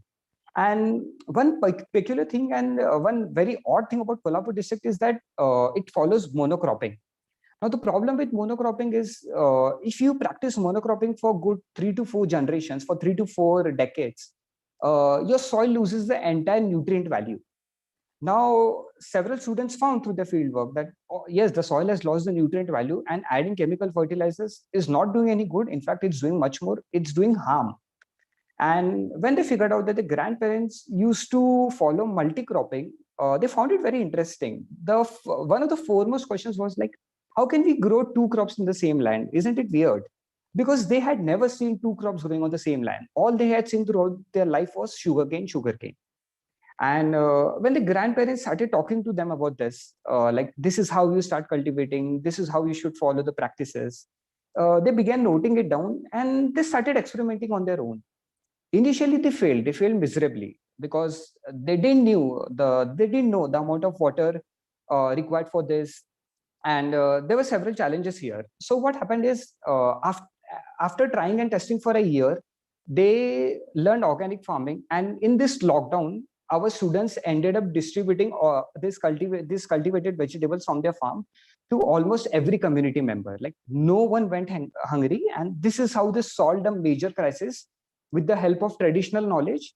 So essentially what these kids are doing is they're using history to solve the community problems and to solve the present problems. Yeah, can you move to the next slide? Hi, Sanket. Yes, just 2 minutes, Aparna. Yes. Okay. Yes, I'm almost done. Yes, these are a few more photos of the vegetables they have grown. And the beautiful part about, yeah, we can go to the next slide. Oh, tell us about the Van Gogh Starry Nights. Tell them. Yeah, I'll do that. Yeah. So Starry Night, what happened is when our students saw the paintings of Vincent van Gogh, they were quite fascinated by it. And so obviously the first question was, how did Van Gogh come up with this idea? Like, how was his painting made? There were over 100 questions. So what these kids started doing is they started reading multiple books, and several of them decided that, hey, let's design our farm like Vincent van Gogh's Starry Night. I don't have a picture here, but you can find it on our Instagram handle. That's how they designed their Solidarity art farm, and their art farm looks exactly like Vincent van Gogh's Starry Night. So you learn design thinking with this, you learn design skills, and you learn more than 25 skills in the entire process. Yeah, last slide. We are almost done. And one interesting thing part about the entire intervention is that this is completely led by kids. These kids are 6 to 14 years old, and they are the ones who design the curriculum. Like, we are not intervening here. We are just facilitating the entire process. So it's an archive built by the community for the community, and that's how they make their education accessible, because accessibility is another major issue. Like, you can't access a lot of things, but these kids, they are themselves doing it, and they know like what is the best possible way to document their learning and to make it accessible for everyone. Yeah, so this is a brief idea about Inside Work, and on our Instagram handle, we have documented the entire journey. So you can go through it, and yeah. Thank you so much, Aparna. Thank you, Milli Collective. Thank you, Sanket. Please do stay. Yes, definitely. Yeah. So yeah, please to stay. We'll have another presentation by the Adashara Learning Center, and then we'll have a conversation. And this was just simply amazing. If you can, please see the chats on the Zoom, and you will enjoy. Lots of people have lots of nice things to say. So yes, thank you. Yeah, could we have Amit ji आपका और Jaya madam का presentation? आप लोग मुझे दिख नहीं रहे हैं. अच्छा, हाँ, अब दिख रहे हैं. तो ठीक है, पहले तो मैं सबसे सिंपैथी जाहिर कर देता हूँ. पूरा दिन भर इतना सारा सुनने के बाद, और बहुत ही अमेजिंग प्रेजेंटेशंस मैंने भी सुने 3-4, और इतने सुंदर काम. तो मैं आपको थोड़ा सा दूसरे दुनिया में ले जाता हूँ. सो वी हैव, हम बहुत दोनों लोग कोशिश करेंगे 10-10 मिनट में अपना बात को रखने का. तो हमारे पास लगभग 90 मिनट और हैं. 90 बात भी करेंगे ना. हाँ, आप प्रेजेंटेशन दिखाइए हमें. हाँ ठीक है, तो दिखा, पहले मैं तो बोलता हूँ, फिर मैं कुछ बातें आपको शुरू के बताऊंगा, बाद में जयश्री स्कूल में क्या हम लोग करते हैं वो. थोड़ा कैमरा अपना कंप्यूटर का अपना आगे कर लीजिए, तो आपका चेहरा पूरा दिखेगा हमें. ओके, एक्चुअली मैं वो वर्ड की शीट खोला हुआ है, तो मुझे अपना चेहरा नहीं दिख रहा. बढ़िया लग रहा है. ठीक है. किसी ने बोला 55 मिनट ही हैं, गलती हो गई. ठीक. घबरा गए मेरे एक दो साथी. आई थिंक पूरे सेशन का 90 मिनट था. ओके, सो हम लोग का जो है, इन are early avatars about 30-40 years ago, we were what you all call today as activists. ठीक है. तो as a point of order हम लोग, मैं कम से कम नर्मदा आंदोलन से नहीं शुरू हुआ था. हम लोग नर्मदा आंदोलन के पहले से अलीराजपुर एक ज़िला है मध्य प्रदेश का, वहाँ पर थे. और हम लोगों ने सोचा कि आदिवासी गाँव में लोगों के साथ ही रहेंगे, जैसे वो जीते हैं वैसे ही जिएंगे. तो हमने ये एनजीओ टाइप का, उस समय थे भी नहीं ज़्यादा, लेकिन एक एनजीओ के थ्रू हम लोग गए थे. वो मॉडल में हम लोग नहीं गए. हमें लगा कि किसी भी साधन और संस्था को लेके नहीं पहुंचना चाहिए. अगर हम गांव में कुछ करना चाहते हैं, सीखना चाहते हैं, तो वहाँ उनके साथ रहेंगे जाके. तो ऐसे ही एक कहानी मैं आपको सुनाता हूँ. तो वो गांव विंध्याचल है, नर्मदा नदी से करीब 10-12 किलोमीटर, और उसका नाम था केल्दी माल. तो केल्दी माल में जो है वो विंध्याचल में एक पहाड़ के ऊपर है. माल मतलब एक प्लेटो होता है, तो पहाड़ियों के बीच में जब फ्लैट लैंड गांव है, तो केल्दी की माल. केल्दी वहाँ के किसी आदमी का नाम है जिसने वो बसाई थी. तो हम लोग कोशिश कर रहे थे कि संगठन हमारा जो था उसका नाम था खेडूत मजदूर चेतना संगठ, जिसके लिए हम लोग काम करते थे. तो उस संगठन में लोग जुड़ना चाहते थे. एक व्यक्ति ने हमें बुलाया था मीटिंग करने के लिए. तो गांव में मैं पहुंच गया था दिन में, और देख रहा था कि खास मुझे लग रहा था कि कुछ लोगों को इंटरेस्ट है नहीं है, पता नहीं लग रहा था. तो खैर, कुछ बूढ़े आड़ों से हम लोग की आदत थी, क्योंकि गांव के बारे में जानना पूछना. तो उनसे गांव में जो लोग मर जाते हैं उनका एक पत्थर लगाते हैं, कुछ खास लोगों के लिए, सबके लिए नहीं लगाते. तो उसकी कहानी मैंने पूछी, और फिर उसने उसकी कहानी बताई कि वो एक काफ़ी बहादुर व्यक्ति था, केरला. और जब अकाल पड़ा था, जो फेमस एक 1900 का आसपास का अकाल था, तो कुछ खाने को नहीं था. और पूरे गांव में जो वहाँ पे जो हंटिंग गैदरिंग वाली जो आदिवासी थे, इंडिजिनस पीपल्स थे, धानक नायक, वो लोग पूरे जगह अनाज के लिए चोरी करते थे गैंग्स में. और राजा भी बहुत परेशान था. लेकिन ये केरला इतना स्ट्रांग आदमी था, इसके पास घोड़ा भी था. कि इसके डर से जो है वो चोर इसके गांव में नहीं आए, ठीक है। तो फिर ये जो था, ये कहानी मुझे पता लगी, तो रात को जब हम लोग की शाम को मीटिंग हुई तो लोग काफ़ी ऐसे ही बैठे थे और समझ नहीं आ रहा था कैसे इनको क्या चीज़ से एक्साइट करें। तो फिर ये कहानी मैंने उनको सुनाई, पूछी कि आपको मालूम है आपके गांव में केरला के बारे में? तो कुछ को मालूम था, कुछ को नहीं। फिर वो कहानी हमने वापस सुनी उस बुजुर्ग से, और हम लोग एक गाना गाते थे जो उन्हीं का एक सॉन्ग स्टोरीज होती है, उसी ट्यून का गाने हम लोग ने भी बनाए थे। तो उसमें वो केरला की कहानी को मैंने गाया, तो लोग बहुत ही एक्साइट हो गए और फिर वो पूरा जोश भर गया। और बात ये निकली कि हम लोग तो ऐसे बहादुर केरला के वंशज हैं, और आज हमारे गांव में एक ये 500 रुपए की नौकरी करने वाला फॉरेस्ट गार्ड आता है और एक डंडा लेके हम सारे गांव को साला डरा के धमका के जो उसे चाहिए होता है वो लेके चला जाता है। तो ये कैसा हो रहा है और कैसे इसको हम बदलेंगे? और ये बात ने इतना जबरदस्त जोश लोगों में भर दिया, और मुझे भी लगा उस समय हमको ये समझ आया कि इतिहास की ताकत क्या है, what is the power of history. जब आपको अपने बारे में मालूम होता है कुछ, और अच्छा कुछ मालूम होता है, तो कैसे आप उसको, उससे आपके अंदर एक इतना जबरदस्त जोश बनता है कि फिर आपके एक्शंस उससे गाइड हो जाते हैं कई बार। और जब आपकी इमेज, सेल्फ इमेज एक रद्दी है, जो कि इस पूरे इलाके में हमने देखा था कि कहीं भी आप आदिवासी इलाके में जाओ तो जो एक मार्केट टाउन्स होते हैं, तो वो हर समय उनके साथ बहुत ही घटिया व्यवहार होता है, और उनसे आप वहाँ का बच्चा बच्चा भी जो है आदिवासी को देख के जो है ना, वो भीलड़ा, बंदर, मामा, जंगली, कुछ भी इस तरह के वर्ड से उनको डिस्क्रेडिट करेगा और बदतमीजी से बात कर लेता है, ठीक है। और आदिवासी भी के बच्चे भी वो सदियों से यही सुनते हुए आए हैं कि हम बहुत घटिया हैं, हम जंगली हैं, हमको खाना नहीं आता, नहाना नहीं आता, है ना। तो उनकी भी जो सेल्फ इमेज है वो उस समय यही बनी हुई थी कि हम लोग एक घटिया लोग हैं और ये जो शहर में रहते हैं ये कुछ महान लोग हैं। हालांकि वो देख रहे हैं कि ये सारी शहर की संपत्ति हमारी लूट से बनी है। तो ये बातें हमारे दिमाग में चलने लगी। संगठन का मतलब था कि एम्पावरमेंट का काम करना, अवेयरनेस का, और history as a tool to do that, ये बहुत स्ट्रांगली हमें समझ आया। तो क्यों, ये क्वेश्चन ये था कि ऐसी एरोगेंस उस शहर के बच्चे में कहाँ से आ जाती है, ये हिम्मत उसकी कहाँ से आ जाती है कि वो एक बड़े बुजुर्ग को सड़क चलते हुए दिन दहाड़े गाली बक देता है, बंदर बोल देता है, कहाँ से आती है? तो यहीं से आती है। हमें जो समझ आया कि वो बचपन से उसको ये बताया है कि देखो बेटे, तुम महान राजपूत परिवार के बच्चे हो, हमारे दादे वहाँ के राजा थे, हमारे वो उन्होंने राणा प्रताप के साथ लड़ा था, ये किया था, वो किया था, हम बड़े व्यापारी के बच्चे हैं, देखो हमारा व्यापारी जो हमारा दादा था वो राजा को भी कर्जा देता था, हमारे यहाँ इतने घर हैं, ठीक है। और आदिवासी बच्चा क्या देखता है, इन जब वो स्कूल में भी जाता है तो वो यही उसको मेन इमेज मिलती है कि हम कुछ बहुत घटिया टाइप के लोग हैं, हमारे लोगों के कपड़े अच्छे नहीं है, भाषा कोई अजीब सी है ना। तो ये सारी चीजें सुनाई दे रहा है ना आप लोगों को? जी सुनाई दे रहा है।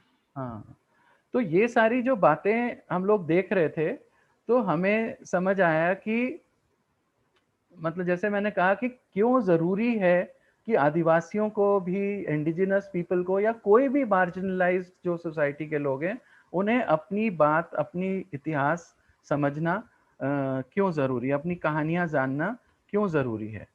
तो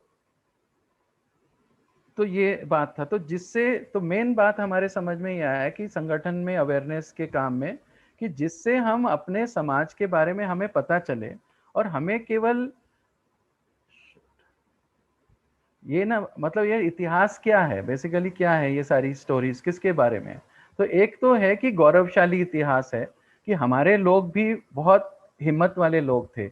ऐसी हजारों कहानियां गांव में, खासतौर से आप लोग जहाँ के कहानियां बता रहे हो कि जंगल में लोग रहते हैं, तो मेरी बकरी जो है, मेरे दादा की बकरी, कोई शेर पकड़ के ले जा रहा था और दादाजी ने उस शेर के मुंह से बकरी खींच ली।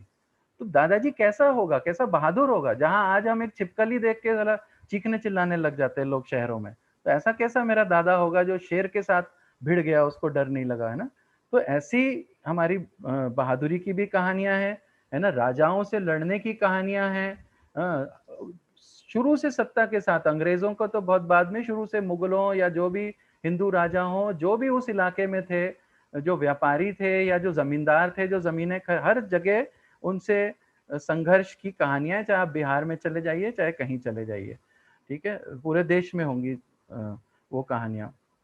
तो ये मुख्यतः ये जो इतिहास, हम जो ऐसे बहादुर लोग थे वो ऐसे कैसे हो गए कि अब हम एक नाकेदार को देख के घर छोड़ के भाग जाते, हम ऐसे डरपोक कैसे बन गए, है ना। हमारे जो आदिवासी राजा थे वो राजा के परिवारों के होने के से अब हम आज पूरे लैंडलेस और मजदूर कैसे हो गए, ये कहानी हमारा इतिहास है ना।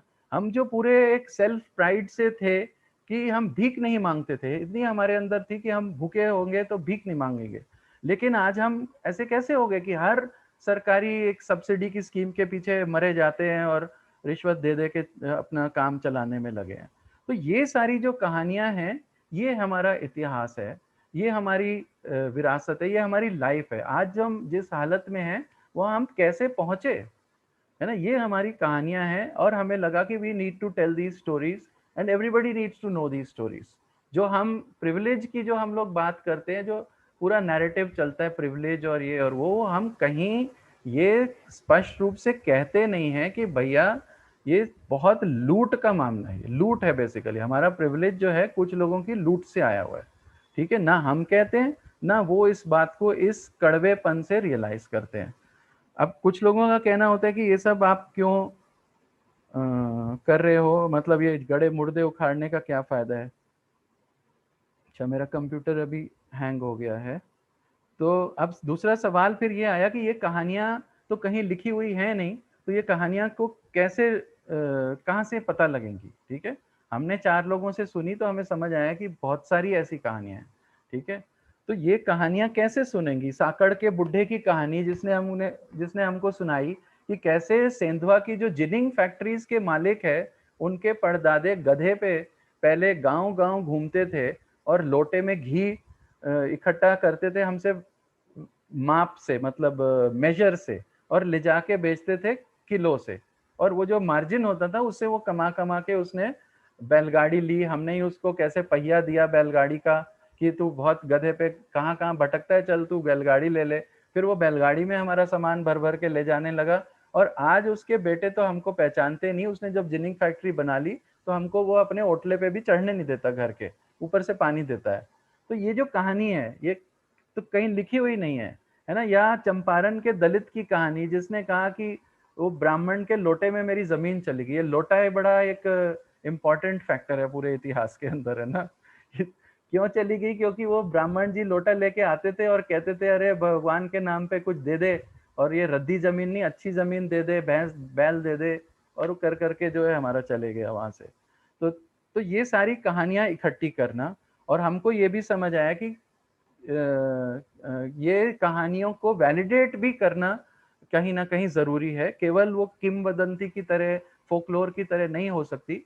तो हमने उस समय में 80s में आर्काइव्स में खुद जाके, हालांकि हम कोई हिस्टोरियन नहीं थे ना कोई थे, कहीं से इधर उधर से कागज जुगाड़ा किसी का प्रोफेसर दोस्त का कि ये मेरे साथ रिसर्च कर रहा है, तो आर्काइव से हमने जाकर भी ढूंढे उस इलाके के बारे में, और पता लगा कि 1857 में एक जबरदस्त संघर्ष वहां पे हुआ, ठीक है, जिसके अंदर मतलब अंग्रेजों का जो पूरा नॉर्थ टू साउथ जाने का रास्ता पे ये लोग बैठे थे, नायक्स और भील्स, उसको इन्होंने रोक दिया था।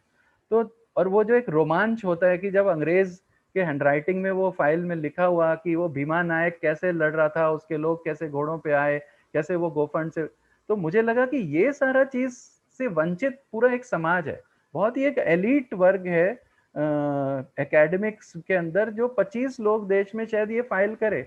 उस जो भीमा नायक की फाइलों में खाली एक आदमी ने की थी, वो जो अभी अशोका में पढ़ाते हैं हिस्टोरियन, क्या नाम है मैं भूल गया उनका, खैर जो भी उन्होंने जंगल के हंटिंग के ऊपर इतिहास पे मध्य प्रदेश का किताब लिखा था पहले। तो मतलब ये जो रोमांच है वो क्यों ना जो आदिवासी बच्चे भी जो आज पढ़ रहे हैं, कॉलेजेस में जा रहे हैं, वो भी उनके पास भी उपलब्ध हो। तो ये हमें बहुत लगता था कि बहुत सारे फोटोकॉपी कर करके चलो अपने पास वहाँ करेंगे। तो आधारशिला में हमने एक लाइब्रेरी शुरू की बनानी, और हमारा बहुत सपना था कि ये बड़ी बने और यहाँ हर तरह की हो। और जो भी हमारे दोस्त रिसर्चर्स करते थे, हम कहते थे यार हमको भी वो कॉपीज दो और हम यहाँ रखेंगे, कभी ना कभी कोई अंग्रेजी पढ़ेगा उसको देख लेगा। तो ये था, तो इसी अंदाज से स्कूल शुरू हुआ, और स्कूल आधारशिला को शुरू करने का, और हम लोग संगठन से जुड़े थे। तो तो हमारा बेस कोई भी काम का संगठन से शुरू होता था। और इस आर्काइविंग के लिए भी मेरा ये कहना है, मेरा ये हैंग हो गया मेरा कंप्यूटर, तो अब मेरे को समझ नहीं आ रहा। अरे मैंने जो लिखा था ना, हाँ ओके। तो ये जो मैं कह रहा हूँ कि एक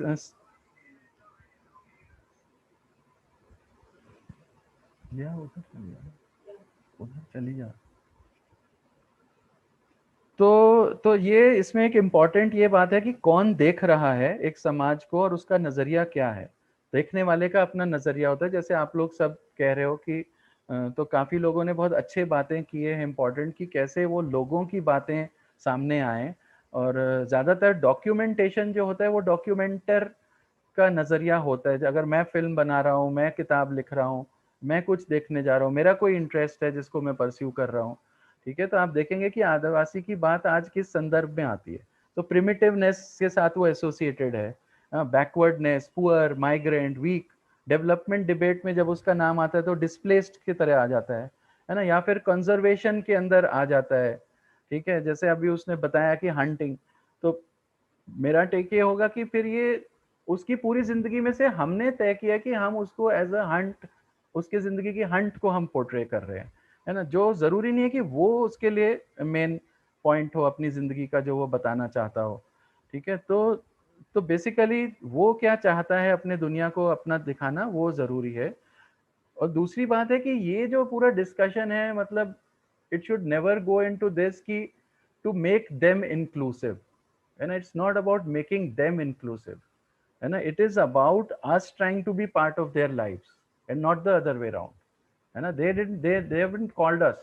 मेरे ख्याल से हम में से जितने भी यहाँ बैठे, कोई ऐसा नहीं होगा जिसने किसी लोकल कम्युनिटी ने उनको बुलाया होगा कि भैया आप आ जाओ और हमारा उद्धार करो या हमारे लाइफ को डॉक्यूमेंट करो, है ना। हम वहाँ गए हैं। So it is about us being trying to be part of their lives and see and their struggles and see कि वो लोग को क्या जिंदगी में जरूरतें हैं और वो क्या कहना चाहते हैं। तो ठीक है, हम उनका एक माध्यम अगर बन सकते हैं कि वो जो कहना चाह रहे हैं, उनकी जो स्ट्रगल है, संघर्ष है, उसको हम कैसे दुनिया के सामने लाएं, तो then it is a worthwhile task. और ये शायद आगे बाद में डिस्कस करेंगे फिर। अब कि वो कहाँ होना चाहिए, क्या होना चाहिए, इसके बारे में भी हम लोग बहुत साल से सोच रहे हैं बात की, कैसे वहाँ हो, है ना। क्या संगठन, इसका स्टार्टिंग पॉइंट ये हो सकता है क्या कि जो पीपल्स ऑर्गेनाइजेशंस हैं, जो कम्युनिटी लीडर्स हैं, है ना, to share this idea with them, कि ये क्या आप चाहते हो आपके कम्युनिटी के बातों को बताना दूसरों को। क्योंकि ये हमने, जैसे ये मैंने फैजल को उसमें लिखा था, एक उनकी सॉन्ग ऑफ क्रिएशन है, ठीक है, जो केवल वो गाते हैं, लोग 2-2, 3-3 दिन गाते हैं।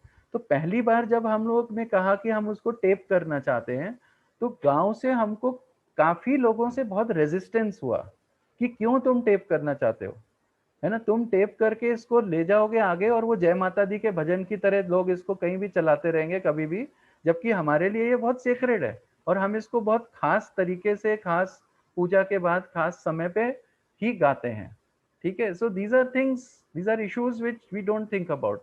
हमारे लिए वो एक बहुत बड़ा आइटम हो जाता है कि रेयर आइटम, कि मैं एक भील गांव से जाके एक रेयर गायना लेके रिकॉर्ड करके आ गया। So for me it's a treasure, you know, but then who has given me the authority to spread that treasure everywhere?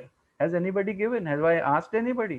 So there should be an authority of local people on us, you know, to say कि ये आप करोगे या आप नहीं करोगे, और आप जो भी करोगे हमारे से पहले बात करके करो। ठीक है, so that is it। तो अभी हम पार्ट 2 में जयश्री विल टेल अबाउट आधारशिला, कि वहां पर हमने ये सब तो समझ लिया, लेकिन जब बच्चों के साथ किया तो क्या किया, कैसे सोचा उसको। हाँ जया बता रहे। वीडियो ऑन, उनका वीडियो ऑन कर दीजिए।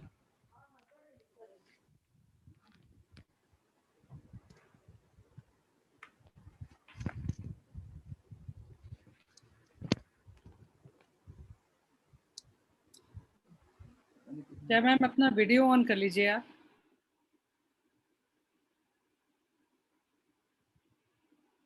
हाँ आ गया आपका वीडियो।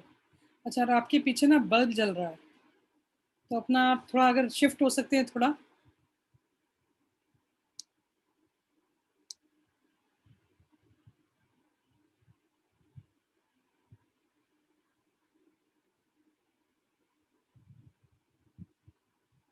चलिए, आप बात करेंगी या स्क्रीन शेयर भी करेंगी? आपका म्यूट है, मैं अनम्यूट कर लीजिए अपने आप को। Priyanka, can you unmute her? There are far too many things on my screen. Just a minute, let me just...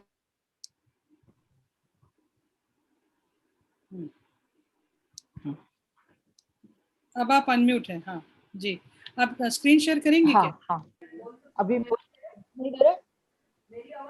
मेरी आवाज सुनाई दे रही है? आपको अनम्यूट करना पड़ेगा। आपको अनम्यूट कर... चलेगा, लाइट भी चलेगी, कोई नहीं, आप स्क्रीन शेयर करिए। हाँ। मुझे आप लोग की आवाज नहीं सुनाई दे रही है। आप अपना कंप्यूटर ले लीजिए या तो। हाँ, क्योंकि आपने वो निकाल दिया हाँ। ना कान से, तो सुनाई नहीं देगा।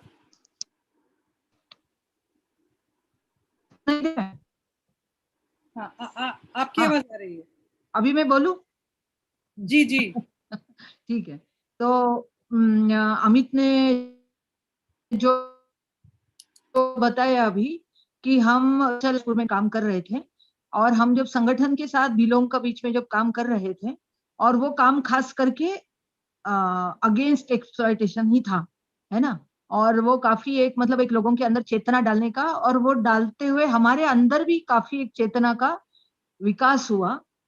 और जब हमने ये स्कूल चालू किया, हम उसके पड़ोसी जिले में, बड़वानी डिस्ट्रिक्ट है और ये सातपुड़ा के रेंज में आता है, तो यहाँ पर हमने काम शुरू किया स्कूल का।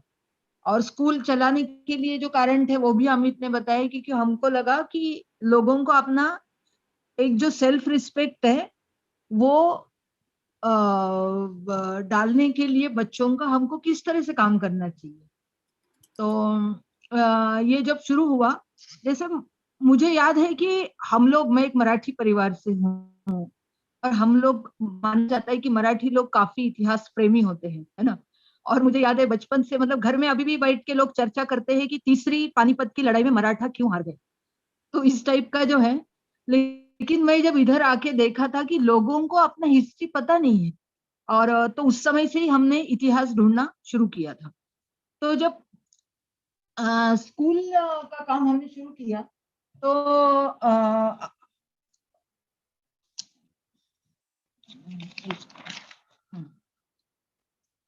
तो जब बच्चों से के साथ काम करना शुरू किया, तब हम क्या करें, इतिहास का क्या करें, क्योंकि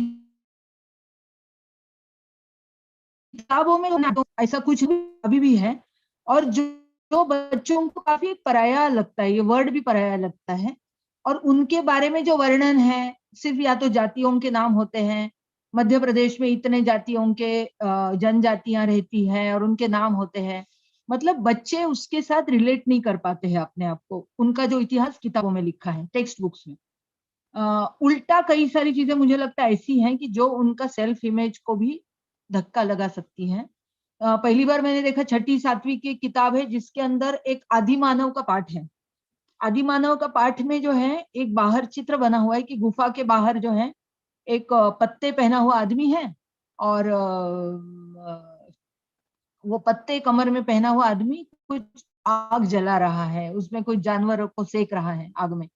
तो वो मुझे याद है कि बच्चे उसको पूरा पेन से उस चित्र को मिटा देते थे, मतलब उनको लगता था कि ये जो आदि मानव का लिखा है पाठ, ये हमारे ही बारे में है।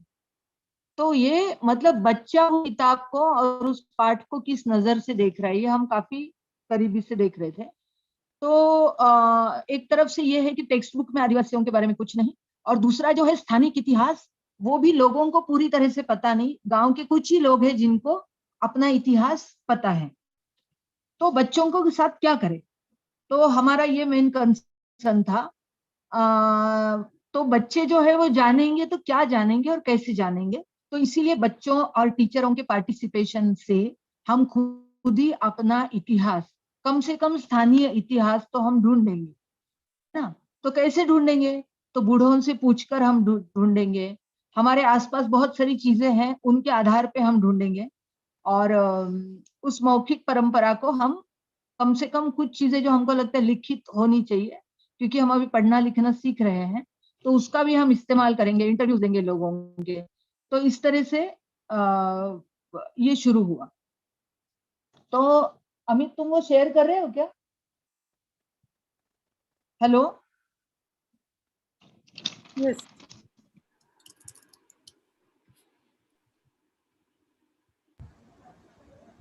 अमित आप कर रहे हैं स्क्रीन शेयर?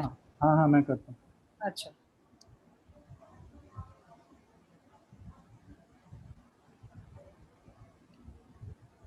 मतलब का इतिहास, छोटे कुछ यूथ भी के साथ जो है तो वो एक प्रक्रिया, मतलब एक प्रोसेस बच्चों के साथ, जैसे नाले का इतिहास, पहाड़ का इतिहास, हमारे गांव का नाला मतलब स्ट्रीम जो होते हैं, जिसको हम रिवुलेट कहते हैं, तो उन वो पहले कैसे थे, अभी आज कैसे हैं। पहाड़ का इतिहास ढूंढा, तो पहाड़ के इतिहास में पता लगा कि इस पहाड़ बड़ा जंगल था और इस बना है लमाने का बना था, तो इसीलिए इस गांव के लिए रास्ता पहली बार बना, है ना, इतिहास से पता। तो गांव कैसे बसा, आंदोलन में स्थानीय लोगों का क्या सहभाग था, इसका स्थानीय इतिहास। रुपये का इतिहास, जब पुराने लोगों को पूछते थे वो बताते थे कि पहले तो 10 रुपए में एक भैंस आ जाती थी। जब हम हाट करने जाते थे, मतलब वीकली मार्केट जाते थे, तब हमारे पास जो है हम 1 या 2 रुपए में पूरा थैला भर के बाजार करके आते थे। पूरा महीना 2 महीने चलता था वो। फिर उनकी कुल का या फिर क्लैन का इतिहास डॉक्यूमेंट किया है बच्चों ने। और जो अकाल और पैंडेमिक्स, मतलब अकाल और महामारियों का इतिहास भी बच्चों ने डॉक्यूमेंट किया। यहाँ आप देख सकते हैं कि फैमिली ट्री, बच्चे जब गर्मियों में छुट्टी में घर जाते हैं तब इन्होंने ये एक चंपा नाम का लड़का है आचली गांव का, तो उसने ये फैमिली ट्री गांव में पूछ पूछ के अपना बनाया है। और अभी मैं, क्योंकि समय का भी बहुत कमी है, तो मैं एक आपको ये बता देती हूँ कि पुरानी चीजों के कैसे एक एक्सीडेंटली हमको पूरा गांव का इतिहास पता लगा, और जो काफी एक मुझे लगा तो काफी थ्रिलिंग उदाहरण था टीचर्स और बच्चों के लिए। तो ये जो आप चित्र देख रहे सामने, जिसके अंदर कुछ चीजें दिख रही है आपको, एक जो पीछे लंबा सा है, 2 काली लंबी चीजें, ये लकड़ियां हैं। तो एक बार हम एक स्कूल हमारा ऐसे ऊंचे से टेकड़े पर है, वो पूरा जो हमारा लैंड है काफी अनड्यूलेटिंग टाइप का है, तो वहां पर मिट्टी और पानी को रोकने के लिए हम कुछ बना रहे थे, तो खोद रहे वहां पे थे, तो ये हम खोद रहे थे उस के लिए। तो उस समय लिए लकड़ी निकल गई, ये आधी जली हुई लंबी लंबी लकड़ियां थी। तो हम तो उसके टेक्सचर से समझ नहीं पाए ये किस चीज की होगी। उसके साथ में ये कुछ मार्बल्स निकल आए और कुछ ऐसे पुराने मिट्टी के बर्तनों के टुकड़े निकल आए, कुछ बटन निकल आए, कुछ है कि आप देखें यहाँ पर एक तीर टाइप का है लोहे का, जो वो एक मिला हमको। तो ये खोदते हुए जब मिल गया हमको, तो हमको तो बहुत ही मतलब हम मजा आ गया कि वो सारा देख के कि ये जो है हम बिल्कुल एक मतलब एक्सकेवेशन टाइप का कुछ कर रहे हैं। तो ये कई दिन तक चलता रहा। और जो है गांव वालों को हमने सबसे पहले पूछा कि ये किस चीज का लकड़ी है, ये जो जड़ है बड़ी बड़ी, और ये आधी जली हुई थी और उधर की कुछ हमको राख भी मिल गई। तो जब पहले हमने अंदाज लगाया तो बच्चों ने कहा यहाँ हो सकता है कोयला बनाते होंगे लोग कोई, या तो फिर यहाँ दारू गालते होंगे, और दारू गालते होंगे इसलिए ये राख पड़ी हुई है यहाँ, और कुछ कोयला भी पड़ा हुआ है, और ये बाकी लकड़ी जो है आधी जली हुई है। तो जब लोगों को पूछा तो उन्होंने बताया कि अरे ये तो आंजन का एक पेड़ होता है, आंजन बोलते जिसको, तो आंजन के पेड़ का ये जड़ है। और क्योंकि अभी उसके आंजन के पेड़ नहीं के बराबर बचे हैं गांव में, एक आध दूसरे बचे हैं, और ये जहाँ तुम्हारा स्कूल है इस पहाड़ पे, इसमें पूरे अंजन का बहुत घना एकदम जंगल था। और फिर बाद में जब वो बताने लग गया, वो जो बूढ़ा आदमी और औरत, तो उन्होंने कहा कि ये जंगल था यहाँ पर अंजन के पेड़ों का, और भराड़े जो है, भराड़े अपने भैंसों का दूध, मतलब दूध बढ़ाने के लिए इस अंजन की पत्तियों को खिलाते थे। तो हमने कहा भराड़े कौन है? तो उन्होंने कहा अरे ये गांव तो पहले भराड़ों का ही था, ये हम तो बाद में आए, हम मतलब किसान, आदिवासी किसान, हम बाद में आए, ये गांव पहले भराड़ों का था। तो हमको बड़ा मजेदार लगा। और तो ये भराड़े जो है क्या करते थे? तो उन्होंने कहा ये तो जानवर पालते थे, इनके पास पूरा बहुत सारे, इनके पास सैकड़ों की संख्या में जानवर रहते थे। और ये जो लाल लाल तुम टुकड़ा देख रहे हो मटके का, ये तो लाल बर्तन उनके ही पास रहते थे। हम जो मिट्टी के बर्तन इस्तेमाल करते हैं तो काले होते हैं, तो ये लाल बर्तन का टुकड़ा भी उनके ही, कोई मटके का या कोई छाछ बनाने के कोई बर्तन का है। और जो है ये जो लकड़ी है, ये तो अंजन के पेड़ यहाँ बहुत भयंकर थे, इसका मतलब है कि ये बड़ी सी, इसका इतनी बड़ी जड़ उसकी है ये। और ये जो एक बटन था मतलब पीतल का, तो उन्होंने कहा उनके जो कपड़े थे उसमें पीतल के बटन लगे रहते थे। और मार्बल, मतलब जिसको जो आज हम कांच के देखते हैं और खेलते हैं उससे, लेकिन बोलते तो उसको इंग्लिश में मार्बल ही है। तो अचानक हमको ये एक मतलब नया ये डिस्कवरी टाइप का अपने दिमाग के लिए हो गया कि ये ओरिजिनली ये मार्बल का ही रहता होगा, इसीलिए ये मार्बल, इसका हम बोलते हैं उसको मार्बल। तो ये सारी चीजों से एक चीज जो पता लगी, मतलब हम तो इतिहास में पढ़े थे बहुत ही एक, मतलब क्या कहे उसको, जो है एक मतलब ये हमको पता लगा कि यहाँ एक ही समय पे किसान और पशुपालक लोग रह रहे थे, और किसानों के पहले यहाँ पशुपालक रह रहे थे। और फिर जब उस आदमी को और भी कुरेद के हमने पूछा, तो पता लगा कि ये पशुपालक, ये किसान जब यहाँ रहने के लिए आए, तब यहाँ तो नायक लोगों की भी बस्तियां थी। नायक मतलब उनको हम कह सकते हैं हंटर गैदरर्स श्रेणी में हम कह सकते हैं उनको। इनकी खुद की जमीनें नहीं थी, लेकिन उस समय यहाँ बहुत जंगल था। और हम जब पूछने के लिए आए कि हम यहाँ खेती करना चाहते हैं, तो उन नायकों ने बोला कि हमारे सारे लोग अभी मोगरी नदी पे गए हैं मछली पकड़ने, तो तुम बाद में आना इनको मिलने के लिए। तो हम बाद में मिलने के लिए आए। फिर जब आए तो उनमें से उनका जो सबसे एल्डेस्ट बंदा था, उसने कहा कि तुम वहां जो सेंधवा जाके राजा से मिलो, और वो राजा को 1 रुपए जमा करो तुम राजा के पास, चांदी का, और फिर वो तुमको यहाँ गांव बसाने देगा। तो मतलब जो है फिर किसानों ने ये गांव बसाया कहीं और से आके, ठीक है।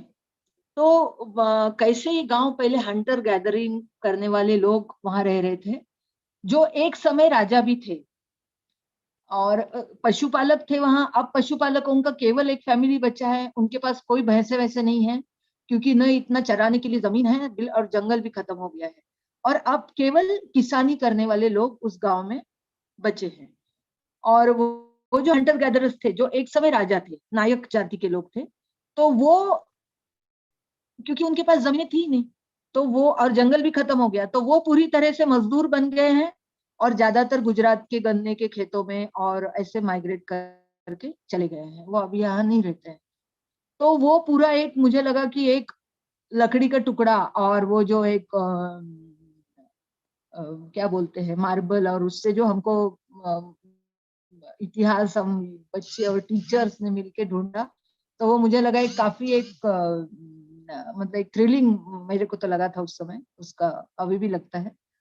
और तो इसी तरह से जो पुराने दिमाग में जो मिथ्स हमारे गांव के लोगों ने डाल के रखे हुए हैं, उनको दूर करने के लिए भी इतिहास का हमको बहुत इस्तेमाल हमने किया है और करते हैं। आज तो इतिहास बड़ा ही एक, मतलब एक विस्फोटक शब्द बन गया है। कौन पहले आया, कौन बाद में आया, किसने हमको, लेकिन हमको लगता है किसने किसको लूटा, ये इतिहास ज्यादा इंपॉर्टेंट है, ढूंढने में जरूरी है। और वो लूटने के लिए क्या क्या मिथों का आपने सहारा लिया। एक हमारे गांव में जैसे हम युवाओं के साथ इतिहास ढूंढ रहे थे, तो दारू का इतिहास ढूंढा था। दारू लोग ज्यादा हमारे वहाँ महुआ का दारू खुद गालते हैं, खुद बनाते हैं उसको। तो दारू का इतिहास मतलब अभी आज की तारीख में कोई भी अगर बोले, आप बाजार के आदमी से बात करोगे, वो बोलता है आदिवासी इसलिए गरीब है क्योंकि वो बहुत पीते हैं, पीते मतलब दारू पीते हैं, और इसीलिए वो गरीब है, और ये कभी नहीं सुधरने वाले। मतलब वहाँ एक इस तरह का ऐसा कहावत है कि तुम्हारे पीछे इंदिरा गांधी मर गई, राजीव गांधी मर गया, अब मोदी भी मरेगा, तुम नहीं सुधरने वाले, इस टाइप का एक मतलब काफी एक डी मीनिंग आदिवासियों के लिए बोला जाता है। तो दारू का इतिहास जब ढूंढ रहे थे तब हमको पता लगा कि पहले तो केवल लोग ही दारू बनाते थे, लोगों के हाथ में था पूरा दारू बनाना। महुए के भी पूरे जंगल के जंगल थे। और लोग कब दारू, जब पुराने लोगों को पूछा तो उन्होंने कहा या तो हम त्योहार पे दारू बनाते थे, या कोई मेहमान आते थे उनके लिए बनाते थे, या जब बहुत मेहनत का पहाड़ों में खेती का काम करते थे, बारिश के दिनों में बहुत थकते थे, और या तो घर बनाने के लिए लकड़ियां लाते थे जंगलों से, बांस लेने जाते थे, उस समय हम दारू पीने का हमारा एक था, हम पीते थे। लेकिन आज जैसा चित्र दिख रहा है वैसे नहीं था, क्योंकि दारू बिकती नहीं थी पहले, और जिसको जब चाहिए वो अपने लिए बना लेता था। तो ये शराब का फिर इतिहास जब ढूंढा तो पता लगा कि पहली बार अंग्रेजों ने आदिवासी, उस पूरे पश्चिम भारत के आदिवासियों पे एक ये डाला था कि आप अपनी दारू नहीं गाल सकते हो। और दारू के ठेके में पहली बार अंग्रेजों ने क्या क्या करके कमाए, उसमें से एक दारू के ठेके। तो दारू के ठेके चले और दारू बनाना गांव गांव में बंद करा दिया गया, पहली बार ये हुआ। दूसरी बार फिर अपनी सरकारों ने दारू के ठेके चालू किए, जिसके अंदर वो दारू बेचने वाले लोगों को यहाँ के हमारे लोग कलाल बोलते हैं। तो कलाल जो है, कलालों ने कैसे जमीनें लूटी फिर दारू बेच के, और कैसे हमारे पूरा हम कैसे गरीब बन गए कलालों की वजह से, ऐसी भी कहानियां आपको बहुत सारी मिलेगी। तो जब कोई भी, जब समाज है, कम्युनिटी है, तो अपना जब इतिहास ढूंढता है वो विस्फोटक होगा, खास करके लूट, जिन्होंने लूट, उनके लिए ये इतिहास तक होगा। मुझे जब पहली बार काम करने के लिए आई थी, हमको एक वो किताब पढ़ने के लिए दिया गया था, ये अमित भाई और इन लोग ने दिए थे, एक वेल्थ ऑफ नेशंस, कि कैसे जो है आपका वेल्थ कैसे क्रिएट, किसको लूट के बना है, वो सारा इतिहास में मिलता है। तो खैर वो बच्चों के ये सब हर समय लूट सकते हो, लेकिन काफी मजेदार, जैसे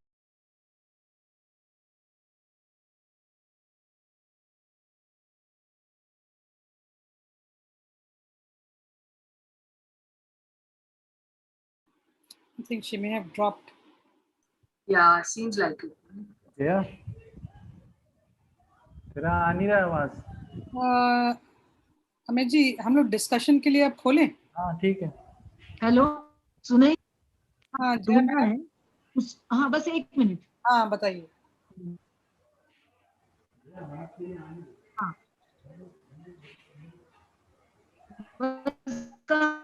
हाँ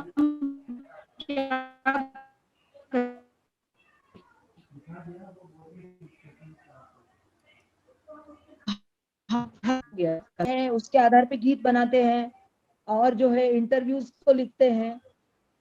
तो ये हम उसका इतिहास वहीं का वहीं उस समाज को हम एक तरह से वापस दे देते हैं। तो बस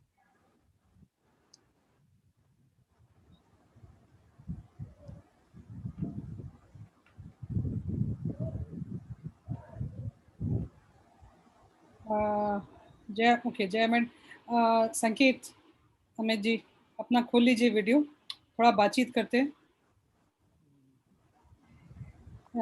If anybody has any questions, please put them in the chat box.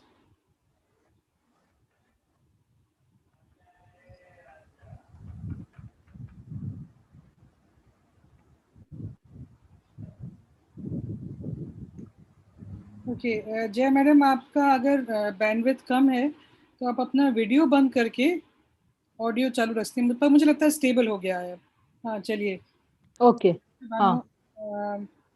ये सवाल तो यहाँ तो ये ना पूरा चैट बॉक्स मेरे ट्रांसलेशन से भर गया।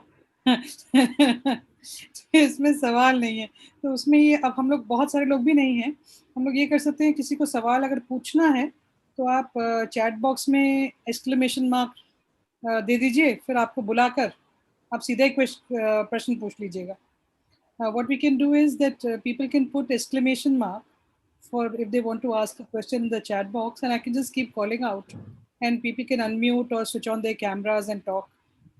I think we can just have an open session now because since this is the end of the day, and I would welcome everyone, invite everyone to switch on their cameras and for us to have a conversation.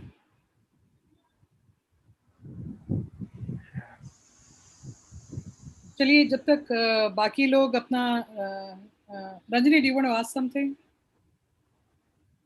नहीं, actually मैं बस सुन के बहुत खुश हूँ। मैं in fact I think ready नहीं हूँ दिन एंड करने के लिए। ये तुम्हें खुश होने के लिए नहीं, तुम्हें दुखी होना चाहिए ये सब सुनकर।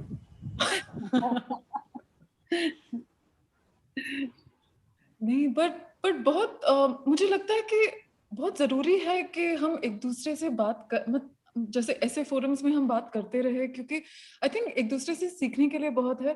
सीख सिर्फ मेथड्स की ही नहीं, बस सोच की भी है, क्योंकि there is a lot of unlearning involved in also working with communities, and I think it was very important to also hear everything that you all had to से।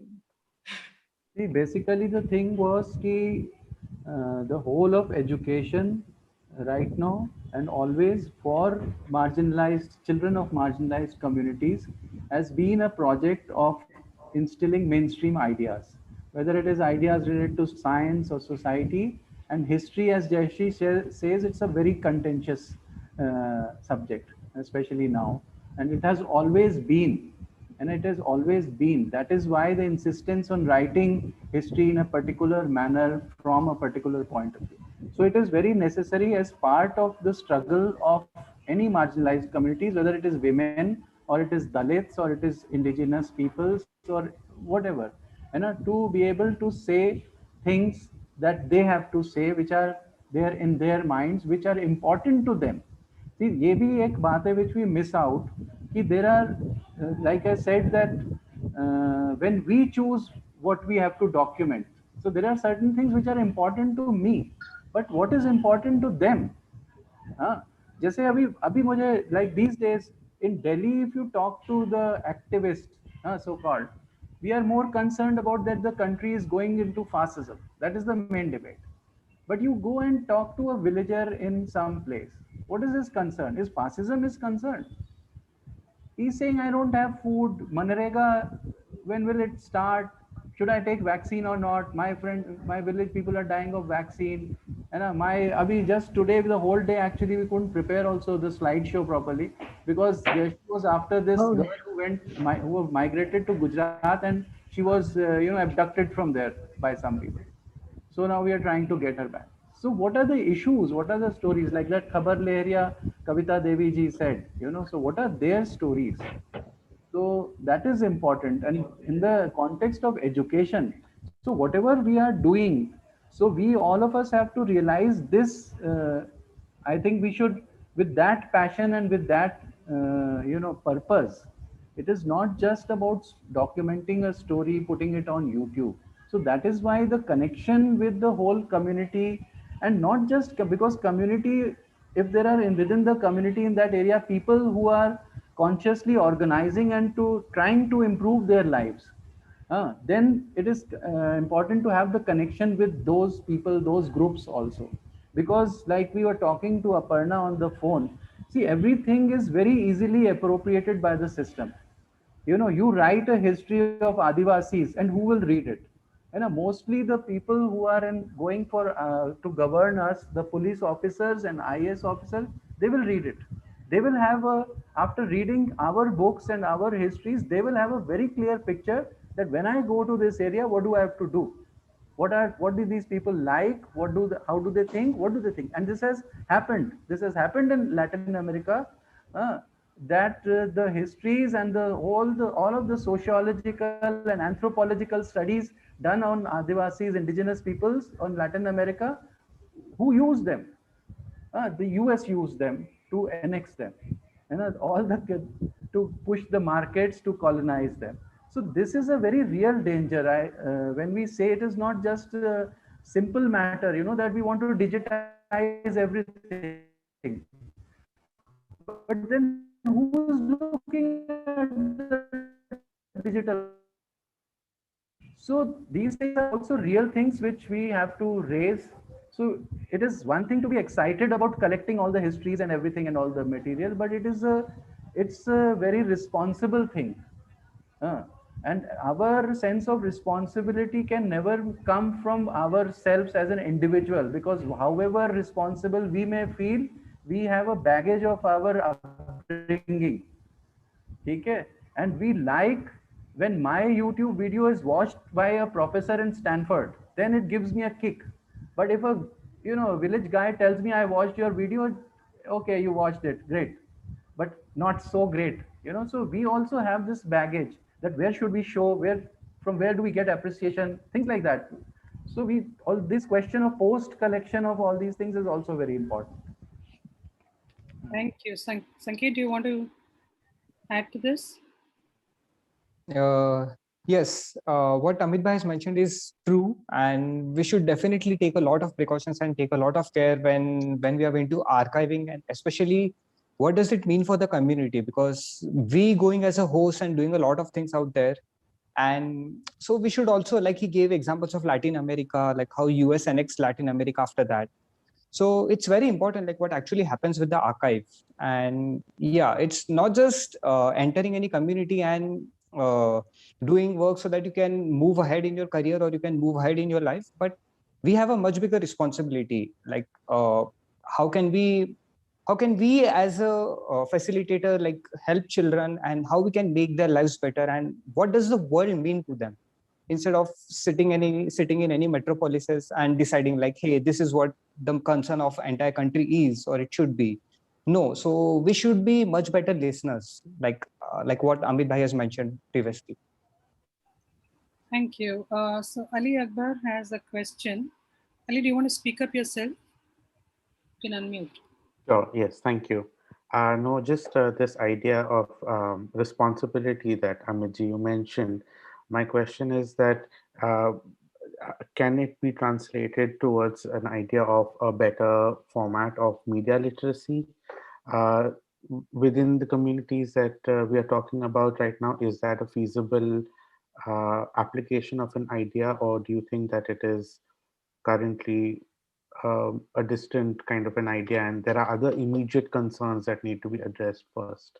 Ali Akbar, what do you mean by media literacy? In some simple language, just tell us. So by media literacy, I think we're talking about digitized materials. We're talking about internet access, or how to use certain platforms that can be what we're talking about, these digital archives. So how to use these archives so that they become more in our hand, in the sense, in the hands of the communities that are actually generating this material. How can they be taught then to use the material and to use the platform and make it their own? And so then create a certain kind of toolkit where they can then continue to build on. I think these are questions that have been discussed in the past, in the previous sessions as well, but just very particularly regarding this conversation, I thought it's important to maybe bring it up.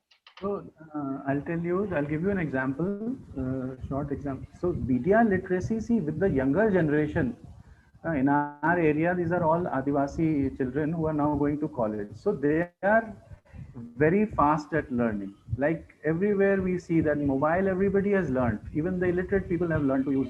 They called it Bultu. And I was amazed when parent came and he said that, okay, you give me this song by Bultu. I said, what is Bultu? He said, Bultu? Bultu, he was referring to Bluetooth. At that time, about 10 years ago, I hadn't heard of Bluetooth. But he had this whole system of, so media literacy is, it is happening. I think at least with the younger generation, they just know how to, and they are making films, they are using apps to, do cartoon films and music making, everything, whatever is there, they are doing it. Now the thing is, so that is not just the thing. See, responsibility, when I said it is, you have, my sense was that basically there are power relationships. Wherever you go, you know, there's a power relation. When we are saying that, why doesn't, see the whole discussion about why doesn't the mainstream media portray the problems of the rural poor? Now, why aren't they national problems? If there is a drinking water problem in a whole district, why isn't it that? So this discussion, you know, so now we are saying, located here in Delhi, and we are saying that, or Bombay or whatever, you know, in our spaces, basically elite or middle class, upper middle class spaces, we are saying that, okay, we are giving you a voice. Okay, so it has sense, it has meaning, and it is relevant, because always in movements, like she mentioned, Narmada movement, one big victory was that they were able to voice that concern of the Narmada people all over the world. So all the media, so it helps. Okay? So when I'm saying responsibility in the sense that who has the power to control it? Who decides? You know, these are the questions. Suppose when you talk about your personal privacy and you say that I am concerned that my photo should not be picked from Facebook. Why are you concerned? We were making a calendar. So we got a photograph, one photographer got very wild that this is my copyright photo. It was a photo of two Adivasi women in a market. I said, and he became very angry and worked up that how could you, use my photo without this, that, although we had asked for his permission, but he had some issue of, his name being in 10 font and not 14 font. Okay, that was his issue basically. So then I also got angry and I said, did you ask these women before taking their photograph? Did you ask them that you are going to put their photograph in a public domain? No, you never asked. So we have somehow this arrogance and this, we think that inherent right that when we go to a marketplace in a village, we can just shoot anything, anybody, any video, we can just chat with anybody and record it and put it on YouTube. But when my idea is taken up, I bring up all the patent and copyright and everything. So somehow my privacy is much more important to me than someone else's. So this is the idea, and this is ingrained in us. This is not even a question for any photographer or any media person. I don't see anybody asking this question. That have you ever asked a person, a village person, or any, in Delhi, even if I take a photograph on a seat. So I have this habit with this mobile that I see something, I click it, So, and then I am free to put it on Reel or Instagram or wherever. So that is the question, with this digitization, it is very easy and very, मतलब एक क्या बोलते हैं उसको, मतलब अच्छा लगता है ना. अभी एक मोड हो गया, to communicate, to represent, है ना. ये मैंने देखो फोटो डाली, मैं विंध्याचल के उस रिमोट गांव में गया था, वहां से मैं ये डाल रहा हूँ, देखो एक आदिवासी सांप पकड़ा हुआ है.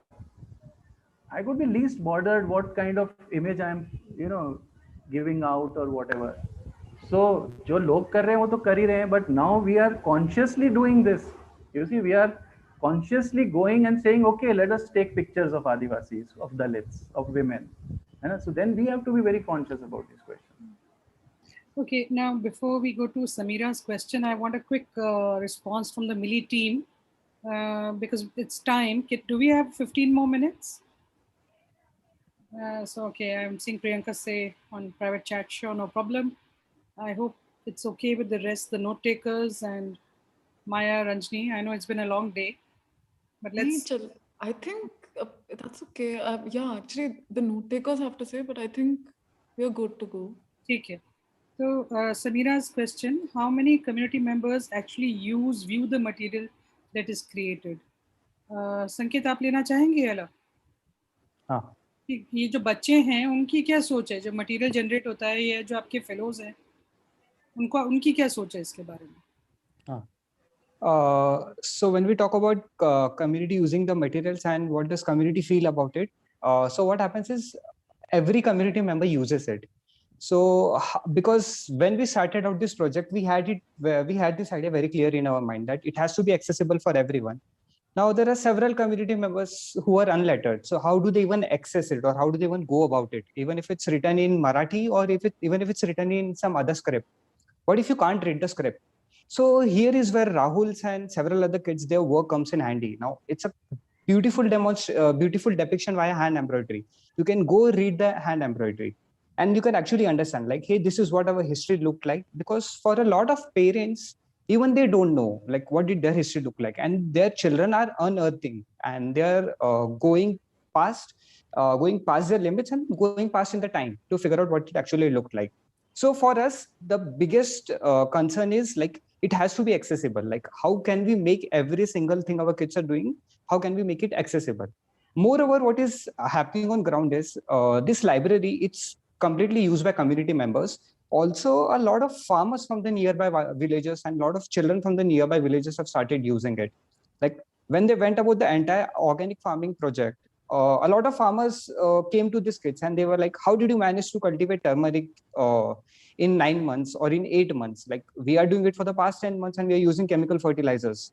Still it's not working out. So do you have any kind of steps for us? And here is where the entire photo sets of turmeric, the entire documentation format, this comes in handy. Like, this is what we did throughout the time. And so that's how the archive and the documentation which our kids are doing, it remains accessible across for everyone. Like there is no barrier to this. That's how it's been created in the first place. Great, thank you, Sanket. एक सवाल मैं पूछना चाहती हूँ कि जब हमारे जैसे लोग, मेरे जैसे, जो एक बड़ी यूनिवर्सिटी में पढ़ाते हैं, पहुँचते हैं रिसर्च करने के लिए, तो कम्युनिटी के लोगों का क्या रिस्पांस होता है? वो एक्चुअली क्या सोचते हैं मेरे जैसे एक स्कॉलर के बारे में? Are we welcome there? Yes, जितना मेरा फील्ड वर्क है और जितना मेरा एक्सपीरियंस है, community members are always welcome. लेकिन वो हमेशा एक सवाल पूछते हैं, आप इतना डॉक्यूमेंटेशन कर रहे हो, आप हमारे कॉन्सेंट से हमारा फोटोज ले रहे हो, आप हमारे पे आर्टिकल्स भी लिखते हो, लेकिन उससे होगा क्या? ये एक सवाल है और ये बेहद सही सवाल है. तो इसलिए हम लोगों ने क्या शुरुआत से किया है कि एज अ थर्ड पर्सन हमें ये काम नहीं करना है. Like, can we involve the entire community in it? It's बस ऐसा नहीं है कि, बिकॉज बहुत बार क्या होता है कि सिर्फ डॉक्यूमेंटेशन स्टेज तक बात बन जाती है एंड उसके बाद बाहर से स्कॉलर्स आ गए, वो कम्युनिटी डॉक्यूमेंट कर लिए. अगर वो अच्छे से भी किया, like even if they spending 10, 20, 30 years there, community की हालत कभी नहीं बदलेगी. अगर उन्हें पानी का प्रॉब्लम आज है तो भी 20 साल बाद और रहेगा. इनफैक्ट क्लाइमेट चेंज से ब्रूटली वो सबसे ज्यादा अफेक्ट होंगे. तो yes, as a normal villager they are more than happy to welcome you. वो हमें, जितना मेरे एक्सपीरियंस के हिसाब से है, जितना मैंने काम किया है, वो हमेशा खुश होते हैं. लेकिन ये एक सवाल हमेशा मन में रहता है कि वो लोग भी हमारे बारे में कुछ सोचते होंगे कि भाई ठीक है, आज तो तुम आ गए, आज हमारा इंटरव्यू लेके गए, लेकिन आगे क्या? तो वो सब अवॉइड करने के लिए, इसलिए हम लोग स्टूडेंट्स को भी इन्वॉल्व करते हैं कि आपको आपकी दुनिया कैसी दिखती है, और अगर आप कहीं बाहर जा रहे हो कल, तो आपको क्या नजरिया लगेगा कि सिटी आपको कैसे दिख रही है, तो आपका विलेज इतना वेलकमिंग क्यों है, what are the value sets involve there. So this is basically my understanding. Yes, they are very open and they are very helpful, but yeah, as a researcher or as an outsider, we do have a lot of responsibility. Okay, Amit, आप कुछ कहना चाहेंगे? I know आपके बहुत, मेरे जैसे लोगों को नहीं पसंद करते हैं आप. नहीं, ऐसा कुछ नहीं है. अब आजकल हम पसंद करने लगे हैं आपके जैसे लोगों को. नहीं, ये एक्चुअली क्या है कि गांव में तो कोई भी जाता है तो वो उनको अच्छा ही लगता है. लेकिन जैसे अभी हमारे इलाके में बहुत ज़्यादा जो इंडिजिनस पीपल्स का एक आइडेंटिटी को लेके बहुत स्ट्रॉन्ग उनका मूवमेंट वहाँ पे खड़ा हो रहा है. तो then now they are very conscious about these things. तो क्योंकि जैसे ही आइडेंटिटी के सवाल को लेके आप ऑर्गेनाइज होते हो, तो हर समय आप tribal versus non tribal, Adivasi versus non Adivasi में बंट गया पूरा मामला. So now they are conscious कि कौन हमारे बारे में क्या कह रहा है. In fact which is a good thing, actually very good thing. तो जैसे न्यूज़पेपर्स में जैसे ही उनके त्योहारों के बारे में कुछ जो फैंसी रिपोर्ट्स आती हैं, जैसे होली के बाद एक उनका भंगोरिया होता है, उसकी कुछ मिथ है कि वो भगा के ले जाते हैं. तो जैसे ही आता है, एवरी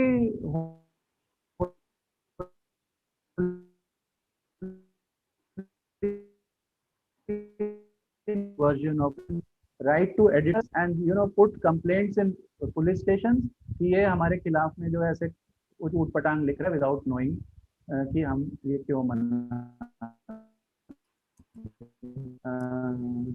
लेकिन डेफिनेटली कोई भी जो आंदोलन होते हैं वो ये समझ पाते हैं धीरे धीरे थ्रू एक्सपीरियंस कि कौन से रिसर्चर्स हमारे पक्ष, मतलब आपका विचार क्या है, ये बात है ना, आप किस वैचारिक सोच से वहां आ रहे हो। ठीक है, हो सकता है आप, लेकिन कल को ये हो कि आपकी जड़ी बूटी डॉक्यूमेंटेशन से आप किसी फार्मा कंपनी को जाके उसका पेटेंट बेच दोगे, जो केरल में हुआ ऐसे, है ना, और फिर वो कंपनी उसको खरीदने लग जाएगी और वो थोड़े दिन में वो जड़ी बूटी खत्म हो जाएगी, है ना, आपका ये भी पर्पस हो सकता है। ठीक है, लेकिन जब आप गए थे तो आप तो कह रहे थे, मैं तो तुम्हारी कितनी अच्छी ट्रेडिशनल नॉलेज है, तुम्हारे पास तो जड़ी बूटी का ज्ञान है, चलो हम इसको लिख देते हैं। अब मुझे तो नहीं पता आप लिखने के बाद क्या करने वाले, है ना। और दूसरा बंदा भी गया है, वो शायद अच्छे मन से गया है, समझो जैसे ये इन्होंने बताया संकेत ने कि बच्चे प्रोजेक्ट कर रहे हैं कि जड़ी बूटी इकट्ठी करते हैं ये वो, है ना, और चलो हम अपने ज्ञान को इकट्ठा करते हैं। लेकिन ये हर समय अब ये डबल लिटरेसी जैसे बोलते हैं कि डबल एज्ड है ही, है ना। बच्चे इकट्ठे कर रहे हैं, बच्चों ने एक बहुत अच्छी सी इकट्ठी करी जड़ी बूटी की, समझो उस इलाके की रेयर जड़ी बूटियों की किताब बन गई। ठीक है, उस किताब को आपके अशोका यूनिवर्सिटी ने और प्रचारित कर दिया। ठीक है, कल को किसी कंपनी को समझ आ गया कि यार ये जड़ी बूटी तो जो है बड़ी इंपॉर्टेंट है, चलो अपन वहां पहुंचते हैं, और फिर वो जिस षड्यंत्र से आते हैं वो आपको नहीं पता लगता, वो कैसे कहेंगे। सरकार, हो सकता है आपके ये सब जाल, सरकार घोषणा करेगी कि अच्छा ये रिजर्व फॉरेस्ट है, यहाँ कोई नहीं रहेगा, है ना, और 5 साल बाद 2 साल बाद वो रिजर्व फॉरेस्ट में फिर कुछ एक बायोडाइवर्सिटी पार्क बन जाएगा, फिर वहां से वो जड़ी बूटी कहाँ जाएगी, किसी फार्मा कंपनी को। ये बहुत सारे खेल हैं और ये रियल खेल है, ये कोई स्टोरी, आप जर्नलिस्ट हैं या दूसरे लोगों भी सबको जानते हैं, ये रियल स्टोरीज हैं, ये कोई कॉन्स्पिरेसी फैंटेसीज नहीं, ऐसे हो रहा है ना। अभी हमारे दोस्त हैं जो छत्तीसगढ़ का, अगर आपने सुना है अरण्य, हसदेव अरण्य का जंगल है, बहुत ही ecologically very fragile and very important piece of forest land, जिसका पूरा नॉर्दर्न मॉनसून से संबंध है उसका, है ना। लेकिन किस तरह से पूरा घुमा फिरा के कानून बदल के उसको, मतलब वो नो गो जोन में था, उसको घुमा फिरा के इधर से पीछे से बैक लेन से जाके वो अडानी को वहाँ पे माइनिंग का वो ठेका देने लगा। So these are also processes which are not in our control. So we many times we don't know. हम लोग तो एक अच्छा करने के लिए जाते हैं, लेकिन फिर वो कहाँ क्या जाता है, तो it's a double edge thing, you have to live with that. So जितना ज्यादा लोगों के पास कंट्रोल होगा, और हर समय ये होगा कि नहीं, we have to go through them. जैसे इंडिजिनस जो 5th शेड्यूल एरियाज हैं, वहाँ पे actually there is this thing that you cannot go there without the gram sabha permission. So in a way it's a very good thing. आप जो भी कर रहे हो, आप पहले ग्राम सभा में जाओ, उनसे परमिशन लो, बताओ उनको क्या कर रहे हो, है ना। इनको समझ आएगा कि आप ठीक ठाक लोग हो तो आपको करने देंगे, नहीं ठीक आएगा, है ना। अब फिर वो करप्ट हैं, वो पैसे लेके करने दे, वो that is their problem, but at least you know for us there is a route. It is not that कि हम गवर्नमेंट के थ्रू जा रहे हैं या किसी और हायर इंस्टीट्यूशन। चलिए, हमारे पास 5 मिनट और हैं। फैजल ने एक क्वेश्चन पूछा है और एक महवेश ने, तो हम लोग महवेश का क्वेश्चन पहले ले लेते हैं। जस्ट 5 मिनट्स, तो संक्षेप में दोनों कवर कर लेंगे हम। संकेत के लिए, how do you fund your projects? Have you ever involve UNESCO as many, उसका मुझे नहीं मालूम क्या लिखा है, Mahvesh, have been covered in your work? There are many sustainable development goals that have been covered in your work that I noticed. So I was just going to ask that whether you've involved such funding agencies. Thank you. Yes, so far we haven't involved UNESCO and other funding agencies. Our funding model is very simple. We rely on crowdfunding and individual donations. So yeah, so there are individual donors who help us. Sometimes it's our friends, and sometimes there are people who find value in the work we do. And so yeah, it's mostly individual donors. It's through individual donors only. No CSR funding, nothing like that. Okay, great. So I'll just read out Faisal's question. So these so-called technological tools, like what is contained in the digitization movement, might also lead to mechanisms to control communities. even when we think that there might be ways and means for communities to exercise some agency over it. तो digitisation है वो community को control देने की बजाय दूसरे लोगों को भी दे सकता है कंट्रोल, मतलब कंट्रोल दूसरे लोगों के हाथ में चला जाए. But then how do we counter erasure of community perspectives or whitewashing of community histories and claims over their resources without resorting or falling into the technology or modernity trap? मतलब हमारे हल क्या है? अगर हर चीज डबल एज स्वॉर्ड है तो what's the way forward? मतलब हमें एज अ कलेक्टिव क्या करना चाहिए? क्या हम लोग मिलके कुछ कर सकते हैं? क्या होना चाहिए? एंड आई नो कि ये कोई रेजोल्यूशंस पास करने का या ये सारे पेचीदा सवालों का जवाब ढूंढने का, मतलब जवाब निकाल लेने का फोरम नहीं है, पर तब भी आगे बढ़ने के लिए क्या सोच रख सकते हैं हम लोग, कैसे करें इसको?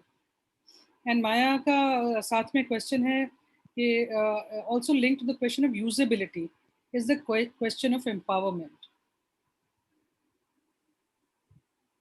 So, Maya, Ranjani, do you want to unmute and put on your videos and just have a last one bit of 2-3 minutes? And you can talk in English. I will translate for you.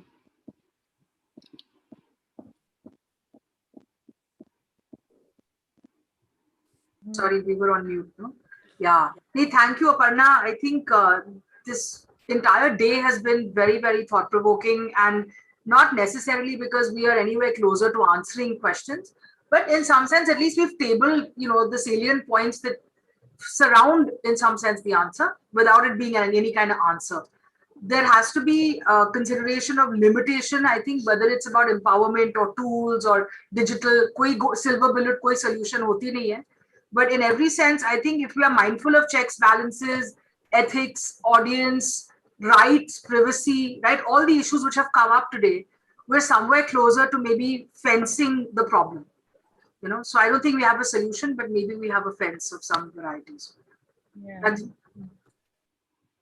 Ranjani, एक ये मैं कहना चाहता हूँ कि see the lot of indigenous people struggles. I don't know about other communities, but they have a constitutional safeguard in the name of 5th schedule and 6th schedule for the northeastern areas. So most places you must have heard Jharkhand, Chhattisgarh, Madhya Pradesh, even Andhra I have heard. So they are really very strongly fighting for this demand, because this is one safeguard which says ki okay, you, not to people like us, to the government, that the collector cannot enter my place. You cannot just tell Reliance to put towers anywhere you want. You can't just come and say that mere ko dam banana hai. So that is one safeguard where they have a right to exercise their will. Okay? But the government doesn't want to go fully there and implement it. So, but that is one thing which they are saying that this is a solution.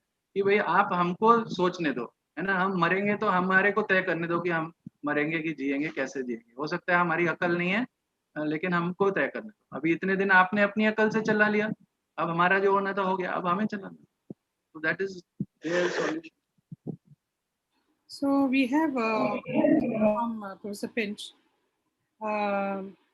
regarding the archival and the ownership dilemma. Do you want to go for it? Do you want to unmute and speak? Sure, thanks. First, I just want to say this 2 sessions that I've heard have just been wonderfully interesting, and I really want to thank everybody.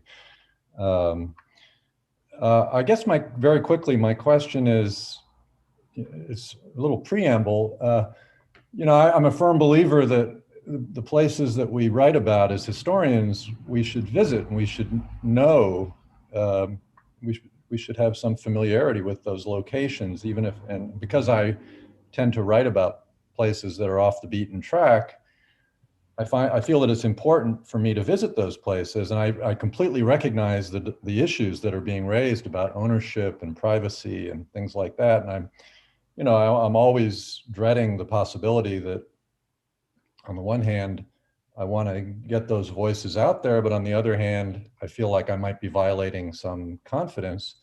So I try to sort of navigate that as much as possible. And I think, I guess but I do feel like there is a responsibility that these communities have to make their stories available, because I think it can change the broader discourse within history, and offer alternative narratives that are very important. And I was struck, for instance, in Amit's presentation, he was talking about how he I think it was Amit, he went to the archives and he found reference to Bhim Nayak. Is that right? Yes, Bhima Nayak. Yeah, Bhima Nayak, sorry. And how that was an important story about a warrior chief from a locality who could provide a kind of model for resistance and strength.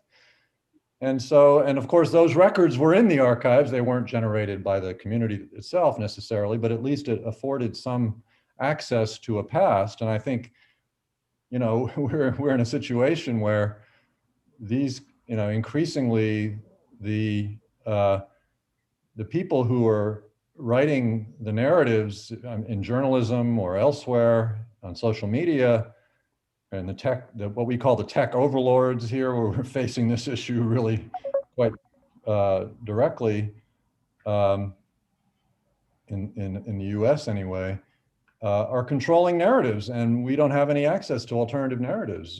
That's being shut down in various nefarious ways. And so I feel like, as real as these issues are, I guess what I would say that it's really, there's a responsibility. It's not simply of the people in the communities, but the responsibility of the archivists who take on the responsibility, whether it's at the state or national archives or places like Teen Murti in Delhi or other equivalent kinds of archives. They have a real responsibility, and they need to, and I suspect they do, think very carefully about these kinds of access issues. And so perhaps it's a question that an archivist should be answering. Obviously, I'm like Aparna, Professor Vedic, I'm an outsider. I'm more of an outsider than Aparna is when I come to these places. But it seems to me that the archivists themselves in these major archives have a special responsibility to think about these kinds of questions. And I don't know what the answer is, but I do think that that's maybe where some of the solutions may lie. But anyway, thanks again. These were wonderful sessions, and I really enjoyed them. It's very inspiring. Thank you. Anybody who wants to close? We have run over 5 more minutes. Venkat's going to kill us. Venkat is the force and the spirit behind Milli. So today he's not shown his face to us. Oh, he's there still. Venkat. Okay, does anybody would anybody like to get the last word in and then we close? No, so why don't you ask Venkat to say the last word and show his force to us also? Venkat forgets to shave and dress up. So okay, there he is.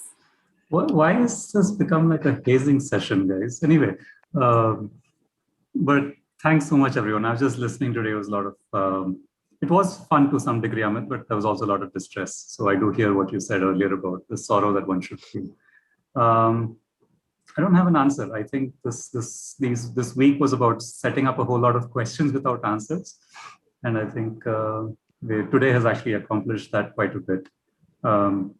Much of today actually stands in strong opposition to what we'll be speaking about day after tomorrow. So this is going to be a good sort of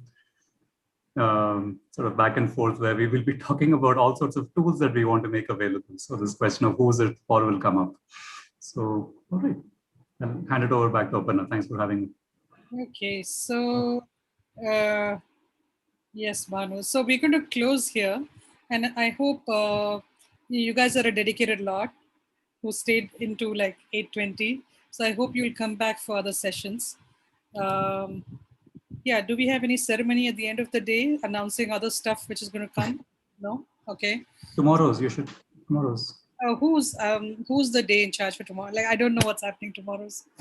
Sorry, does anybody else on the schedule know? Can announce, or we'll just... access, Faraz Day. Okay, so we're going to be looking at questions of access tomorrow. So please do join us. And yeah, let's call it a night. Let's go get some dinner. Thank you, Jayaji, Amit, Sanket. Thank you for joining us. Thank you. बहुत सारे आगे होने वाले बातचीत का पहला वो है ना, पहला स्टार्टिंग यही हम लोगों के लिए।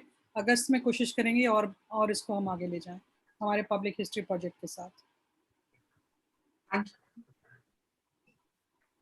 Okay, so thank you.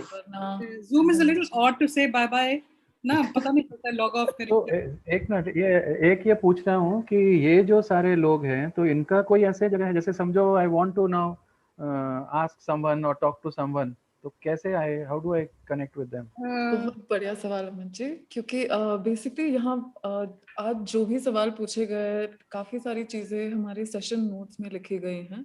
उसके अलावा डिस्कॉर्ड एक चैनल भी है जिसका लिंक हम आपसे दोबारा शेयर करेंगे, जहाँ पे काफी लोग मिलके ये बातें कंटिन्यू भी कर सकते हैं। एंड आई थिंक कुछ और हम लोग का एक डॉक्यूमेंट वेबसाइट है जिसपे सबका नाम और ईमेल आईडी रहेगा, है ना? drop an email hello@milli.link पे अगर आप ईमेल डालें तो फिर एक लिस्टसर्व सा बनाया जाएगा, तो उसमें सब शामिल होंगे। और जिन लोग ने रजिस्टर करा है, तो हमारे पास लगभग इस बार 700 लोगों ने रजिस्टर किया था। तो सारा डेटाबेस हो गया है, सबको जबरदस्ती ईमेल कर करके परेशान करेंगे अब हम। और चैट में देखिए ये भानु हैं जनास्तों के, इन्होंने डिस्कॉर्ड इनवाइट भेजा है। तो आप इसमें अगर डाल देते हैं तो डेटाबेस में आपका नाम चला जाता है। और उसके पहले माया ने वो हेलो मिली करके लिंक ईमेल भेजा है, ईमेल आईडी भेजा है, उस पर आप ईमेल कर सकते हैं, तो हम लोग जुड़े रह सकते हैं। ठीक है। So thank you everyone then. Thank you. You can start logging out. I think maybe the Milli would just check in once. Do we check in or do we say bye? I just wanted to check in with the note takers. How are you We all doing? should stop the live and the recording. Yeah. Priyanka, are you doing that? I'm going to stop it.